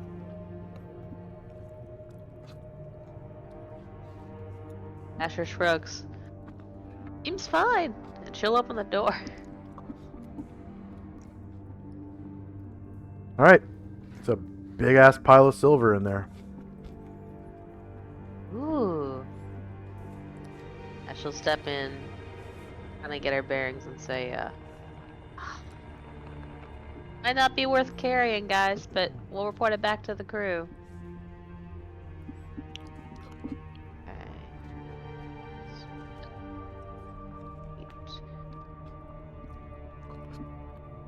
We'll go back to this other door where she thinks it's fine. She'll open that. Looks like a hatchery. Step in. There's like a moat. Ah. She says, oh, guys, more eggs to smash. And yeah. Step out of the way, and now people will come in and trying to figure out how to get to these eggs. Our druid can barely fit on the ledge, so maybe he can just like Yeah. reach across it. He's so big he can just walk across Yeah. and just like He's smash. gonna start trampling eggs. Yeah, Yeah. he's able to just smash them all by walking on them. Cool. He's gonna do that. And Asher like dusts her hands off against each other, says, "Nice job, good work, people." And that'll be my turn.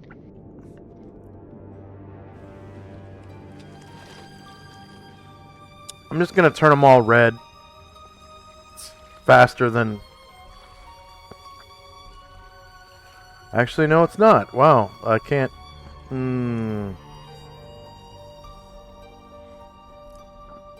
Wow, I have to individually X them out.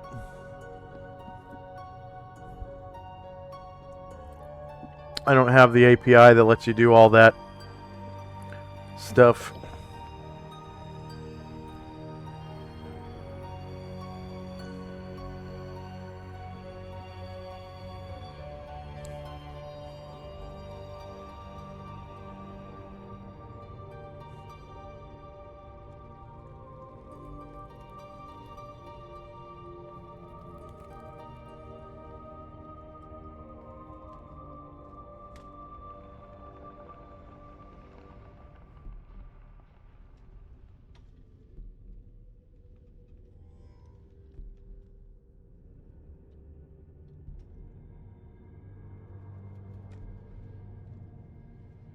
Alright. They're on the map layer. Anything else for Asher and company? Oh, that's good for this turn. Alright, Shandrak. So Erdrin is going to turn his eyes on the brown powder, see if he can identify that. Okay.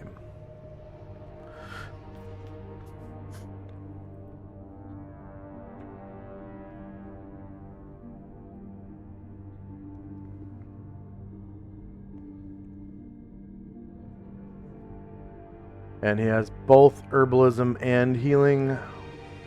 Yes, that's right.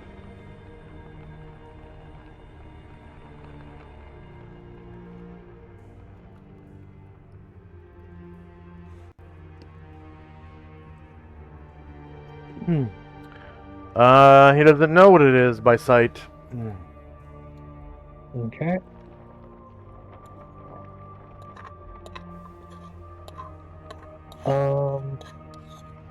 Yeah, Ryar will smash the egg he's at, and Chandrak will look back at Tenzi Musashi. He's like, "Last two are for you."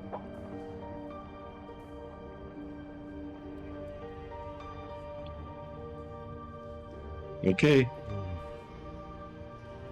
Yeah. Chandrak will just start to make his way back out. All right.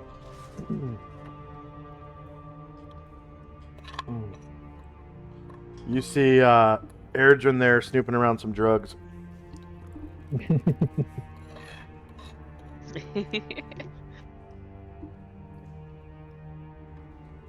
Chandrak stays close by, wants to see what happens. Ash is like, I wonder what the guys are up to.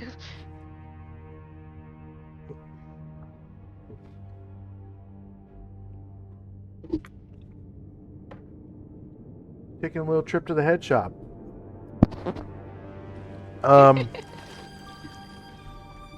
Tenzi. Musashi will come up and, using his katana and wakizashi, smash these remaining eggs down here, slicing and dicing them. And Tenzi's going to come up to this wall here. He's going to examine it to look for weaknesses in the wall.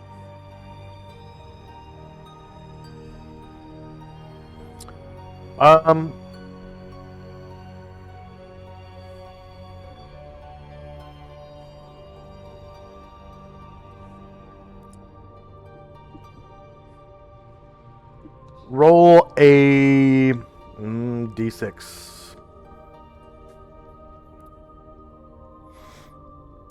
Por favor. Okay. So that's actually really good. The die roll. But he doesn't find any weaknesses per se. But it is a stone wall that's, I guess he would be able to tell by that die roll that it's very thin.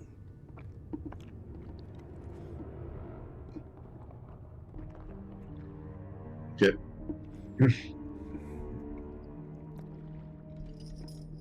He's starting to concentrate.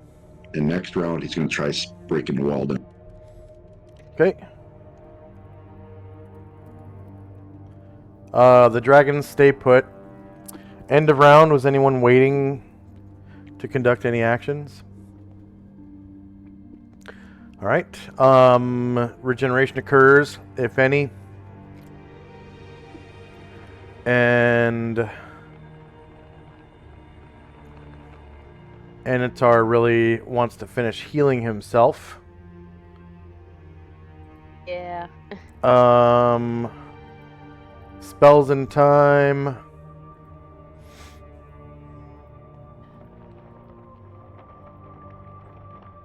So Gargamon's protection from evil will wear out at the end of the round. The ninja stay put, and next up is Asher. We will do another allied ones.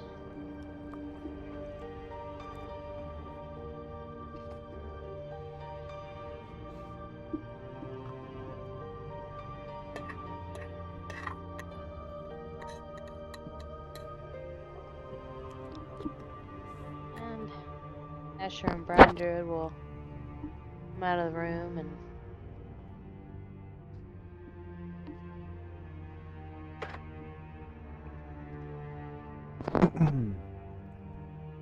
and just kind of investigate this banquet. Is it another gross one? Yeah. There's human Okay. parts on it. Ugh. Yeah. Yeah. It's nasty. Brains and hearts and livers and lungs that are, fully cooked and whatnot. Wait. She'll like turn her back to it. And give Anatar a minute to heal himself a little bit more. Smells delicious. Okay. Anything else for Anatar? Breathe Or through sorry, her mouth. Asher. They all start breathing through their mouth. Yeah. Wait. Wait. Wait. Ugh.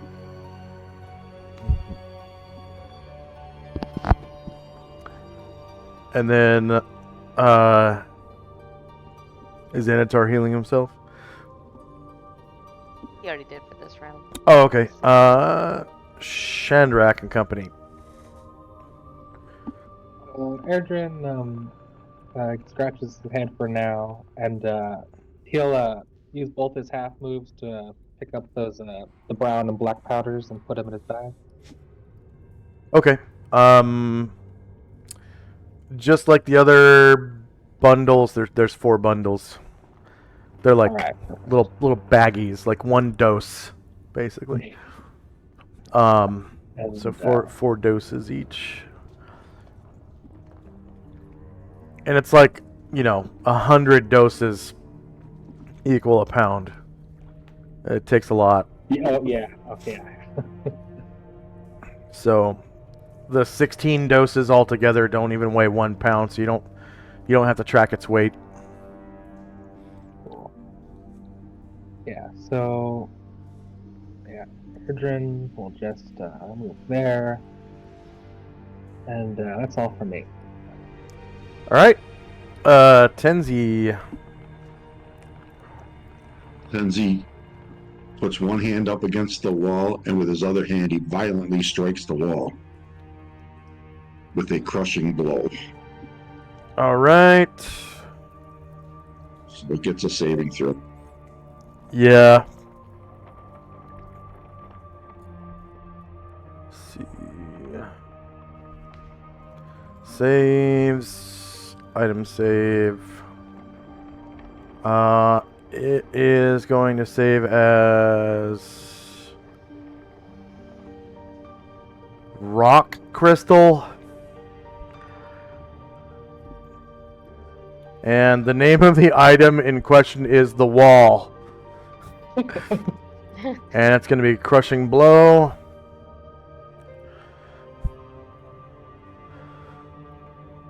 Yeah. Damn it. So, yeah, you go to punch it real hard. And you're like, hi-ya! And not a dent is made. Target Do we number. hear it or feel anything? You would probably hear the hi-ya echoing through, from over here at the door. But you don't hear anything like through the wall. Tenzi's in trouble. And so the target number was 17 or higher. Yeah, D20 greater than 17. So really shitty saving throw, right? But I rolled a natural 20.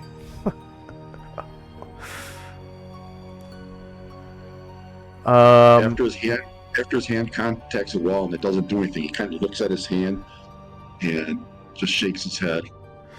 Yeah. And Musashi's going to move out of this room, and I think that'll be it for all. Okay.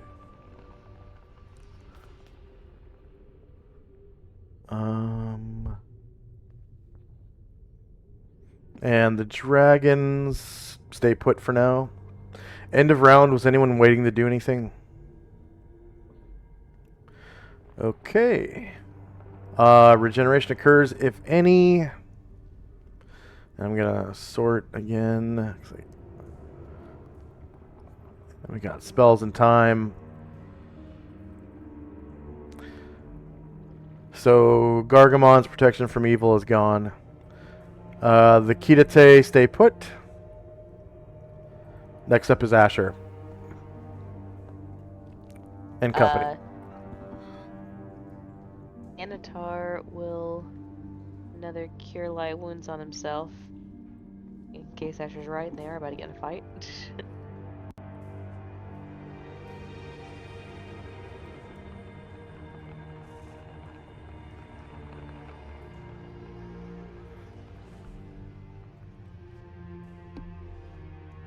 And they're all going to move north, but Anatar at a half move. Okay. I'm coming, Tensi!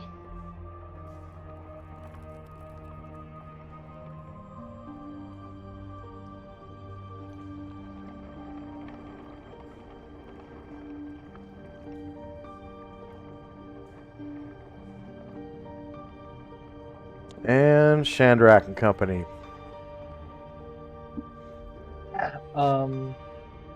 So, are you moving all your people, Asher? Is that right? Yeah, but Anatar will be at a half move. She Yeah, passes so- Shandrak. So that She says, that was not much that way. that was a pertinent question on Shandrak's part, so his action is taken.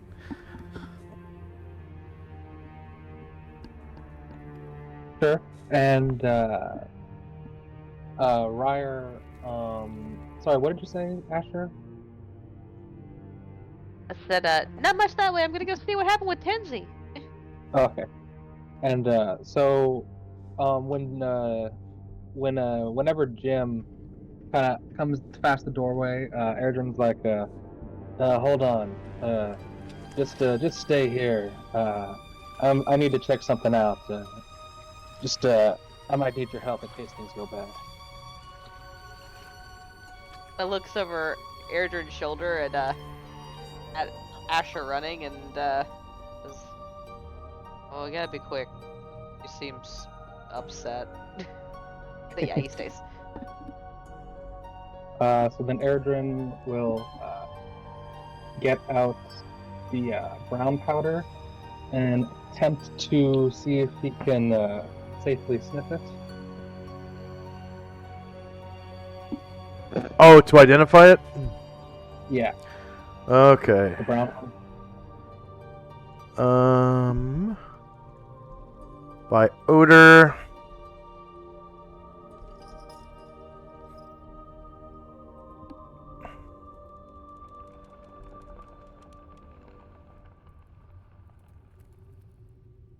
Oh, whoops. That's wrong. Wrong option there. The brown powder.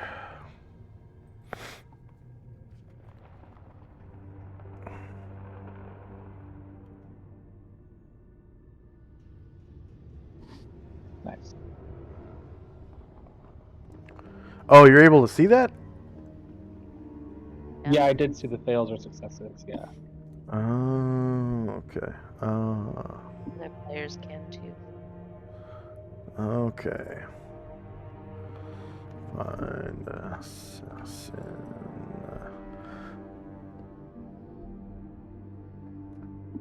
Jim sees Erdrin sniffing powders in front of him. He's like, "Whoa, easy, son." Just trying to get the aroma. Hopefully, it won't go in.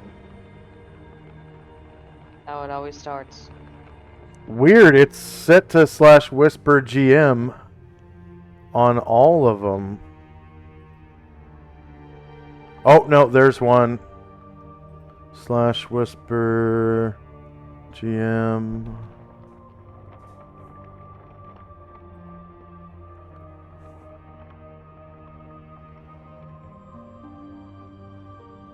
/whisper GM.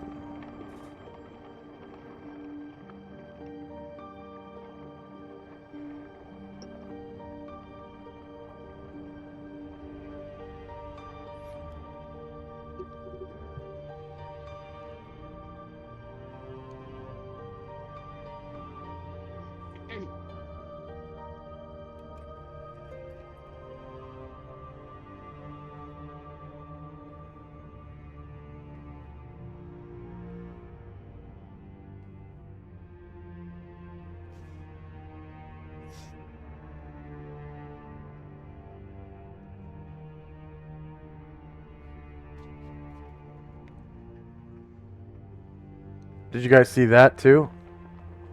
Yeah. Man, that's so weird.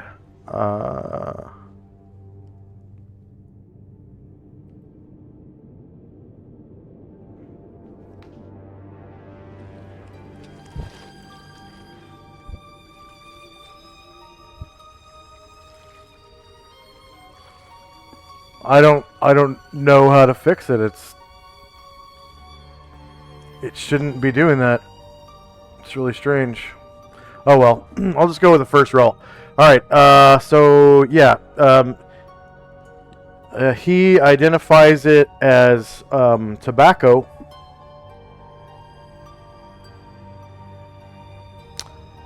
The brown powder is tobacco. And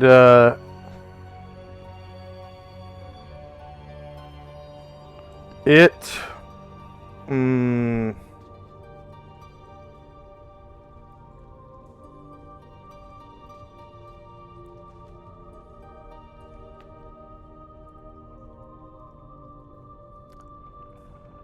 Let's see.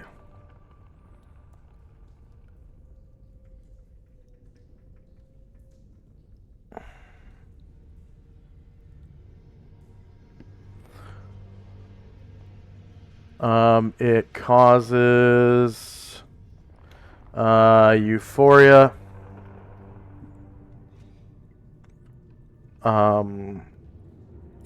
For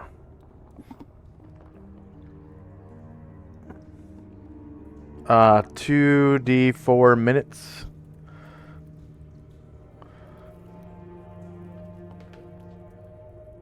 And curbs hunger for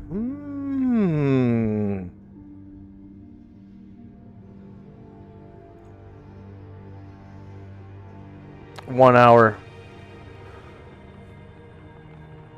Yeah.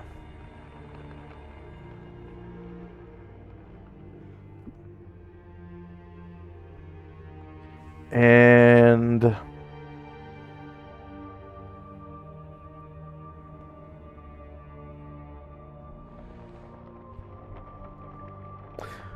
see, it causes euphoria and raises charisma +1 for 2d4 minutes. And curbs hunger for 1 hour.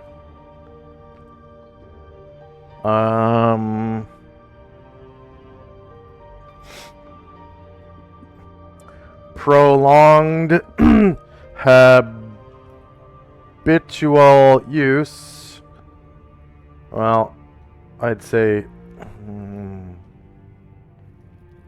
yeah, prolonged habitual use causes permanent -1 con. Only one time.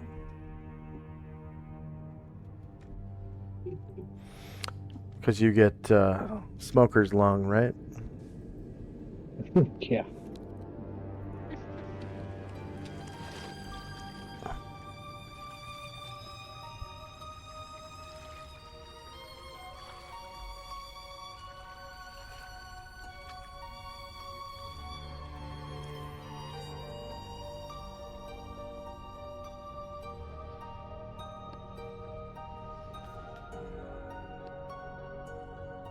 Okay, so I will paste that in chat so you can.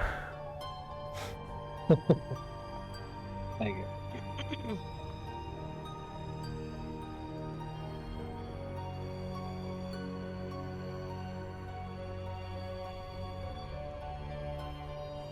The green one was indica, yeah? Yeah.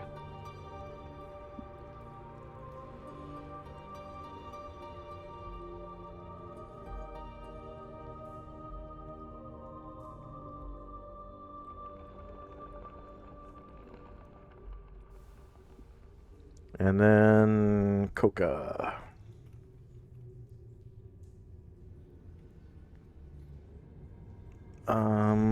Teachers lied to me. Smoking does make you cooler. But only temporarily. Yeah. Uh, if smoked,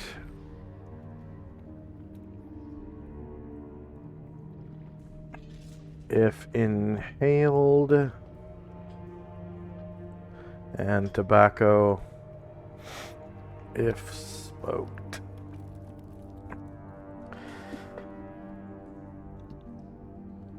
I was about to seriously date myself. Like, what if you did inhale? Alright, anything else for Shandrak? Gargamon just sounds like Tenzi might be in trouble, so he just goes to see what's going on. Tenzi's like examining his right hand and then looking over at the wall, kind of looking back and forth. It kind of turned your knuckles red. Yes. You alright? To practice my technique more. And that's all for me. Alright.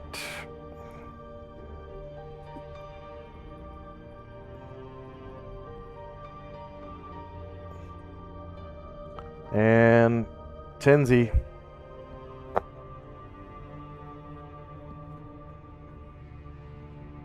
Tenzi will come by and say, well, I guess it's time for us to leave. It looks like we've found everything.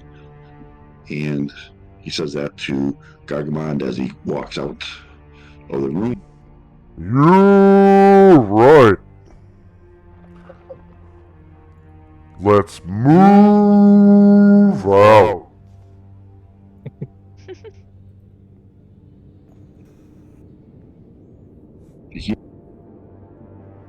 And I'm going to move Asriel up to here. And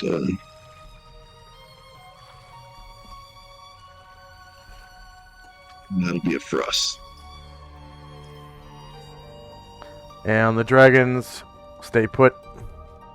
End of round. Was anyone waiting to do anything? Alright. Spells and time.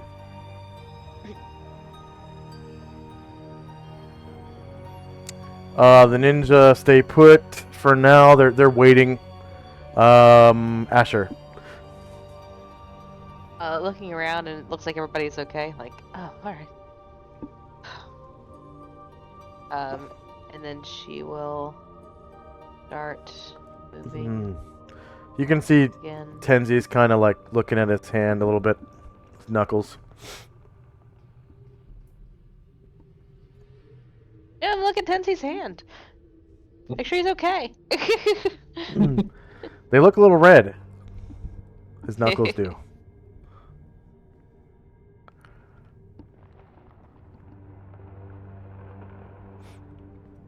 Alright, so directly in front of you, you can see a dead Hydra.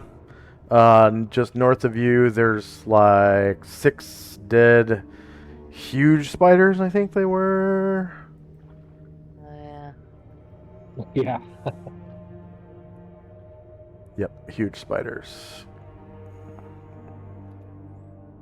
In the center of the room, there's that like really tall 5, 10, 15, 20, 25, 30 foot tall circular thing. And at the very pinnacle, there is a big bowl of silver coins you guys kind of left behind because it's who wants silver coins. And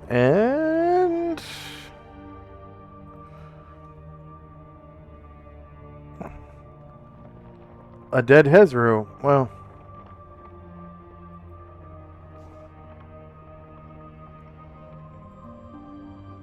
Okay. Add a jog. Oh, and one of the Kirite Gaining ate it right here too. Mm. Oh.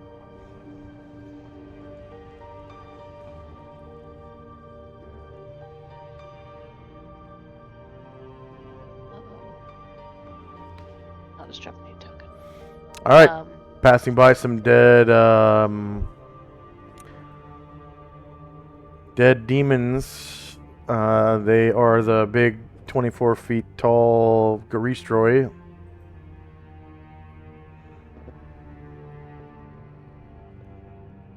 She shudders as she passes. Ugh. And then Jim stays to see if Adrian needs his help more. Seeing everybody walk out, Erden begins wrapping up the bundles. It's like, we can finish this later. Jim shrugs. Fine. And yeah, he'll stop by and look at Tenzi's knuckles like Asher asked him to.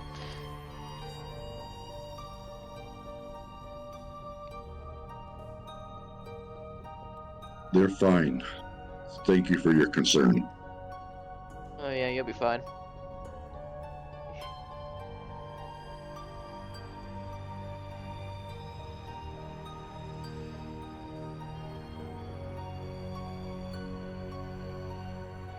All right, anything else for Asher? Nope, that'll be all. All right, Shandrak. All right. Start to make my way east. Jogging. Looks like up ahead you can see the corpse of Ithil, the giant lizard. Oh yeah. Any tragedies in our wake? Dead ninja, dead giant lizard, dead giant eagle. There's a dead paladin way back there.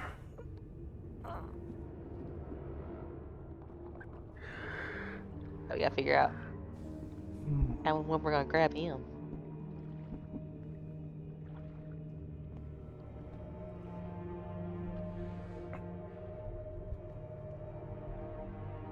Anything else for Shandrak?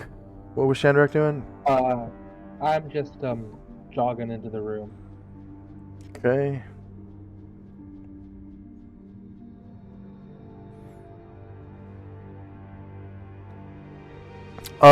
Asher can roll an intelligence check -8. Yeah, I do see a door, but yeah, I'll roll that. Didn't see it before. No.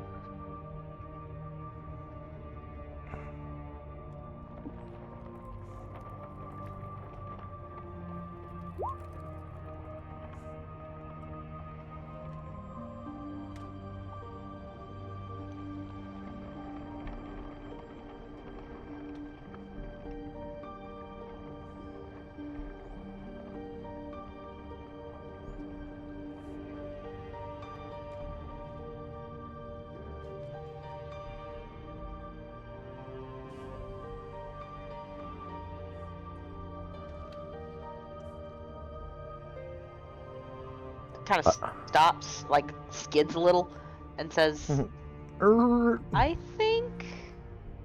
Yeah. I think this is where we had some choices to make, and we didn't go north or east. Yeah, we got bodies to the west and south, so that sounds right.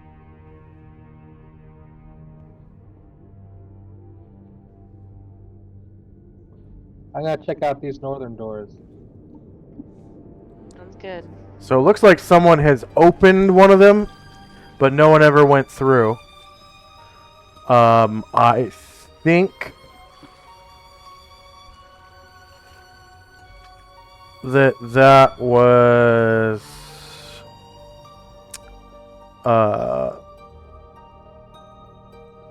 Alistair opened that, but I'm not 100% sure.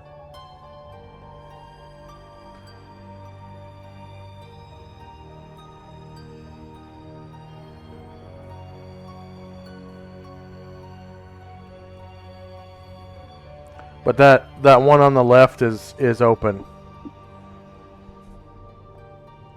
Of the 2 double doors.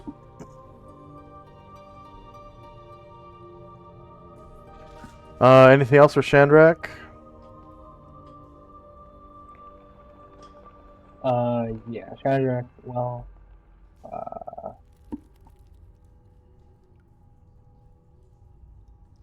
you just gotta close the door for right now.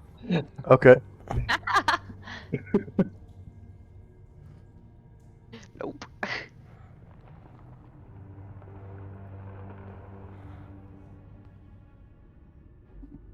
And, yeah, everyone else made their movement, so I'm good. All right.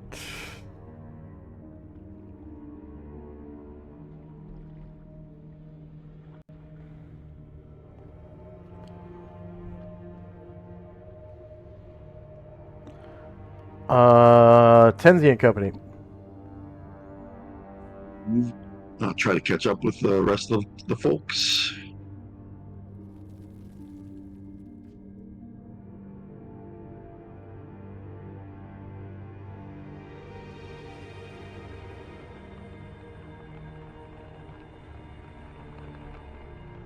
I think that'll be it. I'll just move my people.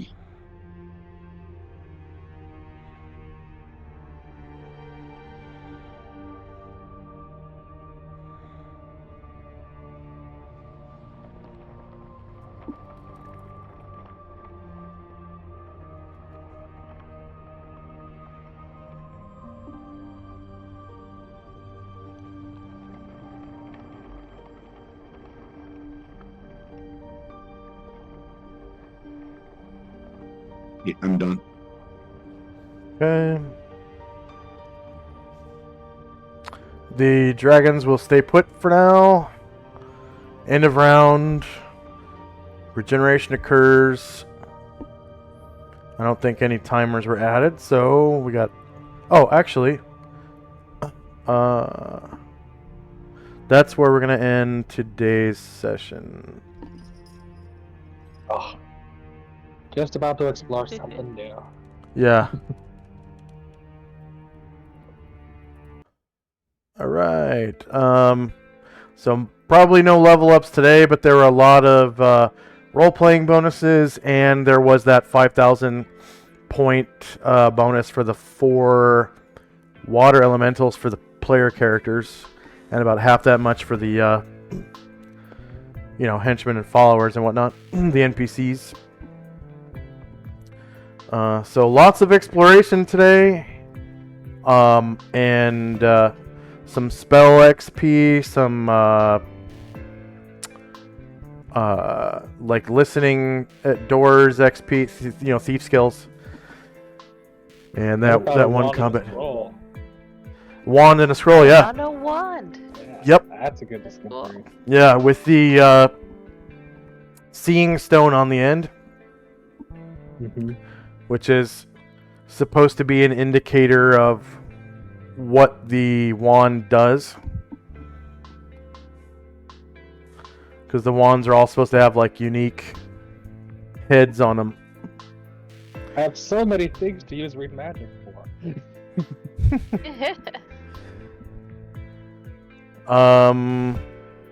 So I'm guessing no NPCs gained a level, but I don't know. I haven't been looking at people's experience points. Any level ups? Nah, Harrigan will be the next one for me, but he's almost at 400,000. Nice. Oh yeah, he's single classed. Yeah. Yeah. Nice.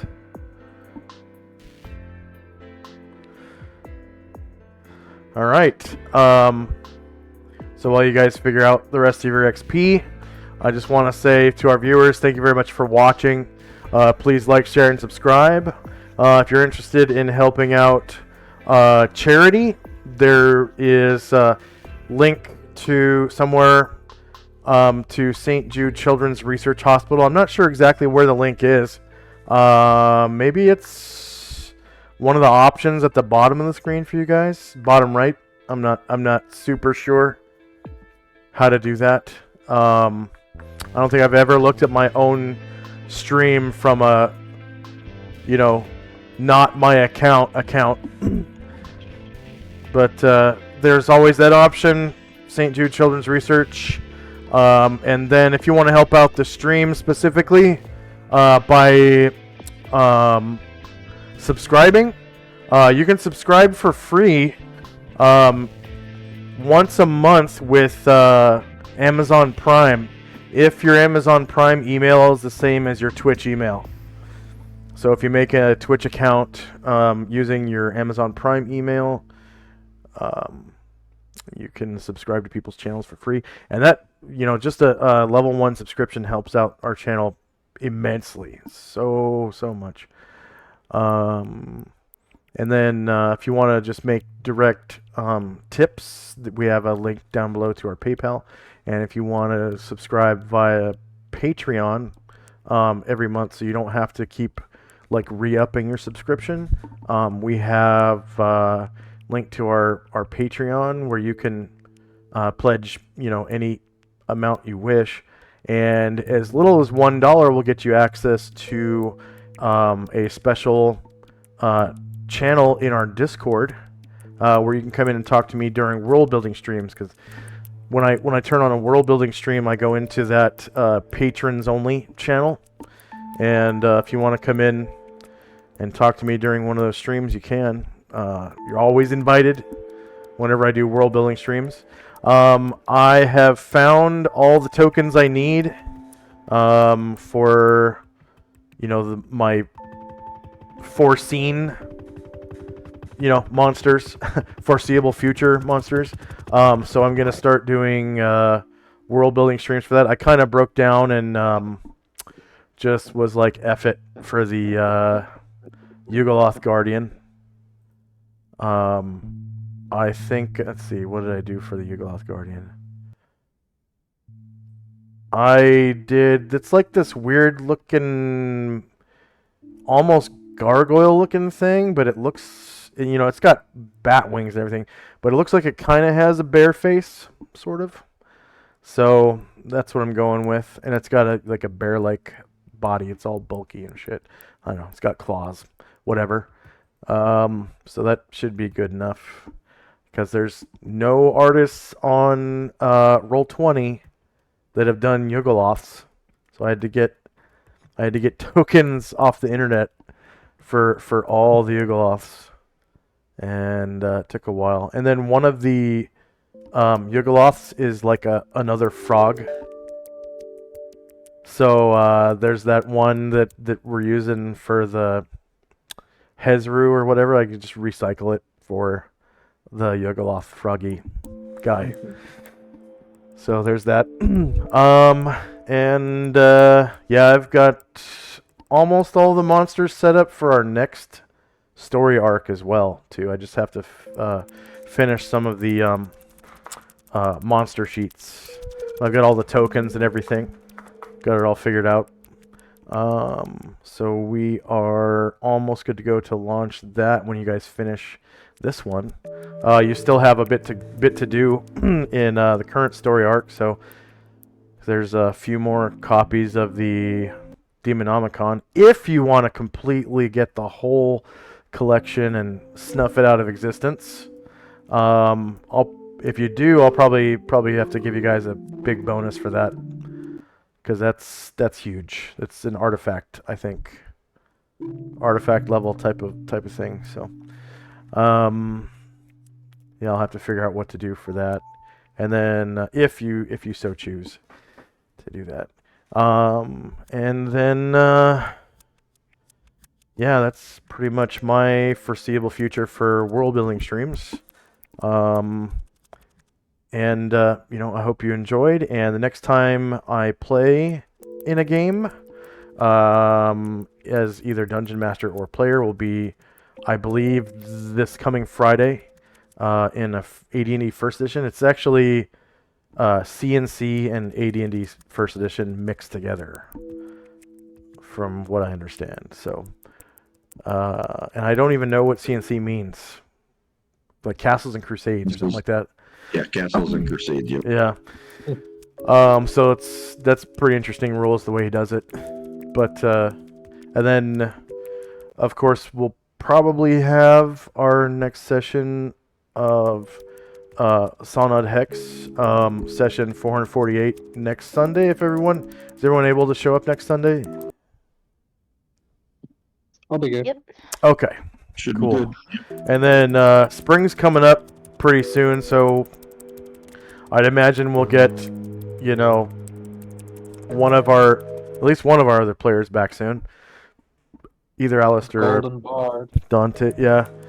I haven't been. Text from my mom real quick. You say again? Want to hit up Sorry, I was just checking a tournament schedule for my little nephew. He's an archery. I want to make sure I make at least one this month. Oh yeah. Is that usually on Sundays? It's on the weekends, but it's all the way in Louisville, so if I go, I'll end up staying for a couple of days. Oh, gotcha. Okay. So maybe next weekend you'll be doing that, or? I think I'm gonna go Okay. the 17th and 18th. 17th. I can see two of them. Oh, nice. Okay, so 17th and 18th we'll probably do, or whatever Sunday falls on the 17th or 18th, we'll probably do one shot of some kind. So I'll throw together one shot. I'm not ready to continue on with one shots in Tail of the Comet yet, because of where you guys are in the storyline, where you have like multiple options of where to go. I still need to figure out a couple maps for those. I'm currently found a really good map. Just this week, somebody on Reddit made a really awesome map for one of those locations. So I ripped it off Reddit and put it in the game. And then the other locations are kind of iffy. I'll probably have to change them up a little bit because I can't get the grids to work on the other two, or two of the other ones, sorry, because there's 4 locations where you can go to right now.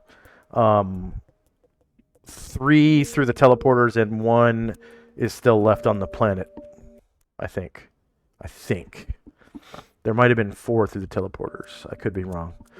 But, yeah, I'll be probably doing like a normal one-shot in Solynod Hex for either the 17th or 18th, whichever one is a Sunday. Yeah, and yeah, thank you very much for watching again, and hopefully we'll see you in a stream soon. Bye-bye. Oh, Bye. yeah, we've got maybe a raid, maybe.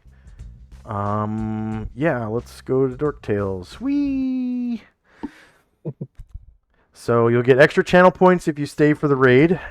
I think it's like a couple hundred extra channel points. And see you in the raid. Here we go. Whee!